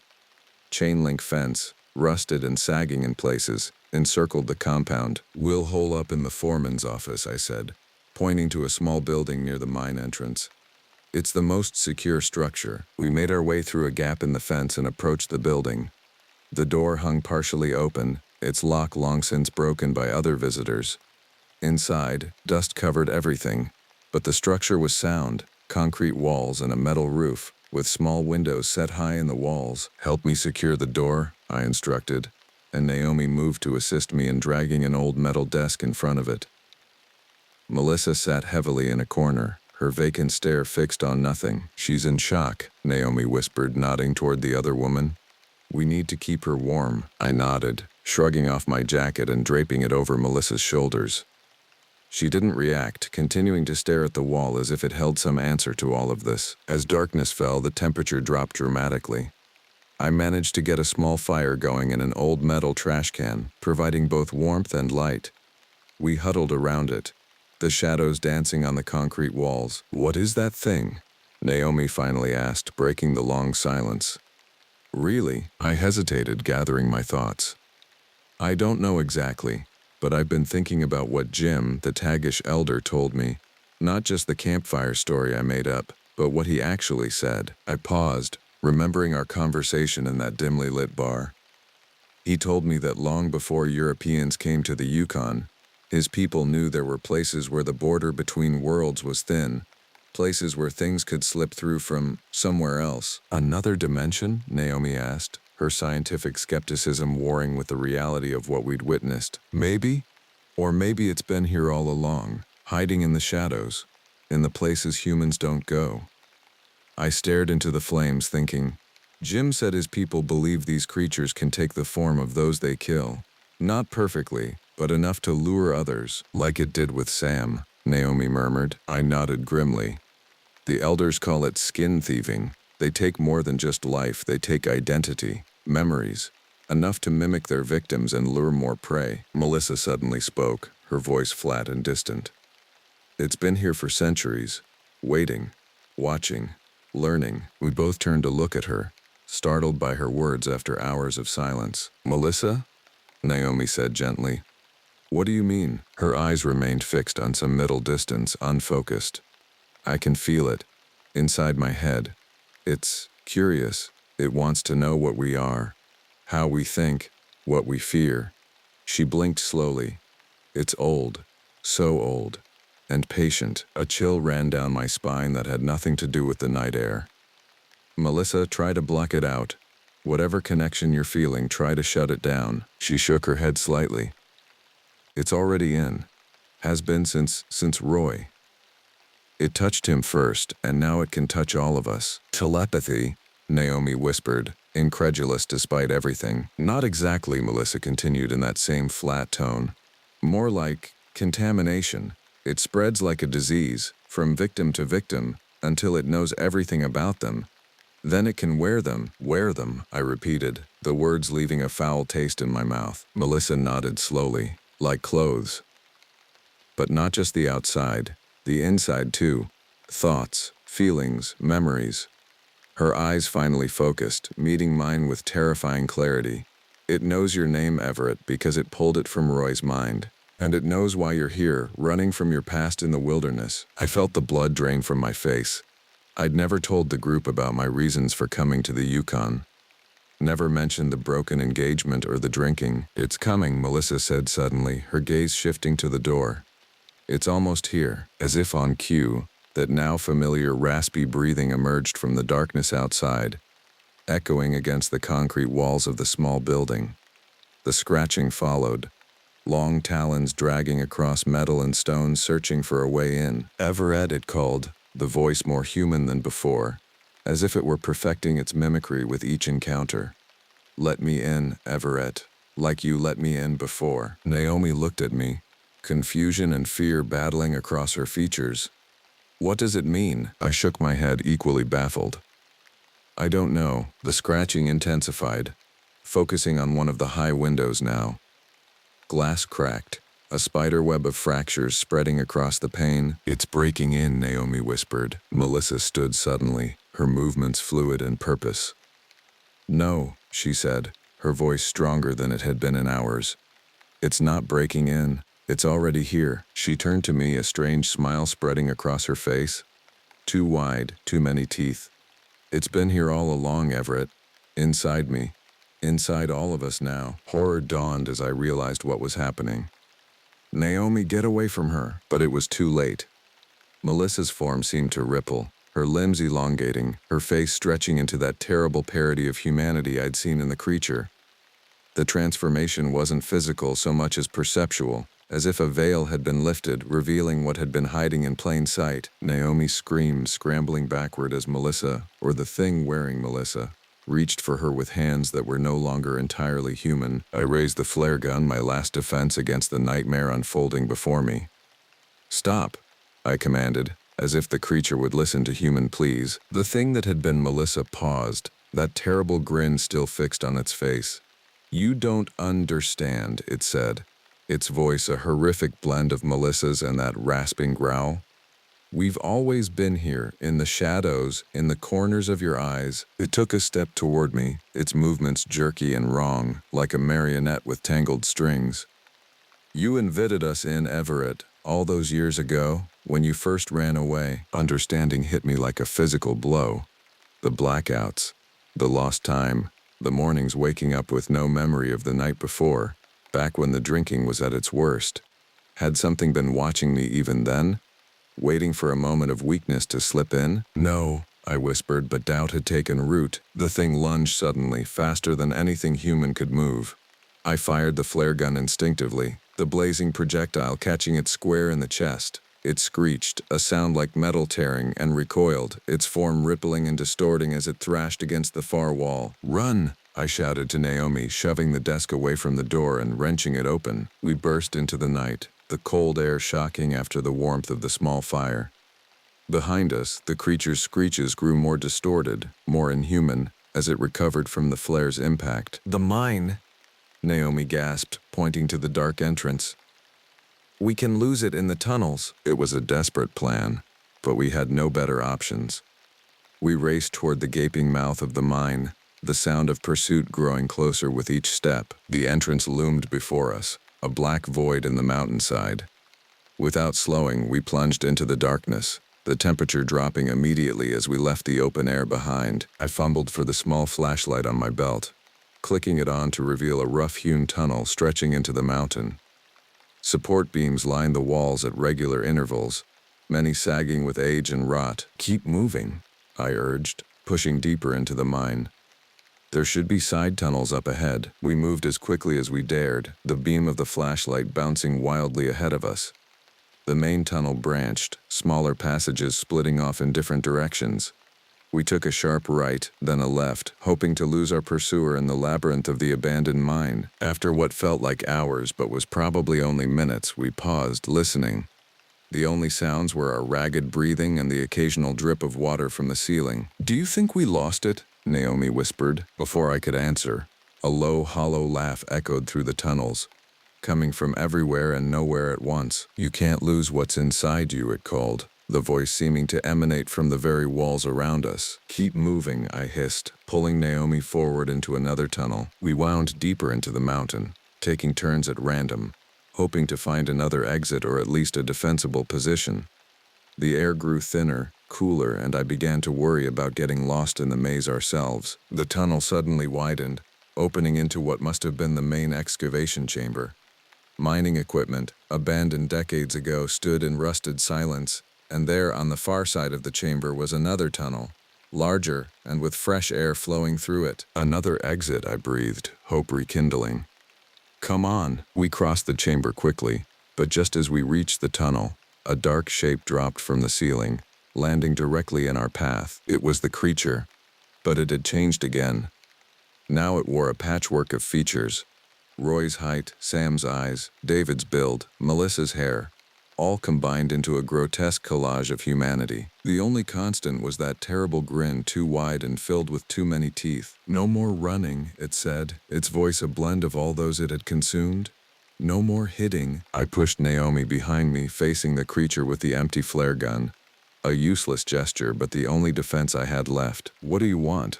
I demanded, surprised by the steadiness in my voice. The creature tilted its head, an unsettlingly human gesture on its inhuman form. "To know, to become, to exist beyond the shadows." "You've killed my friends," I said, anger overtaking fear. "You've been hunting us like animals." It made a sound that might have been laughter. "Not hunting, harvesting, learning." It took a step closer, its mismatched limbs moving with that fluid wrongness I'd seen in the forest. "You are all so interesting, so full of thoughts and feelings and memories." Understanding dawned, terrible and clear. This wasn't just about killing, it was about consumption, not of flesh but of identity, of self. "You're alone," I realized aloud. "The only one of your kind. That's why you take pieces of us. You're trying to, what, become human?" Something shifted in its distorted features. Surprise perhaps, or recognition. "Not alone," it corrected. "Never alone, but separate, apart. We watch from the spaces between." "We?" Naomi whispered behind me. The creature's grin widened impossibly further. "All of us, everywhere, in the shadows of every forest, in the corners of every room, waiting." A chill ran through me that had nothing to do with the cold mountain air. "What are you?" I asked, though I wasn't sure I wanted to know the answer. "Older than your words," it replied. "Older than your thoughts. We were here before you climbed down from the trees. We will be here when you are dust." It lunged suddenly, and I reacted on instinct, diving to the side and pulling Naomi with me. We scrambled toward another tunnel, smaller than the exit but our only option. As we ran, I grabbed a rusted pickaxe from among the abandoned tools, its weight reassuring in my hand. Not much of a weapon against the thing behind us, but better than nothing. The new tunnel narrowed quickly, forcing us to bend double as we hurried forward. Behind us, that raspy breathing echoed, closer with every second. The tunnel ended abruptly in a small chamber with a collapsed ceiling. Moonlight filtered through the gap, revealing a possible way out. If we could climb the rubble pile. Up there, I pointed, boosting Naomi toward the opening. Hurry! She scrambled up the pile of rocks and dirt, reaching the gap and pulling herself through. I followed, the sounds of pursuit growing louder behind me. I was halfway up when I felt something grab my ankle. A cold, strong grip that yanked me backward. I clung to the rocks, kicking frantically with my free leg. Everett! Naomi cried, reaching down through the gap. Go! I shouted back. Run! Get to the ranger station! The thing pulled harder, and I lost my grip, sliding back down the pile toward those waiting jaws. That impossible grin. I swung the pickaxe blindly, feeling it connect with something solid. The creature screeched, its grip loosening just enough for me to scramble back up the rubble pile. Naomi still waited at the top, her hand extended. I grabbed it, and together we pulled until I tumbled through the gap into the cool night air. We were on the mountainside, above the mine entrance we'd originally entered. Below us, the abandoned mining complex sat silent and dark. We need to move, I gasped, pulling Naomi to her feet. It'll find another way out. We half ran, half slid down the steep slope, putting as much distance between ourselves and the mine as possible. The forest opened before us, the trees now seeming like shelter rather than threat. The ranger station was still miles away, but we had a chance now, a head start at least. As we moved through the trees, I couldn't shake the creature's words from my mind. All of us. Everywhere. In the shadows of every forest. In the corners of every room. Waiting. What had we really encountered out here in the Yukon wilderness? Not just a predator, not just a monster, but something older. Something watching from the spaces between what we know and what we fear. And worst of all, something that might follow us back to civilization. The first gray light of dawn found us still moving, exhaustion dragging at every step. We hadn't stopped, driven by the certainty that the creature was still behind us, still hunting. How much further? Naomi asked, her voice rough with fatigue. Maybe 5 miles, I replied, though I wasn't entirely sure. The landscape had become unfamiliar, or perhaps it was simply my exhausted mind failing to recognize familiar landmarks. We pushed on, following game trails when we could find them, bushwhacking when we couldn't. The forest seemed different in the early morning light, less threatening, more mundane. But I knew better than to trust appearances now. Do you think it's still after us? Naomi asked after a long silence. I considered lying, offering some comforting platitude, but couldn't bring myself to do it.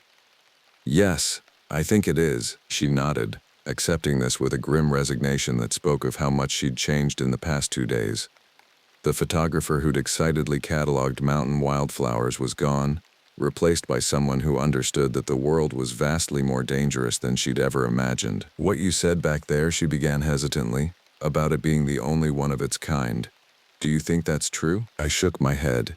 You heard what it said. All of us. Everywhere. I think they're all around us, all the time, just usually hidden. Then why haven't we seen them before? Why aren't there reports of these things all over the world? Maybe there are, I replied. Maybe all those disappearances in national parks, all those unexplained deaths in remote areas? Maybe this is what's behind some of them. We fell silent again, contemplating the implications. The idea that such creatures existed, watching from the margins of our world, was too terrifying to fully process. Around mid-morning, we reached a ridge that gave us a view of the valley below. And there, nestled among the trees about 2 miles distant, was the ranger station. A small cluster of buildings with a radio tower rising above the forest canopy. We're going to make it, Naomi breathed, new energy infusing her voice. I wanted to share her optimism, but something felt wrong.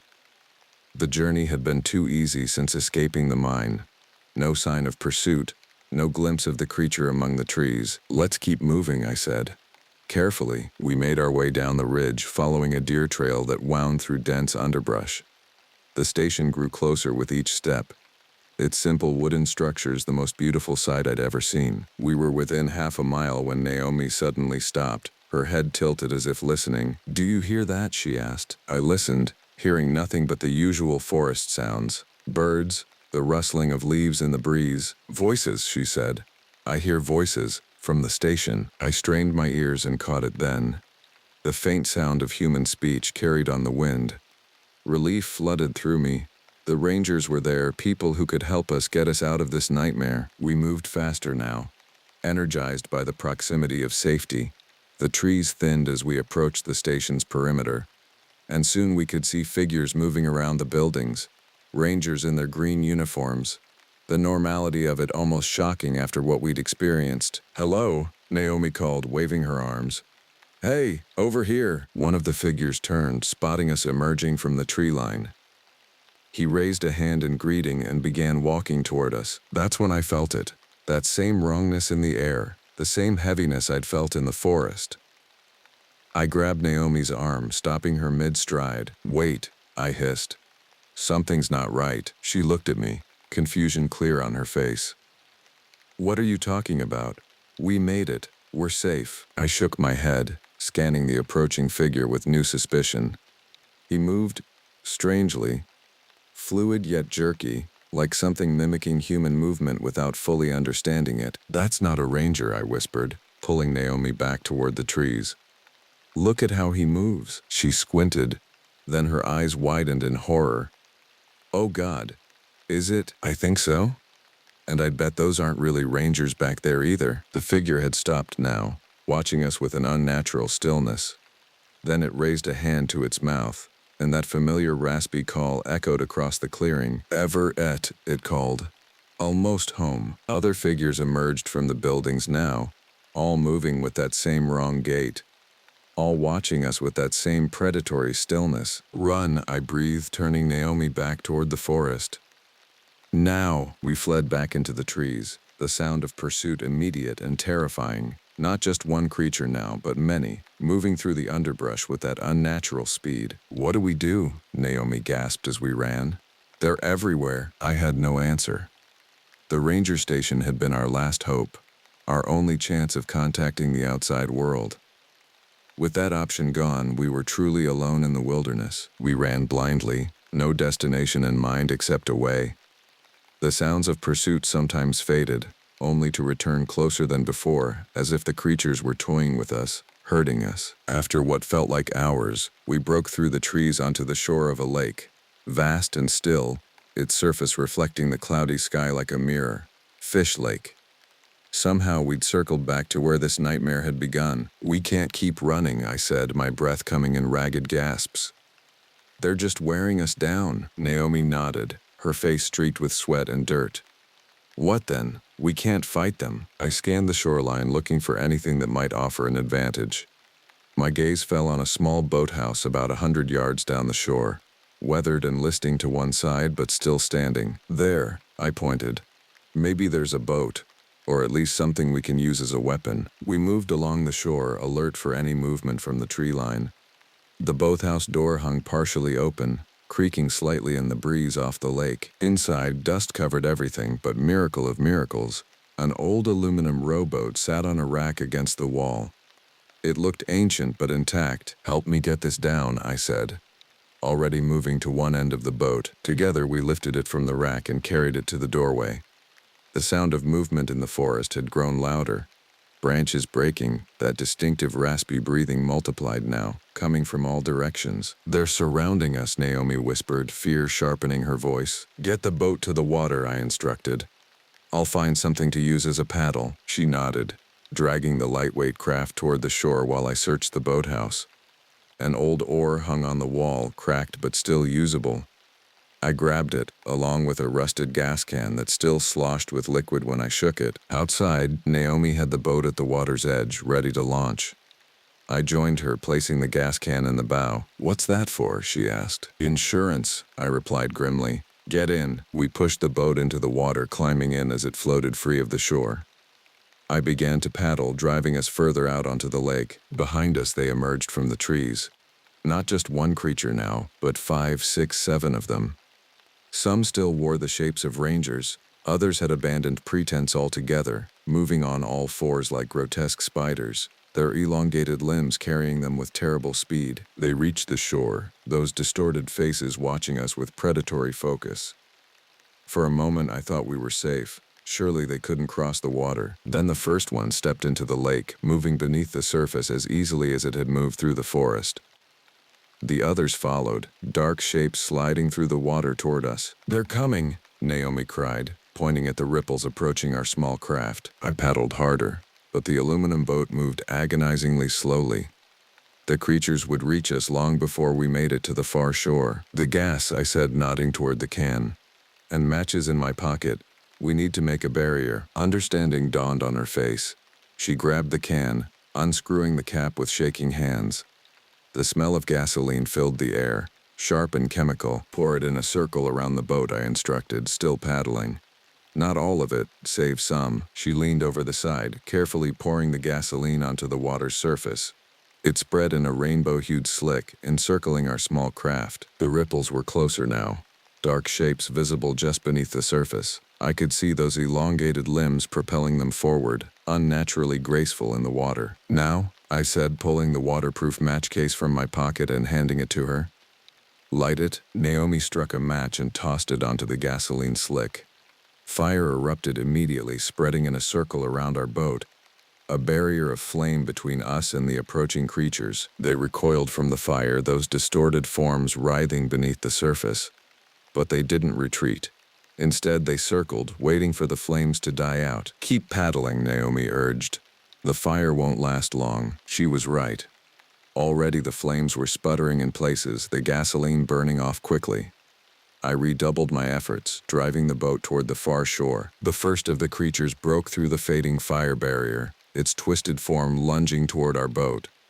Naomi screamed, scrambling away from the side where elongated fingers reached for her. I swung the oar, connecting with the creature's head with a sickening crack.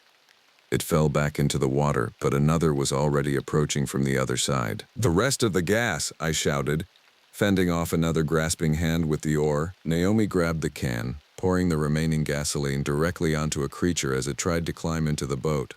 I struck another match and tossed it. The creature erupted in flames, a horrific screeching sound filling the air as it thrashed in the water. The others retreated momentarily, apparently capable of fear after all. We used the reprieve to paddle furiously, closing the distance to the far shore. Behind us, the burning creature had sunk beneath the surface, and the others were advancing again, more cautious now but still coming. The boat's bow scraped against the rocky shore, and we scrambled out, dragging it partially onto land.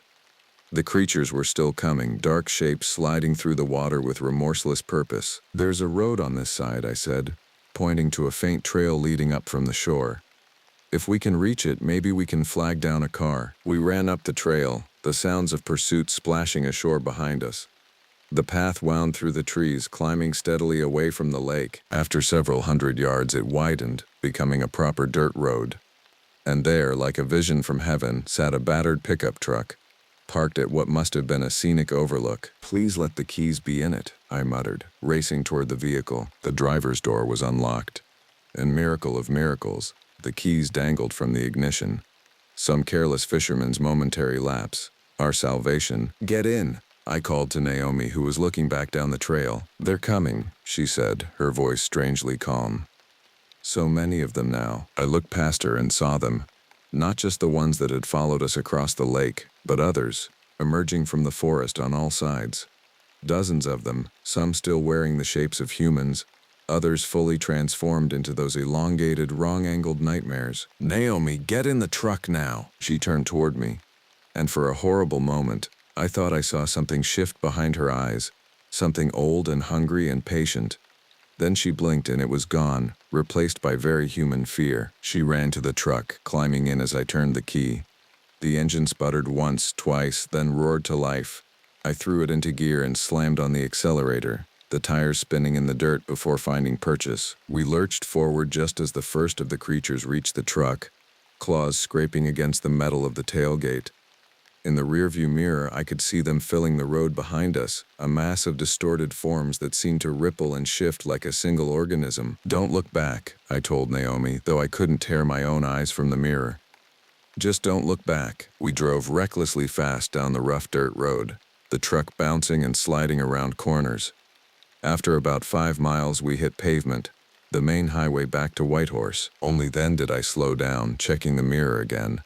The road behind us was empty. "Are they gone?" Naomi asked, her voice small. "I think so," I replied, though I wasn't at all certain. For now, at least. We made it to Whitehorse by evening, pulling into the Royal Canadian Mounted Police Station like it was a fortress in hostile territory. The officers were skeptical of our story, of course. 3 missing tourists, a wild tale of creatures in the woods. It sounded like the ravings of dehydrated, traumatized survivors. They sent search parties to Fish Lake and found nothing. No bodies, no evidence of the creatures we'd described.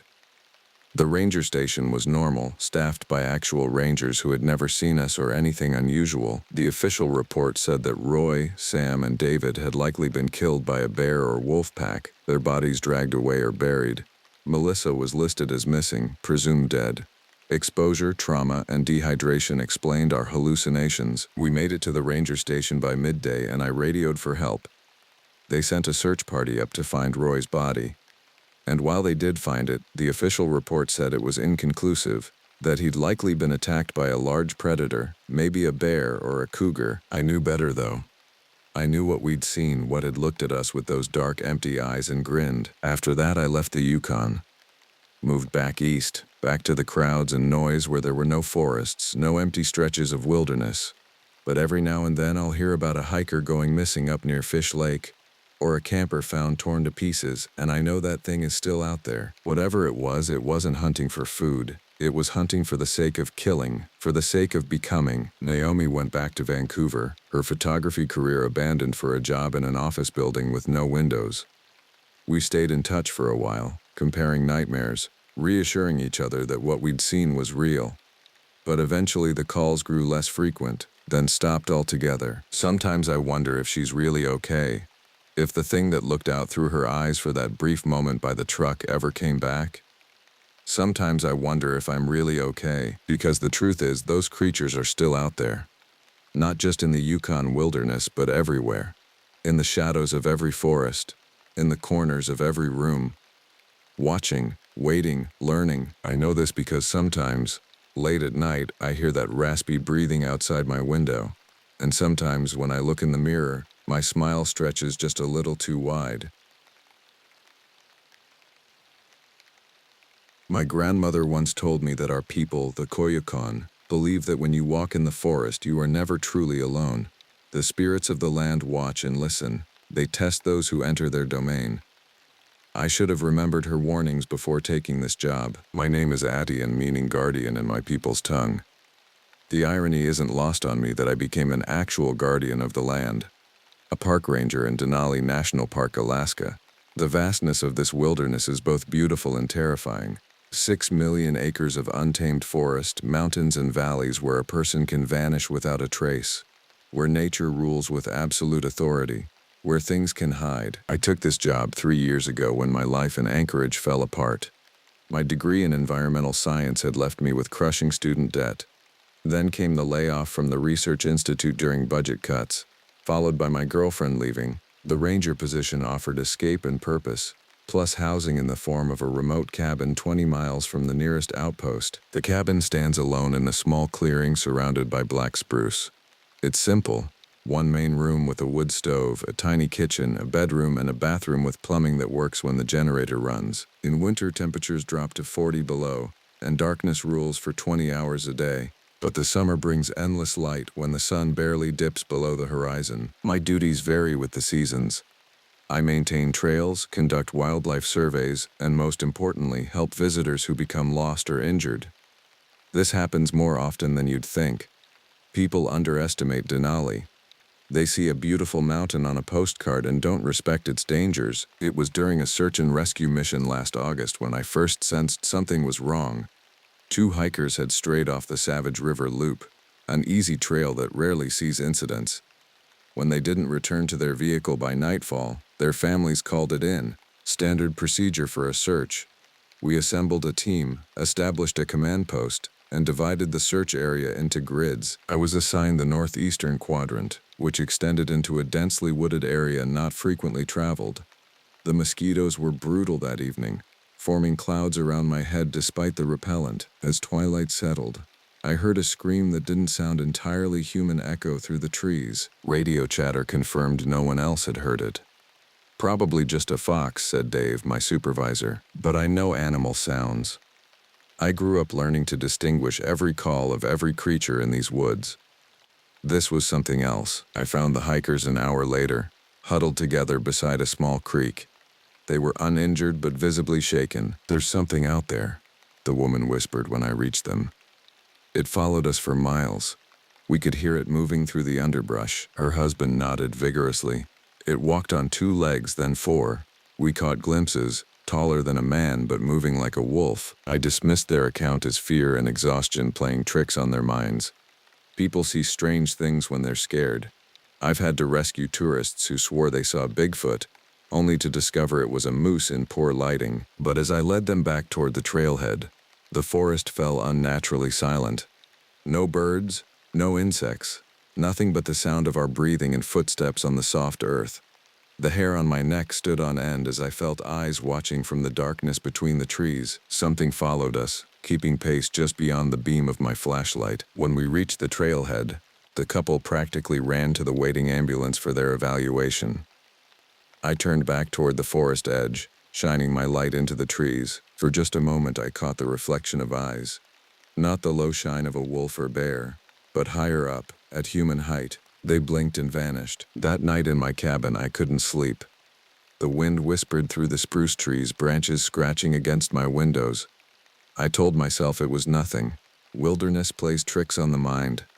Perhaps I'd been alone too long, the isolation wearing on me. But 3 nights later I woke to the sound of heavy breathing just outside my bedroom window. When I looked, nothing was there. Just paw prints in the soft earth, canine in shape but massive, with claw marks that dug deep into the soil. And beside them, what looked like human footprints. The elders of my tribe speak of many spirits that dwell in these forests. Some benevolent, others malicious. But there is one they mention only in whispers, a being that walks on 2 legs and 4, that hunts those who trespass in its territory. I didn't know it then, but I had awakened the attention of what my people call the Nakani, the dogman of the northern woods. When I was a child, my grandfather would sit me on his knee during the long winter nights and tell stories of our ancestors. Among these tales were warnings about creatures that inhabited the deepest parts of the forest. The Nakani was chief among them, a being that walked upright like a man but could drop to all 4s and run with the speed of a wolf. His stories described it as having the head of a dog or wolf, the torso of a man, and legs that could shift between human and canine. "Never venture alone into the woods during the darkness of the new moon," he would say. That is when the Nakani hunts. As a modern educated man, I had dismissed these as the beautiful myths of my people. Stories meant to keep children close to home and teach respect for the wilderness. But sitting at my desk in the ranger station the morning after finding those prints, I wasn't so certain anymore. I opened my laptop and began researching. Native legends from across Alaska told of similar creatures. The Kushtaka of the Tlingit, the Tornit of the Inuit, different names but always a being that blurred the line between human and animal, that stalked travelers in remote areas. More disturbing were the incident reports I found in our database. Over the past 50 years, there had been 23 cases of hikers or campers reporting encounters with upright canine creatures in the Denali region. Most were dismissed as bear sightings or hallucinations brought on by hypothermia or altitude sickness.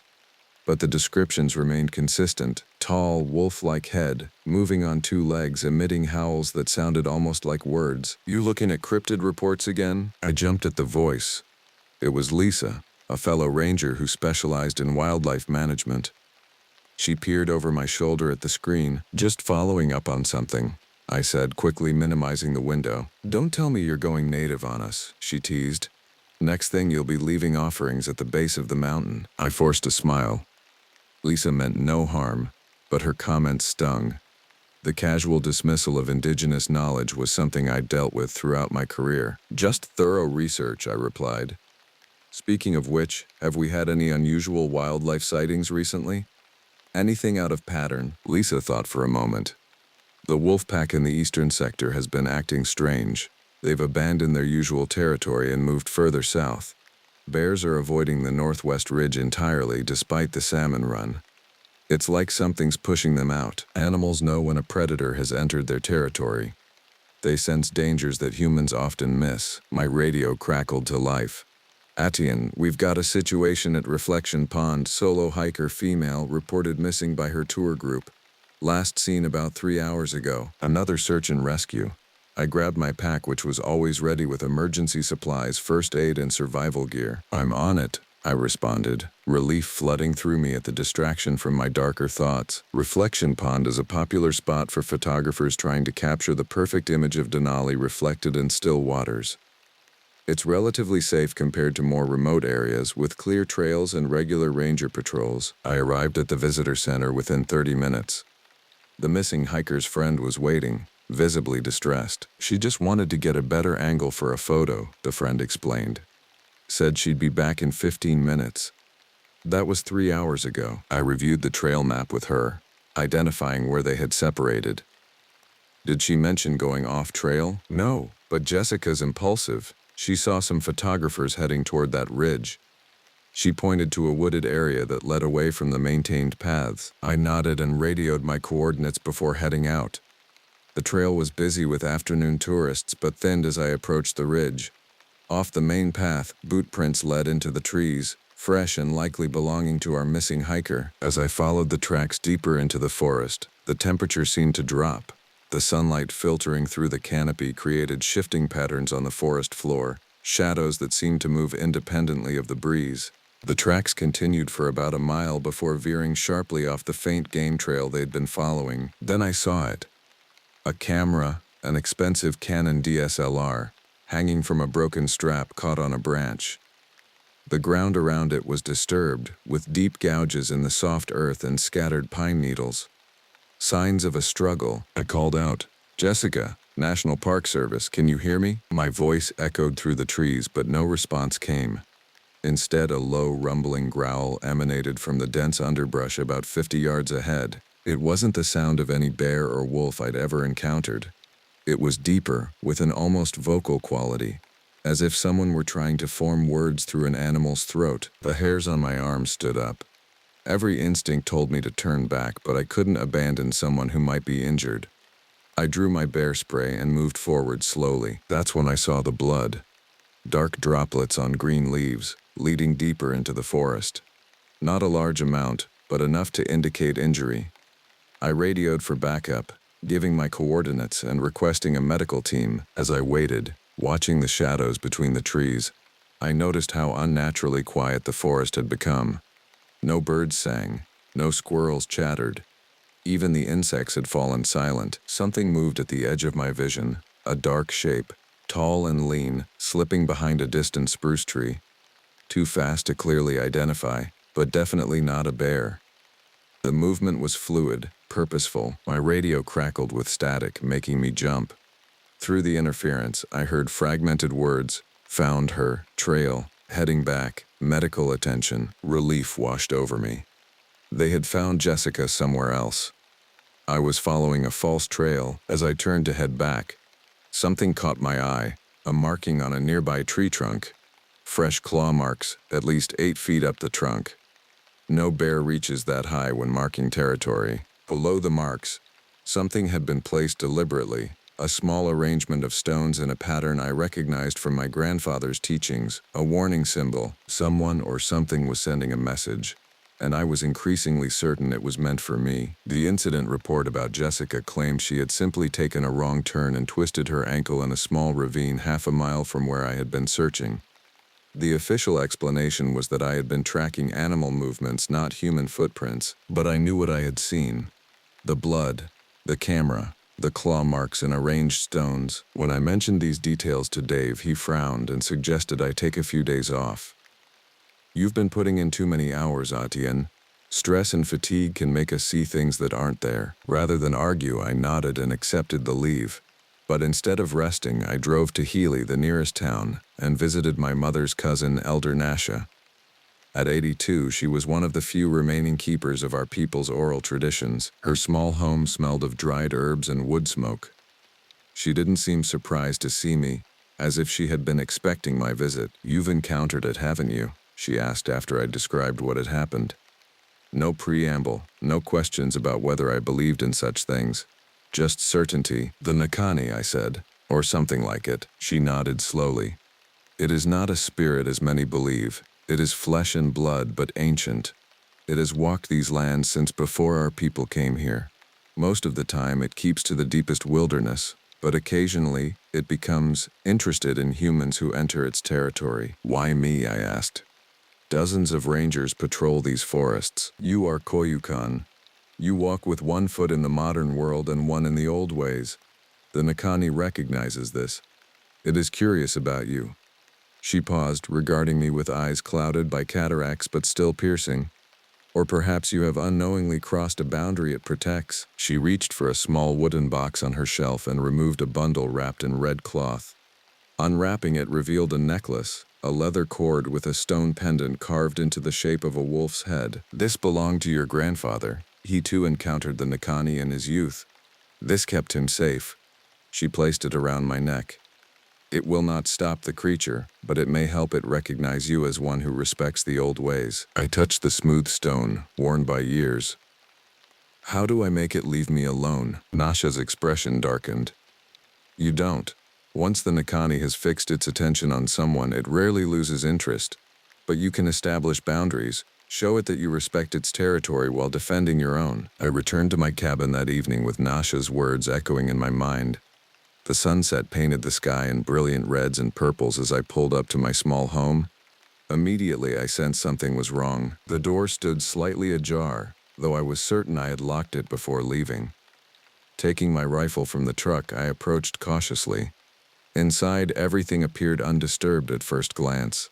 Nothing stolen, nothing broken, but someone or something had been there. On my kitchen table sat a dead snowshoe hare, perfectly intact but for the broken neck. Beside it lay a tuft of dark fur that didn't match the hare's white coat. It was coarser, almost bristly, with a peculiar musty scent. A gift? A threat?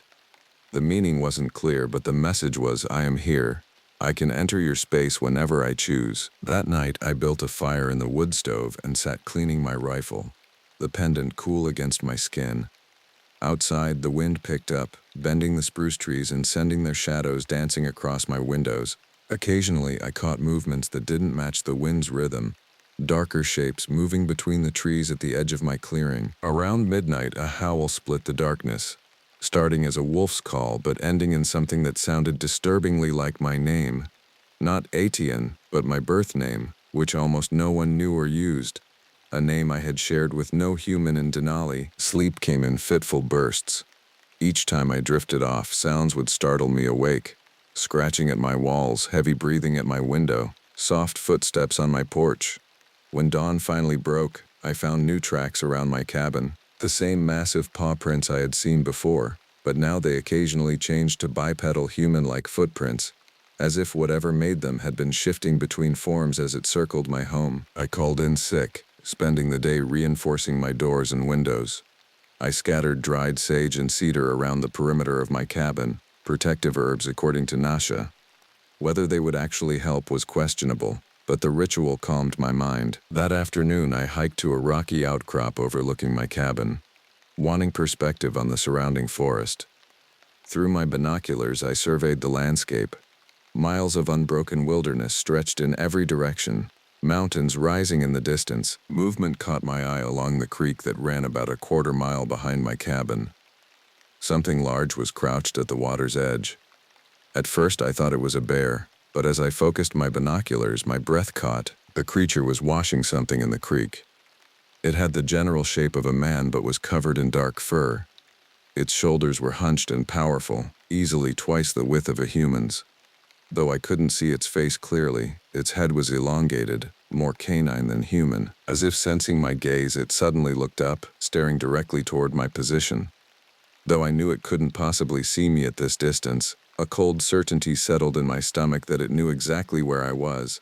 It rose to its full height, at least 7 feet tall, and lifted what it had been washing, a red Park Service jacket, identical to mine. It shook the garment like a flag, then deliberately folded it and placed it on a rock before disappearing into the trees with a fluid motion that was neither fully human nor animal. I practically ran back to my cabin, heart hammering. Inside, I checked my closet.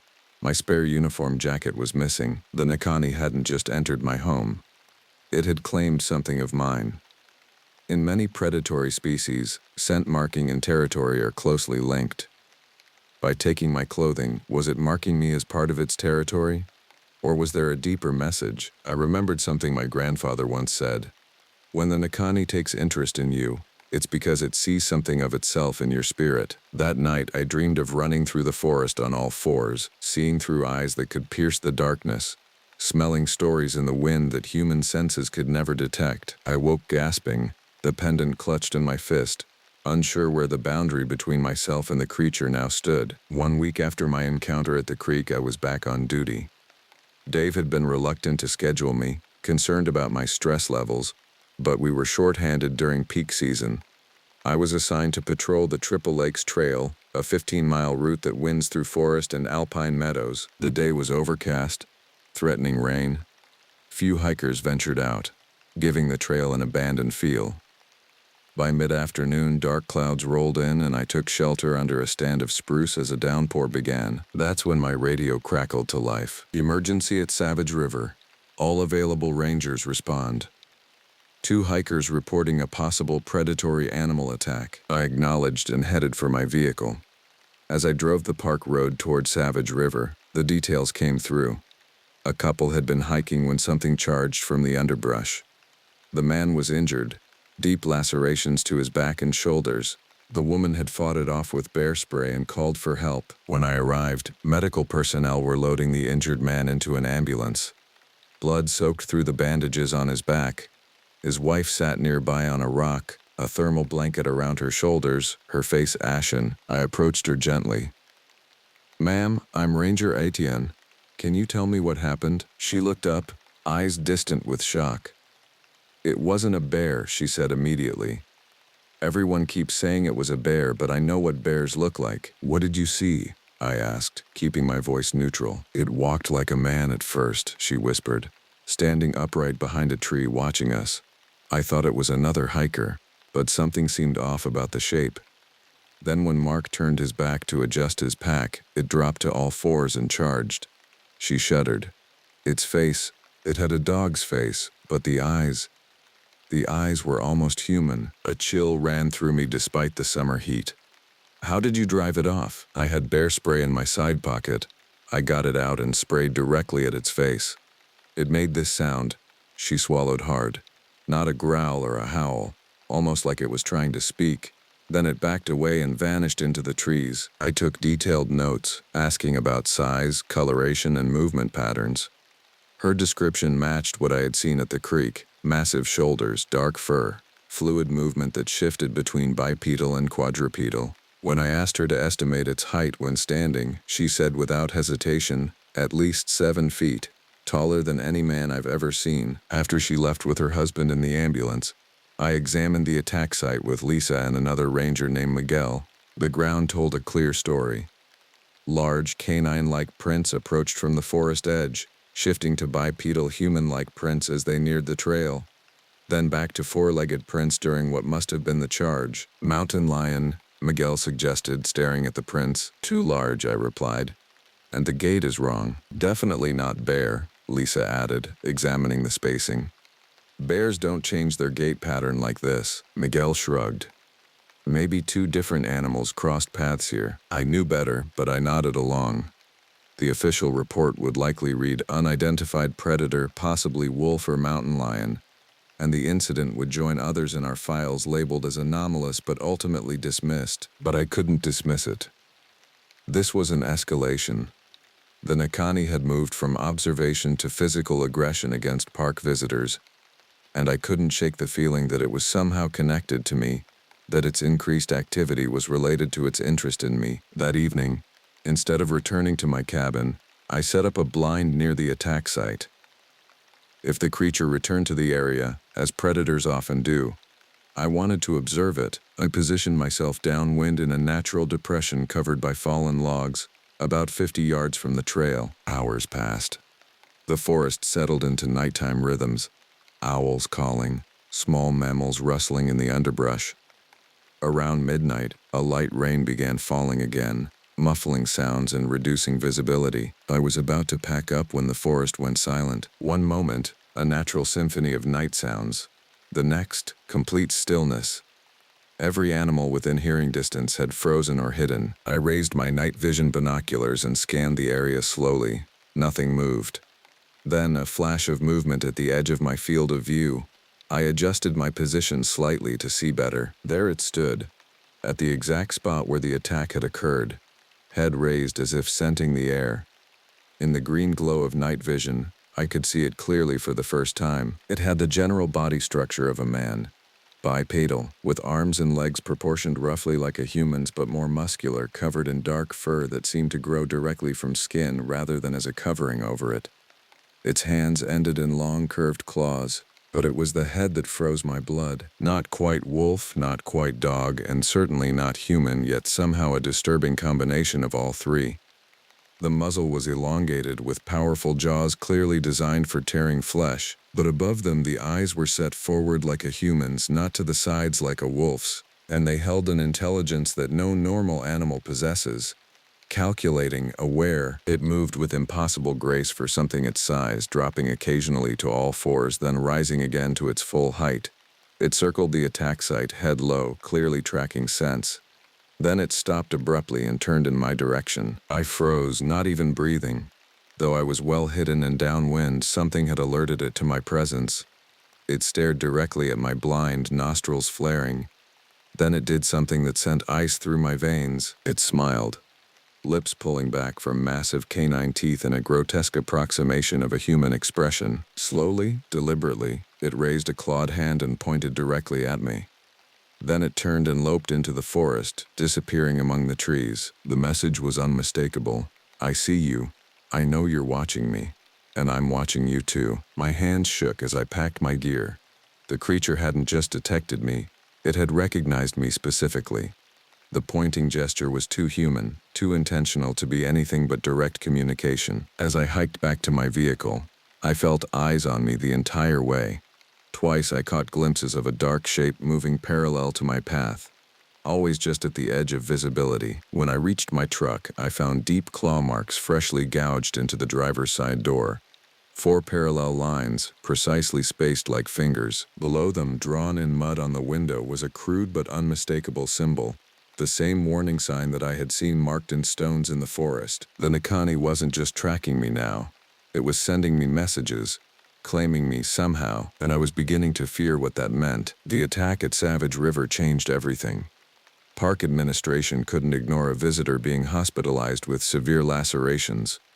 An official hunt for the rogue predator was organized, with wildlife management teams brought in from Fairbanks. I was both relieved and terrified. Relieved that the threat was being taken seriously.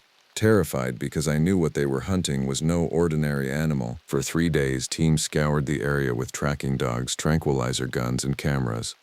The dogs would follow the scent to a certain point, then whimper and refuse to continue, tails tucked between their legs. Camera traps captured nothing but blurred images of what the technicians called probable wolf movement. No concrete evidence was found, and gradually the search was scaled back. Likely moved on to another territory, was the official conclusion. Possibly a wolf with rabies, given the unusual behavior. I knew better. It hadn't left. It was simply too intelligent to be caught by conventional means. During the search, I felt its presence constantly. Glimpses of movement just beyond the tree line. Strange tracks that appeared and disappeared inexplicably, the sensation of being watched whenever I was alone. One evening, after a long day of futile searching, I returned to my cabin to find a dead raven placed precisely in the center of my porch. Its neck had been broken, and around it small stones had been arranged in a spiral pattern. Not a random kill, A deliberate message. In many native traditions, ravens are messengers between worlds, carriers of omens. This one's placement was too intentional to ignore. The spiral of stones reminded me of petroglyphs I had seen as a child, ancient symbols carved into rock faces that depicted the journey between the physical and spirit worlds. I reported for duty the next morning to find the station in chaos. Overnight, something had broken into our equipment shed, destroying thousands of dollars of gear. Backpacks were shredded, tents torn apart, radio equipment smashed.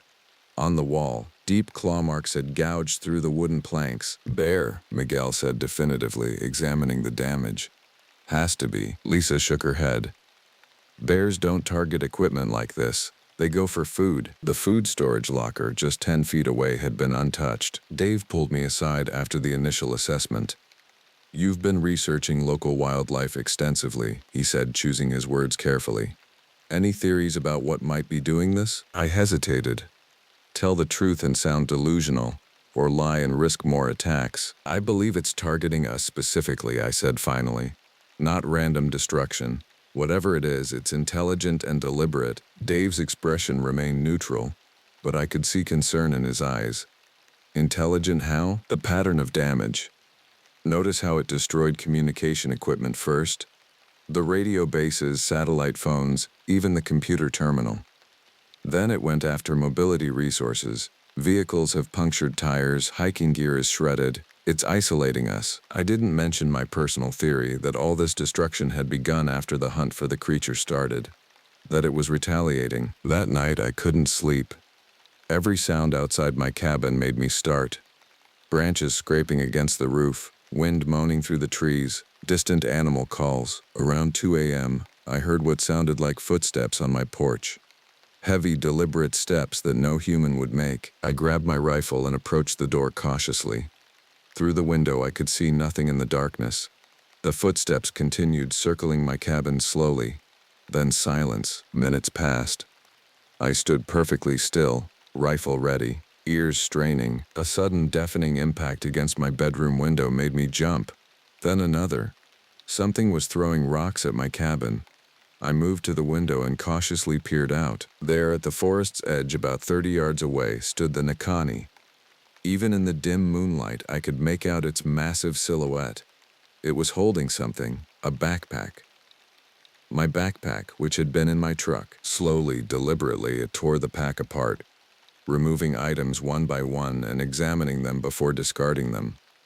My map, compass, first aid kit, emergency rations, all scattered on the ground. When it reached my journal, it paused, turning the pages with surprisingly dexterous claws. Then it looked directly at my window and held the journal up as if making sure I saw it. The message was clear. "I have your possessions. I know your routines. I understand your world." Then it did something I never expected. It sat down, cross-legged like a human, and continued examining my journal in the moonlight. The posture was so incongruously human that it momentarily broke my fear. This wasn't just an animal. Whatever this creature was, it had human-like cognition and curiosity. I made a decision that went against every safety protocol and common sense. I needed to establish communication, to understand what it wanted from me. Slowly, I opened my door and stepped onto the porch, rifle lowered but ready. The Nakani's head snapped up, yellow eyes reflecting the moonlight. "What do you want?" I called out, my voice steadier than I felt. It tilted its head, regarding me with an unnerving intelligence. Then it rose to its full height, dropped my journal, and took several steps forward before stopping, still at the edge of the trees. With deliberate movements, it raised one clawed hand and pointed at me, then at itself, then made a sweeping gesture encompassing the forest around us. "This is your territory," I said, interpreting the gesture. "I understand that." It shook its massive head slowly, not in denial, but as if my understanding was incomplete. It repeated the gesture. Me, itself, the forest. Then it added something new. It drew a circle in the air, encompassing both of us. Same? It was saying we were the same somehow. My grandfather's words echoed in my mind. When the Nakani takes interest in you, it's because it sees something of itself in your spirit. A memory surfaced. My grandmother telling me the story of how our family line began. According to legend, one of our ancestors had been a shapeshifter, capable of taking animal form. Such stories exist in many native traditions, not as mere metaphors but as accounts of a time when the boundaries between human and animal were more fluid. The Nakani took a step forward, then another, moving with liquid grace despite its bulk. It stopped about 15 feet from my porch, close enough that I could smell its musky, wild scent. In the moonlight, I could see details I had missed before. Scars crisscrossed its body. Some appeared to be from battles with other animals, but others were too straight, too precise. Bullet wounds. This creature had survived encounters with humans before. It opened its mouth, and what emerged was not a growl but a series of sounds. Rough, halting, but with clear purpose. It was trying to speak. T-N? My name, mangled by vocal cords not designed for human speech but unmistakable. Cold shock ran through me. It knew my name. Had been watching me long enough to learn it. Yes, I said, fighting to keep my voice calm. I'm Atian, what are you? It made that strange gesture again, pointing to me, to itself, then sweeping its arm toward the forest. Then it spoke again, the sound guttural and strained. Kin. Before I could respond, it turned and melted into the darkness between the trees, leaving me standing alone on my porch. The word hanging in the night air. Kin. Family. Of the same blood. I didn't sleep at all that night, my mind racing with implications. The pendant around my neck seemed to grow heavier, more significant. What had my grandfather encountered in these woods? What secrets lay in my bloodline that connected me to this creature? And what did it intend to do now that it had made contact? The morning after the Nakani spoke to me, I called in sick again.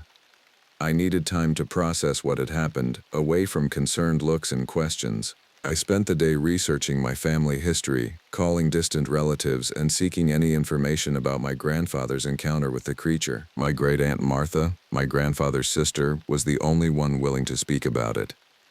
At 91, she had little patience for social taboos. Your grandfather changed after he met the Nakani, she told me over a scratchy phone connection.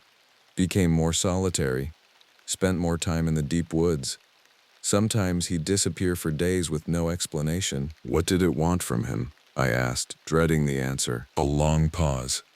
The same thing it wants from you, I suspect. Recognition? Of what? There are things in our bloodline that we don't speak of, she said carefully. Your great-great-grandfather wasn't entirely human, according to the old stories. He came from the forest during a harsh winter, saved your great-great-grandmother when she was lost in a blizzard. They fell in love, but during full moons he would return to the forest for days at a time. I felt a chill despite the summer heat. Are you saying I have Nakani blood? I'm saying there are mysteries in our heritage that science can't explain. The Nakani recognizes its own. It doesn't approach just anyone. That evening, as sunset painted the sky in brilliant oranges and reds, I sat on my porch watching the tree line. I knew it would come. Something had changed between us. A threshold crossed. Sure enough, as dusk deepened into night, a shape emerged from the trees. The Nakani moved with more confidence now, approaching my cabin directly rather than circling or hiding. It stopped about 20 feet away, its yellow eyes reflecting my porch light. I remained seated, forcing myself to appear calmer than I felt.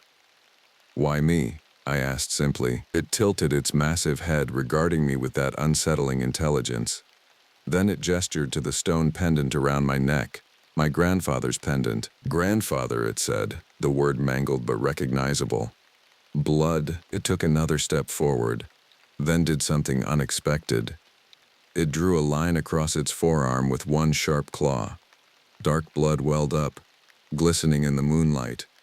Then it pointed to me, clearly indicating I should do the same. Every survival instinct screamed against it, but some deeper intuition, something ancestral and beyond rational thought, guided my hand.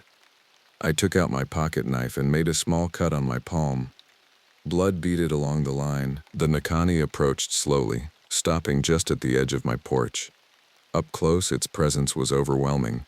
The sheer size and power of it, the wild musk of its fur, the intelligence burning in its eyes. It extended its bleeding arm toward me. What do you want? I asked again, my voice barely above a whisper. Show you, it replied, the words becoming more distinct with practice. Truth, something in its tone resonated with me. A loneliness, a yearning for recognition that echoed my own isolation. I had always felt separate from both worlds, not fully integrated into modern society, yet distanced from my traditional heritage. Slowly, hesitantly, I extended my bleeding hand. Our blood mingled, the world shifted, colors intensified, scents exploded around me. The rich earth beneath my cabin, the sap flowing in the trees, the distant musk of a moose half a mile away. I could hear the heartbeat of a vole under the porch, the wings of an owl passing overhead. Every sense heightened beyond human capability. With this sensory expansion came knowledge, not in words but in images and sensations. I saw the Nakani's life flashing before me, centuries of solitude in these forests, watching as humans came and went, hiding from those who would hunt it. I felt its fundamental connection to the land, not as ownership but as symbiosis. It was as much a part of the forest as the trees themselves, and I saw others like it, few and widely scattered, solitary guardians of wild places. Not monsters, but sentinels, preserving boundaries between the human world and the wilderness, maintaining ancient balances. Most shockingly, I saw my grandfather in these memories, young, strong, experiencing the same blood ritual, and I understood why he had changed afterward. How could he not, having glimpsed a reality beyond ordinary human perception? The vision faded, but the enhanced senses remained. The Nakani released my hand and stepped back, watching me process what I had experienced. "We are few," it said, the words becoming clearer as if our blood connection had somehow improved its ability to communicate. "Dying, humans expand, wilderness shrinks." I understood then what it wanted from me. Not to harm, not to frighten, but to be acknowledged, to pass on knowledge that was in danger of being lost forever. "The attacks," I said. "The hikers, why?" A low growl, not threatening but frustrated. "Territory, warning, some humans kill anything they don't understand." I couldn't argue with that. Throughout history, humans had systematically eliminated predators and beings they feared. "What happens now?" I asked. The Nakani looked toward the distant mountains, then back at me. "Choice. Return to human world. Forget. Or learn. Become guardian." Guardian of what? Balance. Between worlds. I understood the implication. My grandfather had made this choice. Now it was my turn.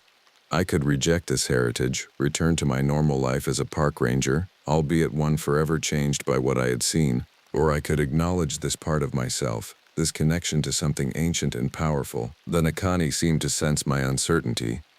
It backed away slowly, returning to the edge of the trees. "Moon cycle," it said.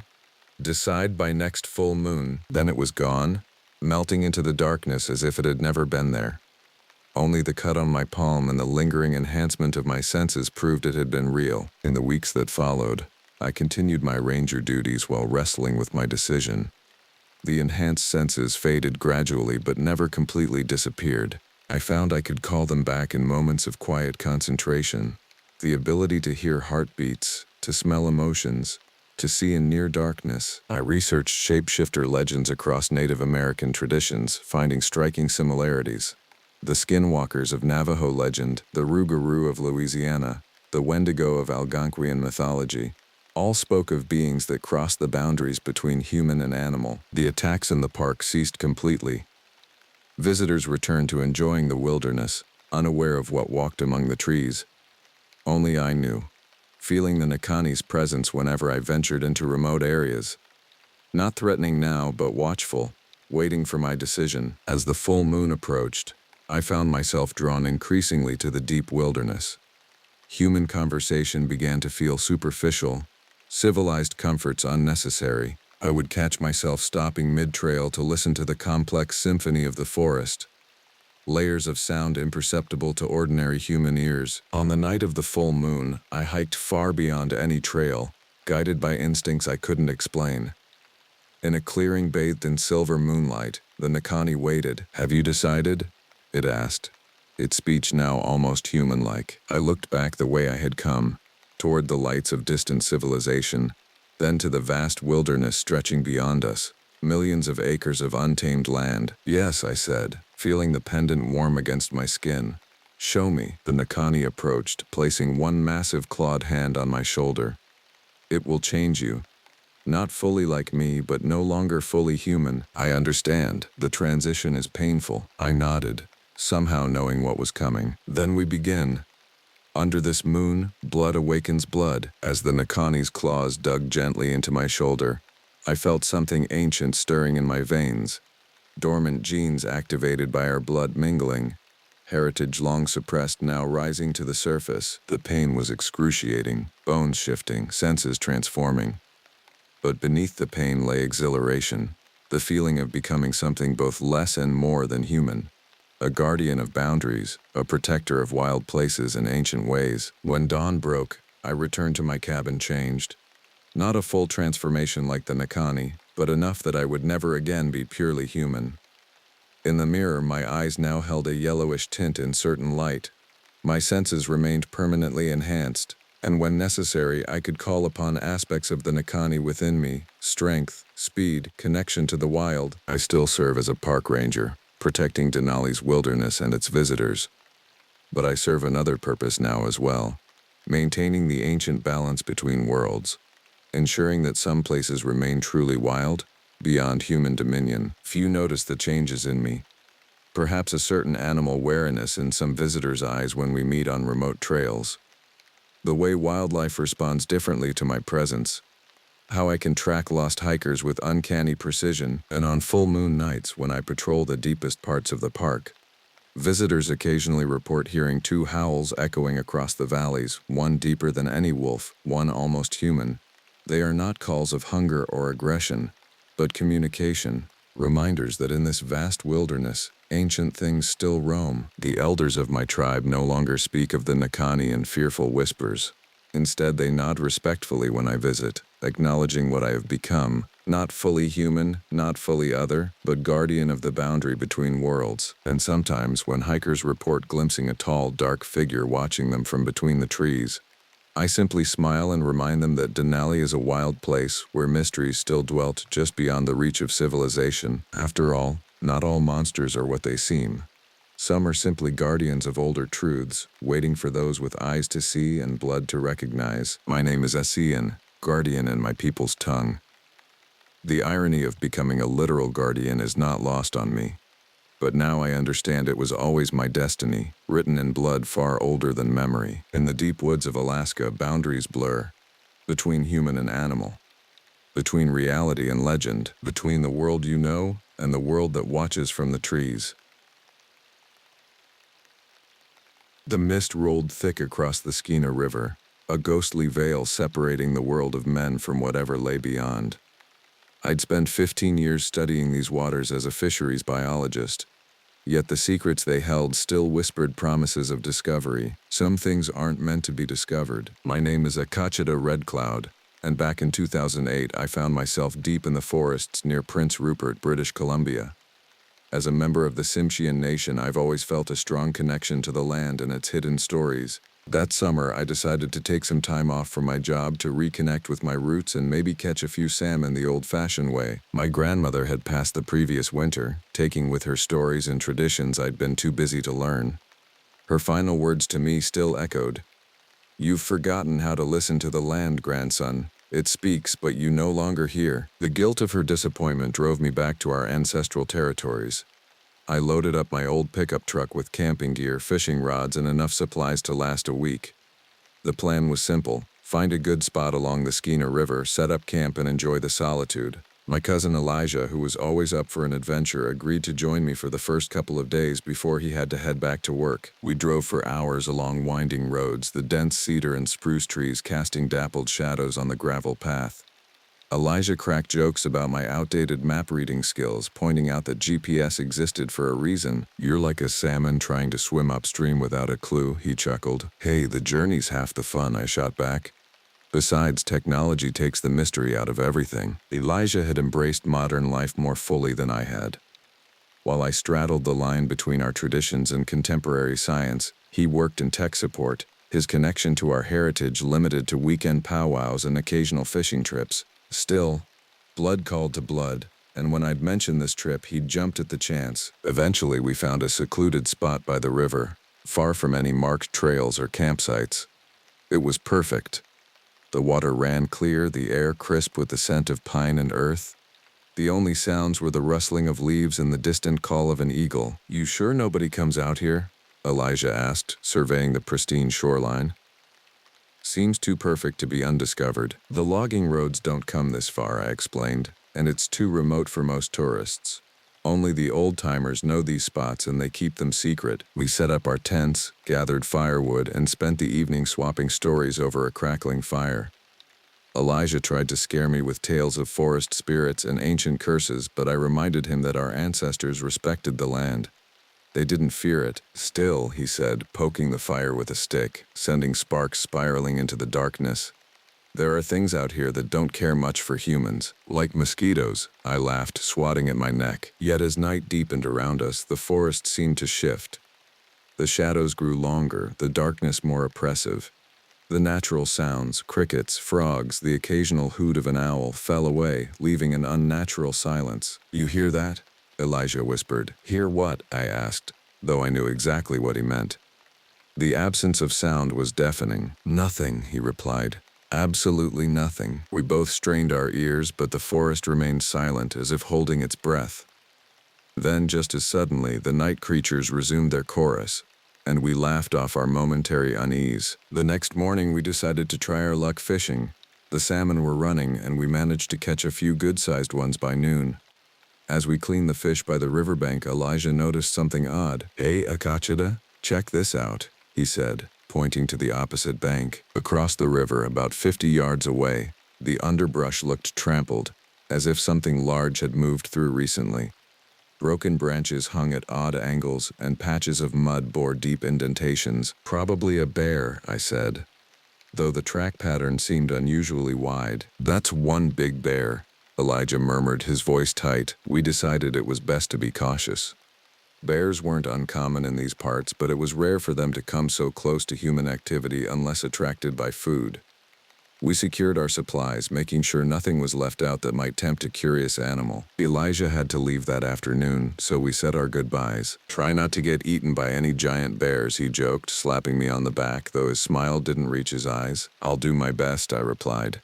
"Drive safe." As his truck disappeared down the gravel road, I felt a strange sense of isolation wash over me. The forest seemed to close in, the trees looming taller, the shadows deeper.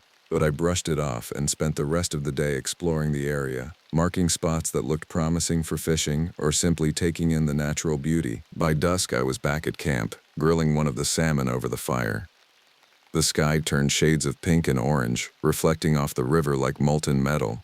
It was the kind of evening that made all the mosquito bites worthwhile, and just as I was about to dig into my meal, I heard a sound, a low, throaty rumble coming from the woods behind me. It wasn't the roar of a bear or the howl of a wolf. It was deeper, more resonant, almost like the purr of an enormous cat, but with an edge that raised the hair on the back of my neck. I froze, listening intently. "Probably just the wind," I muttered, though the trees stood motionless in the still evening air. I resumed eating, but couldn't shake the feeling that I was being watched. Every so often leaves rustled or twigs snapped, but when I turned to look, there was nothing there. Just shadows and silence. To calm my nerves, I started humming an old song my grandmother used to sing. A melody that spoke of rivers and mountains and the spirits that dwelled within them. "Talking to yourself already, Akachida? That's not a good sign," I said aloud, attempting to lighten the mood. Night settled in and the fire began to dwindle. I decided to call it a day and retreated to my tent. Sleep came in fits, interrupted by strange noises that seemed to circle the campsite. At one point I thought I heard whispering, a soft, unintelligible murmur that sent a chill down my spine. I dreamed of my grandmother that night. She stood by the river, her weathered face solemn. "You shouldn't be here," she said, her voice carried by the wind. "This place belongs to the old ones." "What old ones?" I asked in the dream, but she only shook her head, her eyes reflecting something ancient and fearful. "Some territories are not meant for men," she whispered.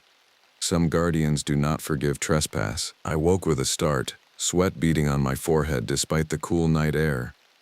Outside, something moved in the darkness, heavy footfalls circling my camp. I lay perfectly still, hardly daring to breathe. Morning couldn't come fast enough. When the first rays of sunlight pierced through the canopy, I emerged from my tent feeling groggy and uneasy. The dream of my grandmother lingered, her warning echoing in my mind. As I surveyed the campsite, I noticed something alarming: large footprints in the soft earth around the perimeter. They were unlike anything I'd seen before, elongated with 4 distinct toe marks and claw impressions that sank deep into the ground. The stride length was impossible, at least 7 feet between prints. "That's definitely not a bear," I whispered, crouching to examine them more closely. I grabbed my camera and took several photos, using my water bottle for scale. The prints were nearly twice the size of my hand, and I don't have small hands. My mind raced with possibilities. Could it be a prank? Was Elijah messing with me? But the sheer size and depth of the prints made that unlikely. Whatever had made them was heavy, much heavier than a human could simulate. Deciding to investigate, I followed the tracks toward the woods. About 100 yards in, I came across more signs of disturbance. Broken branches, some as thick as my wrist, hung splintered. Tufts of coarse, ash-colored hair caught on bark, and most disturbing, deep gouges in tree trunks, as if something had deliberately marked its territory. Great! Now I'm playing detective in a horror movie, I thought, tracing my fingers over the claw marks. They were fresh, the exposed wood still oozing sap. Despite the fear gnawing at my gut, curiosity pushed me forward. I continued deeper into the forest, marking my path with strips of cloth torn from an old bandana. The sounds of the river faded, replaced by an eerie silence that seemed to swallow every footstep. The forest changed subtly the further I went. The trees grew older, more gnarled. Moss hung in thick curtains, and the undergrowth thinned, as if nothing dared to grow in this section of the woods. The light took on a strange quality, filtered and gray despite the morning sun. Then I found it. A clearing littered with bones. Some were small, likely from rabbits or foxes, but others were larger, unmistakably from deer. All had been stripped clean, gnaw marks evident on the surface. Some had been arranged in peculiar patterns, almost like symbols or glyphs. In the center of the clearing stood a twisted cedar, older than any I'd seen before. Its trunk was scarred with the same claw marks I'd observed earlier, but these seemed deliberate, forming patterns that nagged at my memory. They resembled the pictographs from our oldest stories, tales of forest guardians and territorial spirits. "Okay, this is getting out of hand," I said, backing away. The air in the clearing felt heavy, charged with an energy I couldn't explain. It smelled wrong, like ozone and wet fur and something else, something ancient and musty. As I turned to retrace my steps, a sudden movement caught my eye. Between the trees, a massive silhouette moved with unnatural speed. It was quadrupedal, but stood taller than any bear I'd ever encountered, with matted fur the color of ash and muscles that rippled beneath its hide. For a split second, I glimpsed its face, a nightmarish blend of wolf and something almost human, with eyes that glowed amber in the dim light. I didn't wait to get a better look.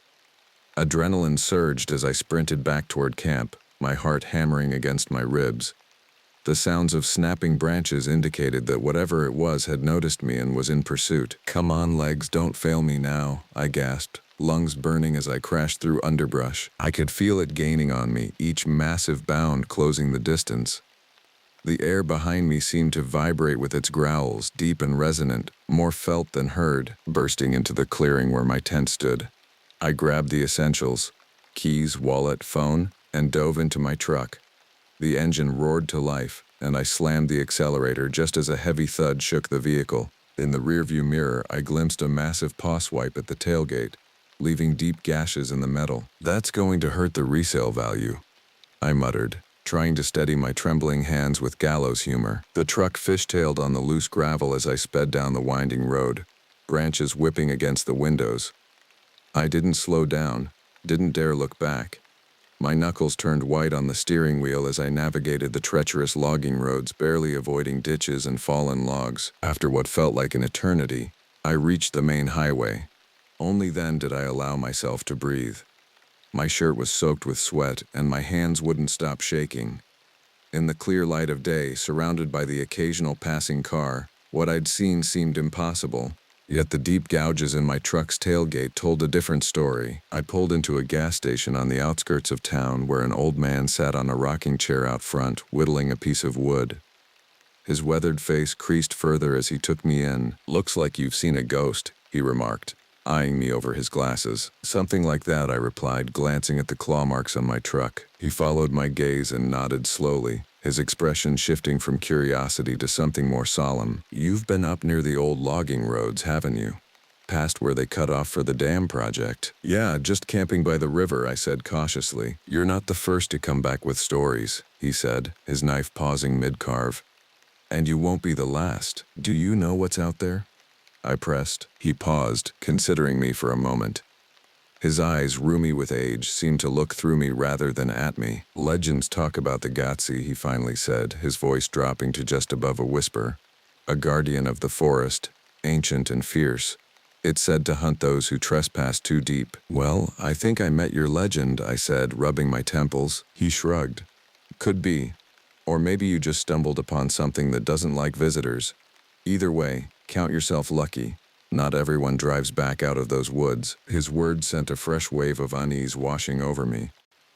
I thanked him and decided to head back to the city, leaving my camping gear behind. Some things weren't worth retrieving. Curiosity gnawed at me that night. Safe in my apartment, with the sounds of the city providing a comforting barrier between me and the wilderness. I uploaded the photos of the footprints and the gouges in the trees. The claw marks on my truck tailgate were unmistakable. 4 parallel gashes that cut deep into the metal. I scoured the internet for any information that could explain what I'd seen. Hours of searching led me down rabbit holes of folklore and cryptozoology. The descriptions of the Gotsi matched closely. A massive wolf-like creature said to protect the deepest parts of the forest. Some accounts described it as a shapeshifter, able to appear as a massive wolf, a bear, or even assume a more humanoid form to lure trespassers deeper into its territory. "Great, attacked by a myth," I scoffed, but the tremble in my voice betrayed my feigned skepticism. The Gotsi appeared primarily in Tsimshian legends, described as a territorial spirit tasked with protecting sacred lands from human encroachment. According to the stories, it targeted those who took more than they needed or showed disrespect to the forest. But I didn't do any of that, I muttered to the empty room. Then I stumbled upon reports of missing persons in the area. Hikers, hunters, campers, all vanished without a trace over the past decade. Most disappearances were attributed to exposure, animal attacks, or simply getting lost in the vast wilderness. But the pattern was unsettling. Most had disappeared within a 15-mile radius of where I'd camped. One article mentioned remains found in remote clearings, bones stripped clean, arranged in patterns described as ritualistic. The authorities had attributed it to predator activity and the scattering of bones by scavengers, but I'd seen those patterns myself. They weren't random. A chill settled over me as I connected the dots. I wasn't just a trespasser. I was prey who had narrowly escaped becoming part of the legend. Sleep eluded me that night. Every creak in my apartment building, every distant siren or car horn made me jolt.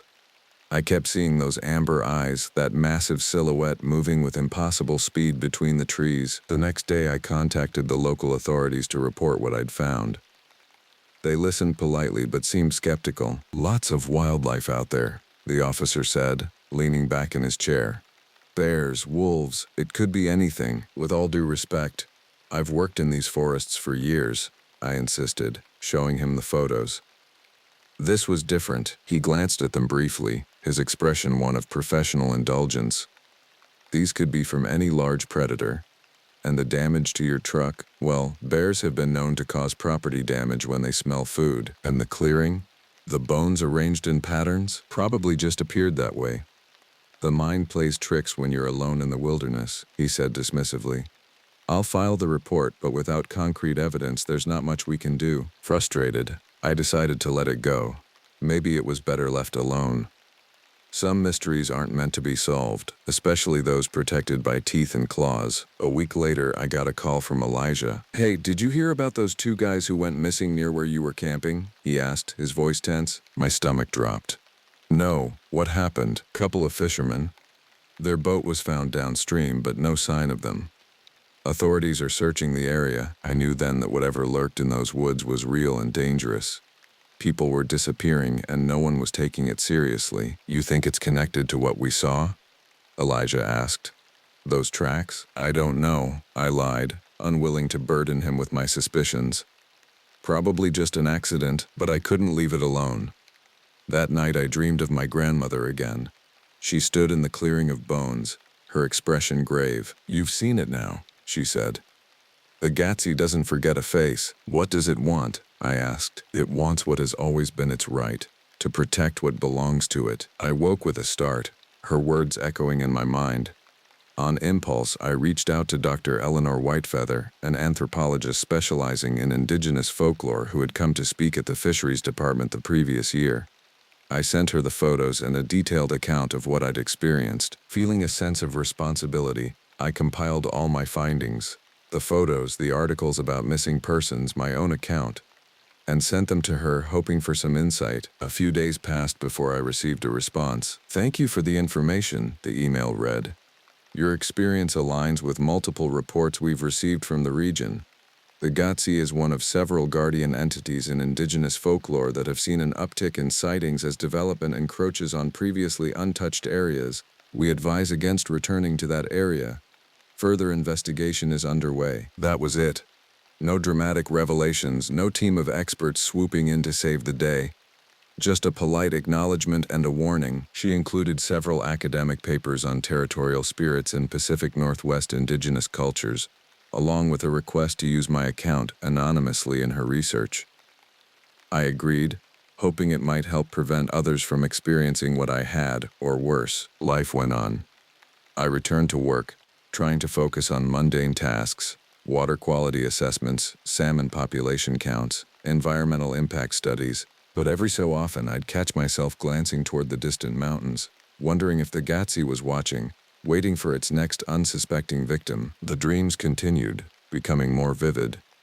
In them, I would find myself back in that clearing, surrounded by bones and ancient trees. Sometimes my grandmother was there, sometimes I was alone. But always, watching from the shadows, were those amber eyes. One evening as I was locking up the office, I noticed a small package on my desk.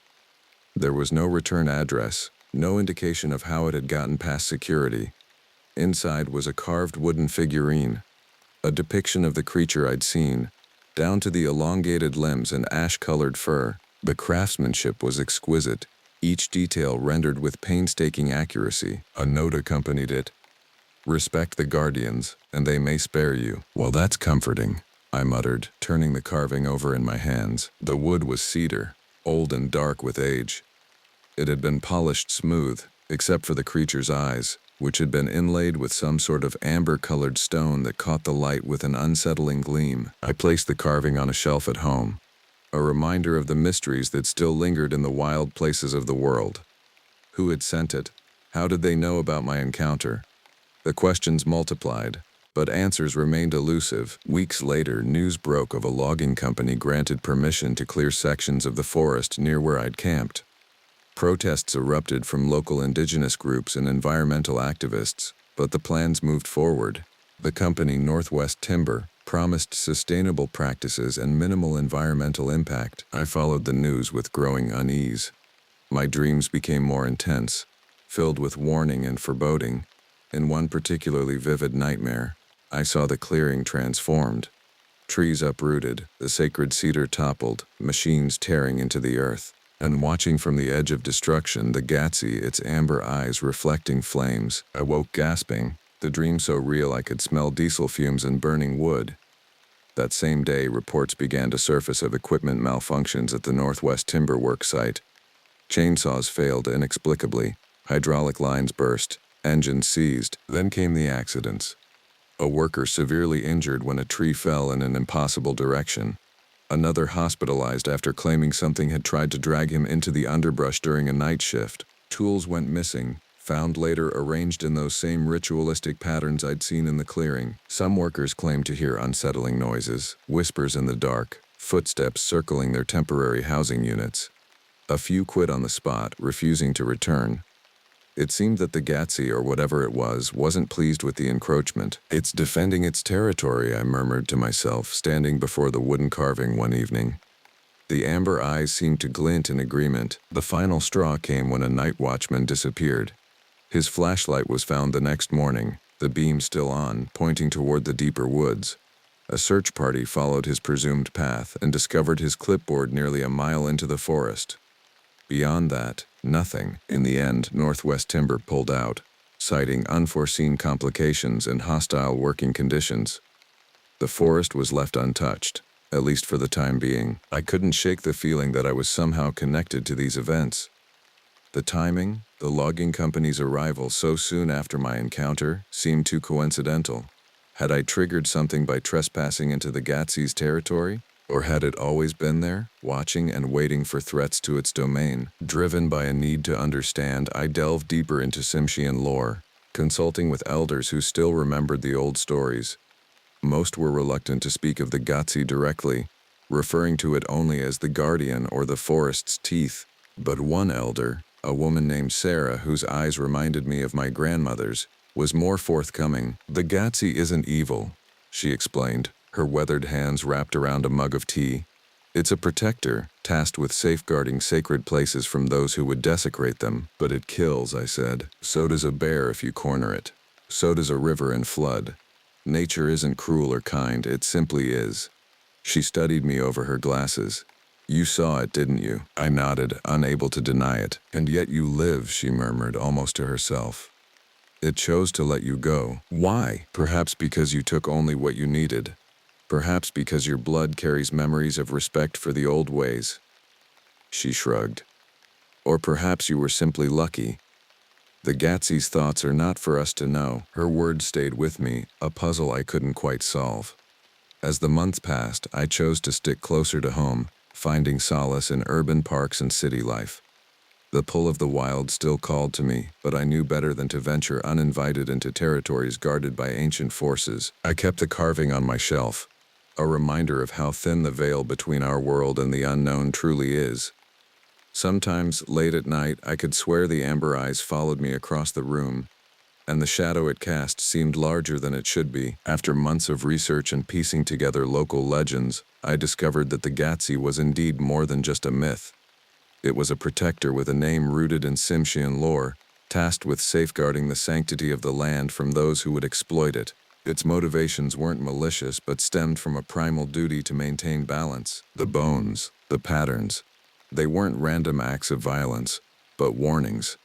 Messages written in the only language the Gatsi knew, telling humans to keep their distance. I sometimes wonder if others have seen what I saw, felt what I felt, if they carry the same knowledge that I do, that in the deepest parts of the wilderness, where the old growth stands untouched and shadows move with purpose, something ancient still holds dominion. My grandmother used to say that wisdom comes from knowing where boundaries lie. Some thresholds are not meant to be crossed, some territories not meant for human feet. The modern world has forgotten these truths, but the Gatsi remembers, and so do I. At least now I understood the rules of the game, and the importance of knowing when to walk away. Some mysteries are better left untouched, some guardians better left unprovoking. But on certain nights when the wind carries whispers from the distant mountains, I still find myself drawn to the window, looking out toward the forest. And sometimes, just sometimes, I imagine I see amber eyes looking back. Growing up in the shadow of the Talkeetna Mountains, I always felt the wild pull of Alaska's untamed spaces. My Dena'ina grandmother called me Casquet, meaning one who watches, though my birth certificate reads James Casquet Nicolai. The name would prove prophetic in ways I never imagined. I took the ranger position at Denali National Park out of desperation more than anything else. My teaching job in Anchorage had disappeared with budget cuts, and the divorce had left me with mountains of debt. The cabin that came with the job, a simple one-room structure near Wonder Lake, meant I could finally escape the suffocating rent of the city. The pay wasn't great, but it would keep the debt collectors at bay. That first week of April, as I drove the empty park road to my new home, the wilderness seemed to hold its breath. Snow still blanketed the landscape, but spring's thaw had begun its slow creep. The sun hung longer in the sky, promising warmth but delivering little. My cabin waited like a solitary sentinel against the backdrop of North America's highest peak, when the clouds permitted its appearance. Inside, The cabin was sparse but functional. A wood stove, a small kitchen area, a desk facing the window, and a narrow bed. The previous ranger had left some supplies, extra firewood, canned goods, a half-empty bottle of whiskey. I arranged my few possessions, including my grandfather's old hunting rifle, which I kept more for tradition than protection. "You'll mostly deal with lost hikers and permit violations," my supervisor Mark had explained during orientation. "Maybe the occasional problem bear. Radio check-ins twice daily. The nearest backup is 40 miles away, so you're pretty much on your own." That first night, I sat on my porch watching the aurora dance green and purple across the sky. I felt a profound sense of belonging, as if my ancestors' spirits recognized my return. Despite everything that had driven me here, the financial ruin, the failed marriage, the career collapse, I felt at peace. Until the howl. It wasn't a wolf. I grew up hearing wolves, and this was different, deeper, almost guttural, with an unsettling human-like quality. It seemed to come from everywhere and nowhere, echoing across the valley. I scanned the tree line with my flashlight, seeing nothing but shadows and snow. The howl didn't repeat, and I told myself it was just the wind playing tricks. Later that night, I woke suddenly, certain someone was watching the cabin. The sensation was so strong I grabbed my rifle and checked the locks twice. Outside, the moon illuminated empty snow, yet the feeling persisted until dawn. The next morning, I found tracks circling my cabin. Large canine prints, but oddly spaced, almost as if the creature had been walking on its hind legs at times. I photographed them, planning to show them to the wildlife biologist when she visited next month. My radio crackled with my first emergency call that afternoon. A hiker had gone missing near Savage River, last seen heading off trail toward the north. With daylight fading and a storm approaching, I packed my gear and headed out, unaware I was being watched by something that was neither human nor beast. As I drove through the gathering darkness toward Savage River, that strange howl echoed across the tundra once more. This time it sounded almost like a warning or a promise. The missing hiker was a 23-year-old named Tyler from Oregon, visiting Alaska for the first time. According to his friend who reported him missing, Tyler had wandered off to get the perfect photo of a moose they'd spotted. I found his backpack at dusk, abandoned beside a creek bed about 2 miles from the road. The contents were undisturbed: water bottle, energy bars, extra layers, suggesting he hadn't planned to leave it behind. More concerning were the tracks around it. The same strange canine prints I'd seen at my cabin, mixed with what appeared to be Tyler's boot prints. "Tyler," I called, my voice swallowed by the vast wilderness and the growing wind. "National Park Service, can you hear me?" The storm arrived faster than forecast, driving horizontal sleet that stung my face. Visibility dropped to mere feet, and the temperature plummeted. I radioed Mark to report my position and findings. "Sounds like you should head back," he advised through bursts of static. "We'll organize a full search team at first light. There's a shelter about half a mile north of my position," I replied. "I'm going to check it before turning back." He might have sought refuge there. The emergency shelter was little more than a modified shed with basic supplies, but it could mean the difference between life and death in Denali's unpredictable weather. As I trudged through deepening snow, my headlamp created a tunnel of light in the swirling darkness. I was 50 yards from the shelter when I saw it, a tall, dark figure moving on 2 legs, yet clearly not human. It stood at least 7 feet tall, with a canine head silhouetted against the snow. For an impossible moment, it remained motionless, staring directly at me. Then it dropped to all fours and vanished into the storm. My heart pounded as I fumbled for my bear spray, my mind struggling to process what I'd seen. It wasn't a bear. The movement was all wrong. Not a wolf either. The memory of my grandmother's stories rushed back. Tales of the adlet, the half-human, half-dog creatures of northern legends. I forced such thoughts away, blaming the storm and poor visibility for playing tricks on my eyes. The shelter door was ajar when I reached it, snow drifting across the threshold. Inside, huddled in the corner, was Tyler, alive but terrified. "It wouldn't let me leave," he whispered, his face pale. "It's been circling the shelter for hours." I treated his mild hypothermia and radioed our position, but the storm had intensified too much for immediate evacuation. We'd have to wait until morning. Tyler's story emerged in fragments throughout the night. He'd been following the moose when he felt something watching him. He glimpsed something moving through the trees, something walking upright, covered in dark fur. "I thought it was a bear at first," he said, hands trembling around a cup of hot coffee. "But bears don't follow you for miles. Bears don't play with you." "What do you mean?" I asked. "It herded me, like a sheepdog with a lost sheep.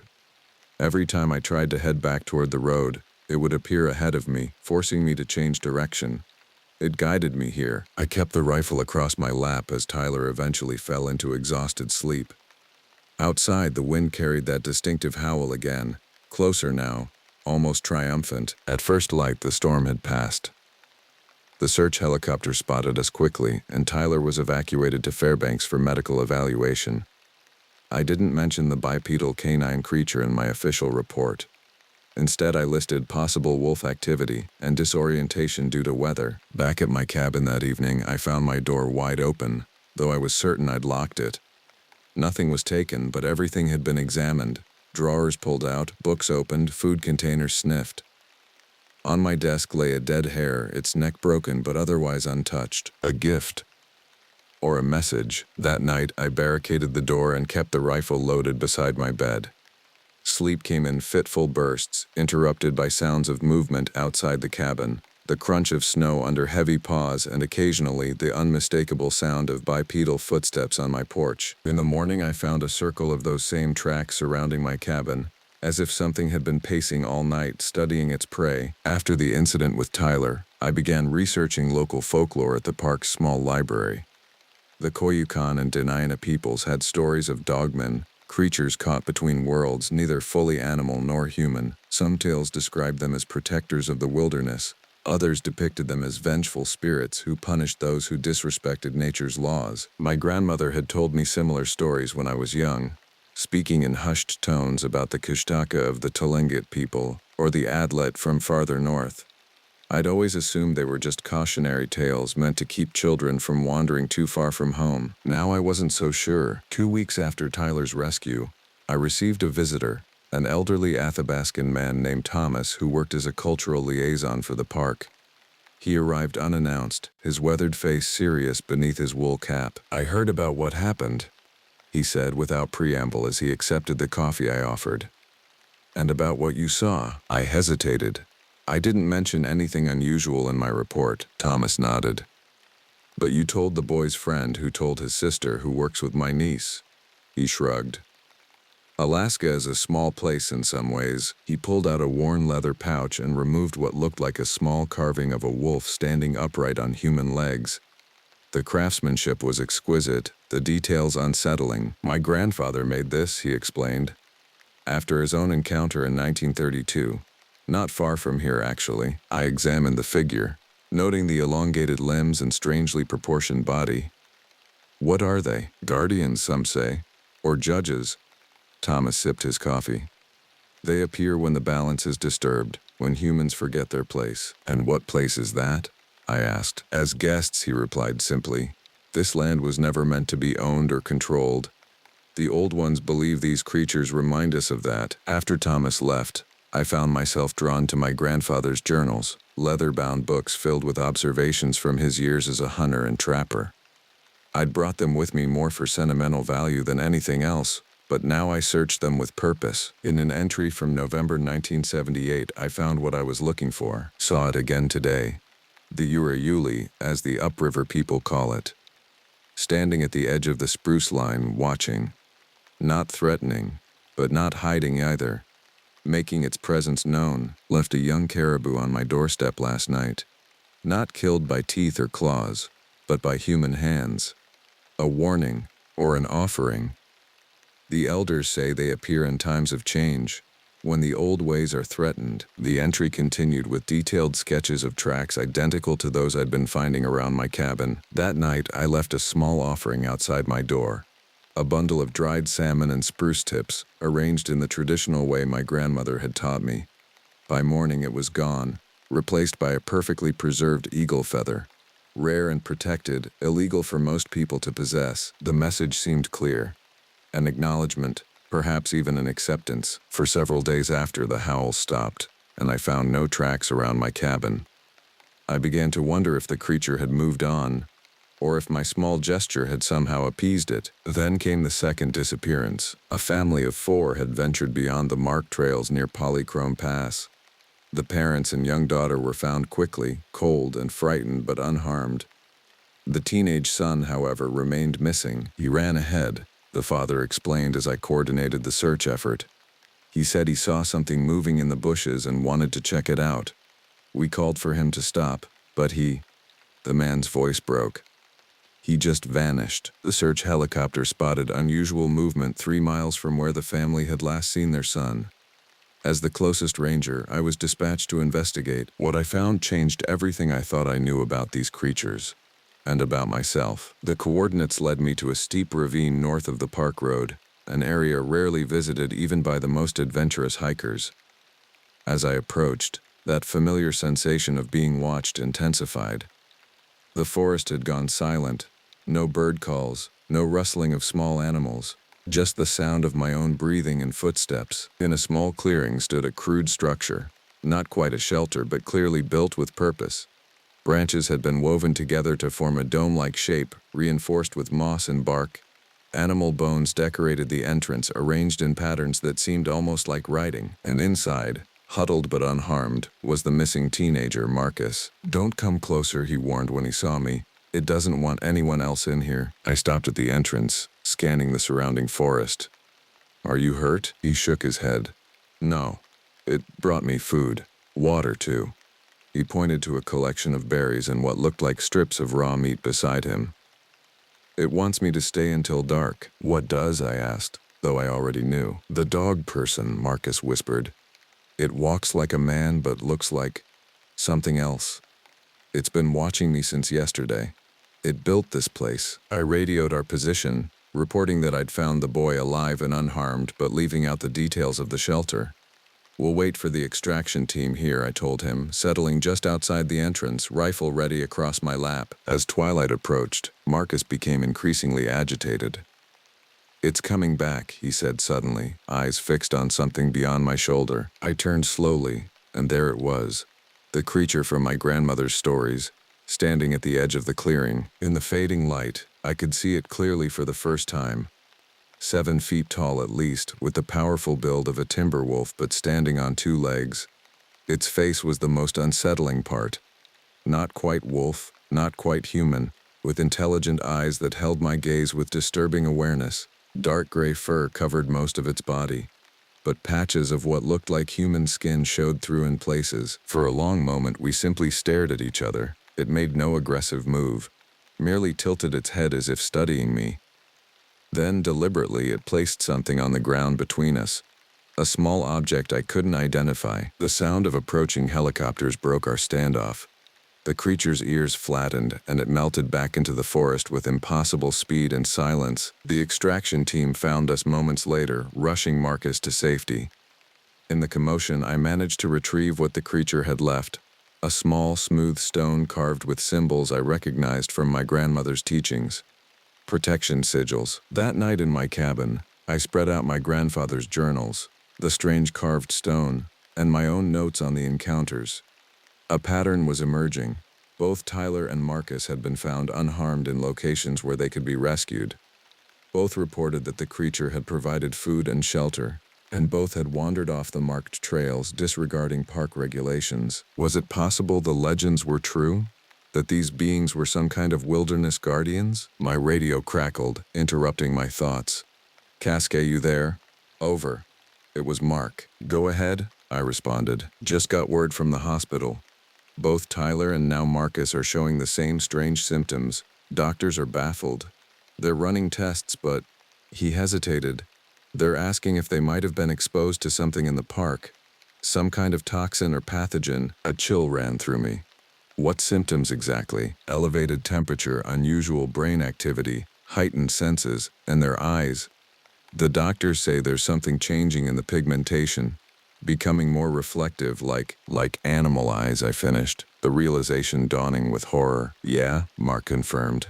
"Like animal eyes?" After signing off, I sat in stunned silence. The ancient stories took on new meaning.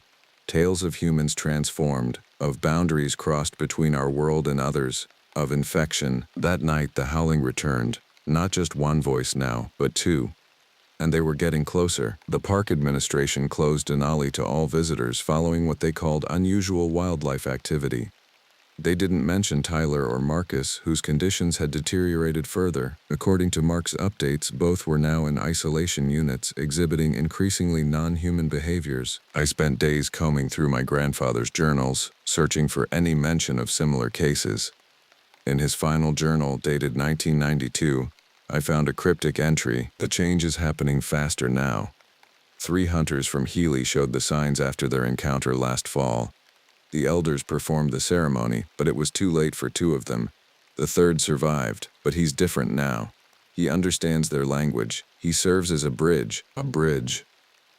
The word echoed in my mind as I considered my position. Isolated in the wilderness, caught between worlds just as these creatures seemed to be. A week after the park closure, I woke to find new tracks leading straight to my door. Larger than before, and accompanied by smaller ones. Human-sized, but with the same elongated toe pattern. Without thinking, I followed them. They led me to a hidden valley 5 miles from my cabin, a place unmarked on any park map. As I crested the final ridge, I stopped in shock. Below me stood a collection of those same branch structures I'd found Marcus in, but larger and more elaborate, an entire village of sorts, occupied by at least a dozen of the creatures. Some moved on all fours, others upright. Some looked more wolf than human, others nearly human except for fur-covered limbs and canine features. They moved with purpose around the settlement, communicating in what sounded like a mixture of growls, whines, and something approaching speech. Among them, to my horror, I recognized Tyler. His transformation was advanced, his once human face now elongated into a partial muzzle, his bare arms covered in patchy fur. Yet he moved with the others, apparently accepted. I must have made some sound, because suddenly all activity ceased. As one, they turned to look up at me. Tyler included. I should have run. Instead, I stood transfixed as the largest of the creatures, the one I'd encountered before, approached. It stopped a few yards away and studied me with those intelligent, impossible eyes. Then it spoke. Casque. My name, rough and guttural but unmistakable. Watcher. My blood froze. What are you? We are the Forgotten Ones, it replied, each word seemingly difficult to form. Neither world wants us. Both worlds need us. What have you done to those boys? I demanded. Shown them truth, given choice. The creature gestured toward Tyler. He chose, the other fight still. Marcus is fighting the transformation? Yes. Pain for him. Soon decision comes. I struggled to comprehend. Why are you doing this? The creature tilted its head. Balance disturbed. Too many humans forget old ways. Some must remember, must carry knowledge, must become bridge. It stepped closer, and I fought the urge to retreat. Your blood remembers. Grandfather knew. Grandmother knew. You know. With shocking speed, it reached out and grasped my wrist. Its touch burned like ice and fire simultaneously. Visions flooded my mind. Ancient forests, hunts beneath moonlight, ceremonies around fires that burned blue and green. Knowledge streaming across generations. When it released me, I stumbled backward, gasping. You're dying out, I realized aloud. There are fewer of you. Yes. World changes. We adapt or vanish. Some humans become like us. Carry old knowledge forward, and if they refuse, the creature's expression shifted to something like sadness. Then transformation kills. Body rejects change. I thought of Marcus, fighting the inevitable in some sterile hospital room. Can it be stopped? Reversed? One way. Ancient ceremony. Needs willing bridge. Human who understands both worlds. I knew then what it was asking. What my grandfather had likely faced before me. If I help Marcus, what happens to me? The creature made a sound almost like laughter. You already touched by our world, Casque. Dreams show this. Visions come. Change begins, slow or fast, your choice. It was right. Since arriving in Denali, I'd experienced increasingly vivid dreams of running through forests on 4 legs, of sensing the world through smells and sounds no human could detect. I'd attributed it to stress and isolation. I have until tomorrow night to decide, I said, somehow knowing this was true. The creature nodded once and turned back toward its settlement. Follow Heartblood, Watcher. We wait. Tyler looked back at me as they retreated, something between recognition and wild abandon in his now yellow eyes. He seemed neither frightened nor distressed, merely transformed. As I made my way back to my cabin, I felt the weight of decision pressing down. The ancient ceremony might save Marcus, but at what cost to myself? Partial transformation, a lifetime as a bridge between worlds, or perhaps something worse, something my grandfather had only hinted at in his final troubling entries. I spent that final day in preparation, guided by instinct and fragments from my grandfather's journals. I gathered specific herbs and roots despite the snow still covering much of the ground. I prepared a paste using fat rendered from the meat the creatures had left as offerings. I drew symbols on my cabin walls with charcoal, ancient patterns that flowed from my fingers as if I'd known them all my life. As sunset approached, I used the satellite phone to call Mark. "I need you to bring Marcus back to the park," I told him without preamble. "What?" "He's in isolation, Casquet. The doctors say he'll die if he stays there," I interrupted. "I know what's happening to him. I can help." A long pause followed. "This is connected to what you've been finding in the woods, isn't it? The tracks, the structures?" "Yes. Please, Mark, trust me. We don't have much time." Whether it was the desperation in my voice or his own knowledge that medicine wasn't helping the boy, Mark agreed. "The weather's clear. We can have him there by helicopter in 3 hours. Bring him to the clearing by Wonder Lake. I'll meet you there." I hesitated, then added, "Come alone. And Mark, be prepared for what you'll see." The wait was agonizing. I gathered my supplies and headed to the clearing, where I built a small fire using wood from specific trees, spruce, birch, and alder, as my grandmother had taught me. The smoke rose straight up into the darkening sky, carrying the scent of the herbs I'd added. They arrived before I expected, not just from the direction of the park headquarters, but from the forest as well. The creatures emerged silently from the tree line, a dozen or more, forming a loose circle around the clearing. Their leader, the one who had spoken to me, took position directly across the fire from where I stood. Minutes later, I heard the helicopter. It landed at the edge of the clearing, and Mark emerged, half carrying a heavily sedated Marcus. The boy's transformation had progressed, his fingers elongated into partial claws, his skin showing patches of dark fur. Mark froze when he saw the creatures, his hand moving instinctively toward his sidearm. "Don't," I warned. "They won't hurt us if we do this right." "Jesus Christ, Casquet," he whispered. "What are they?" "Something that's been here longer than we have," I answered.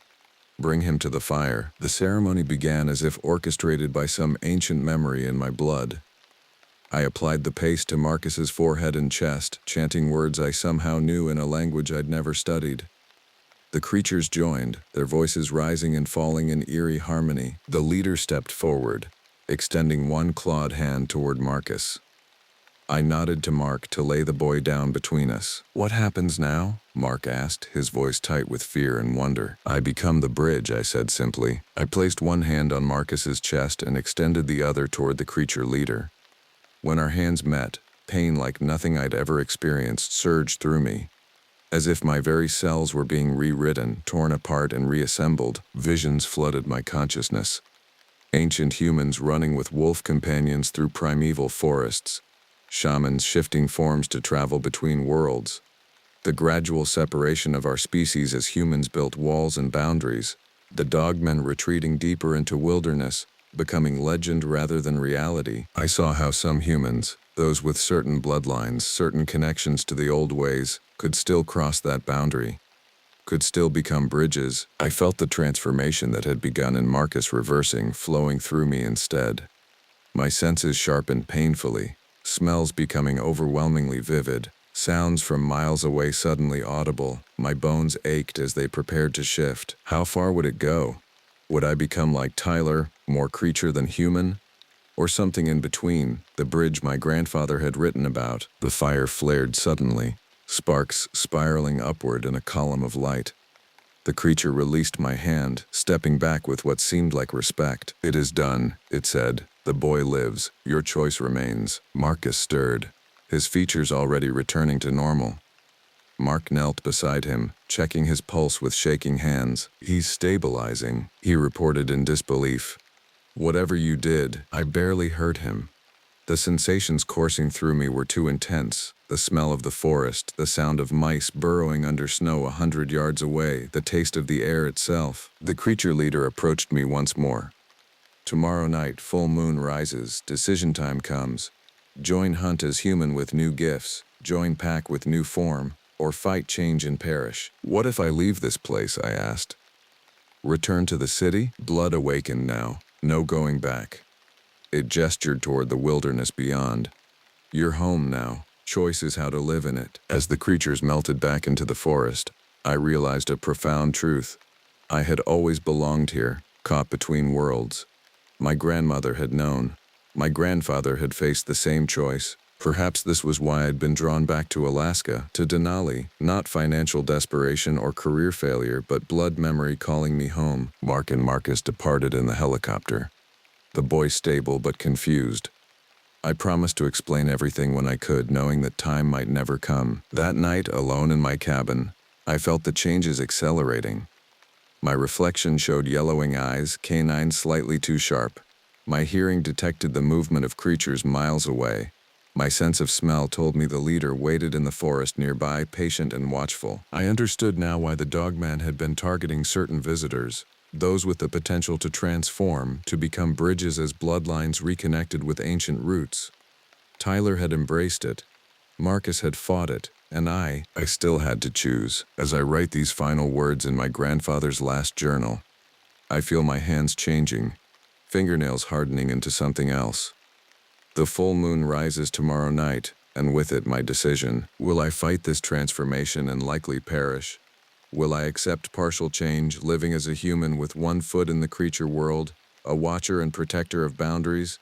Or will I surrender completely to the ancient blood awakening within me, joining the dogmen in their hidden valleys? The howls begin again outside my cabin, calling, inviting. My throat tightens with the urge to answer. Perhaps I already know what I will choose. Perhaps I have always known. For some of us, the wilderness is not just where we work or live, it's what we become. End of Cascay's journal. Found in an abandoned ranger cabin near Wonder Lake, Denali National Park, April 2018. The ranger himself was never located. Local residents continue to report sightings of unusually large wolves in the area, often moving in patterns suggestive of sentient behavior. Park officials deny all such reports.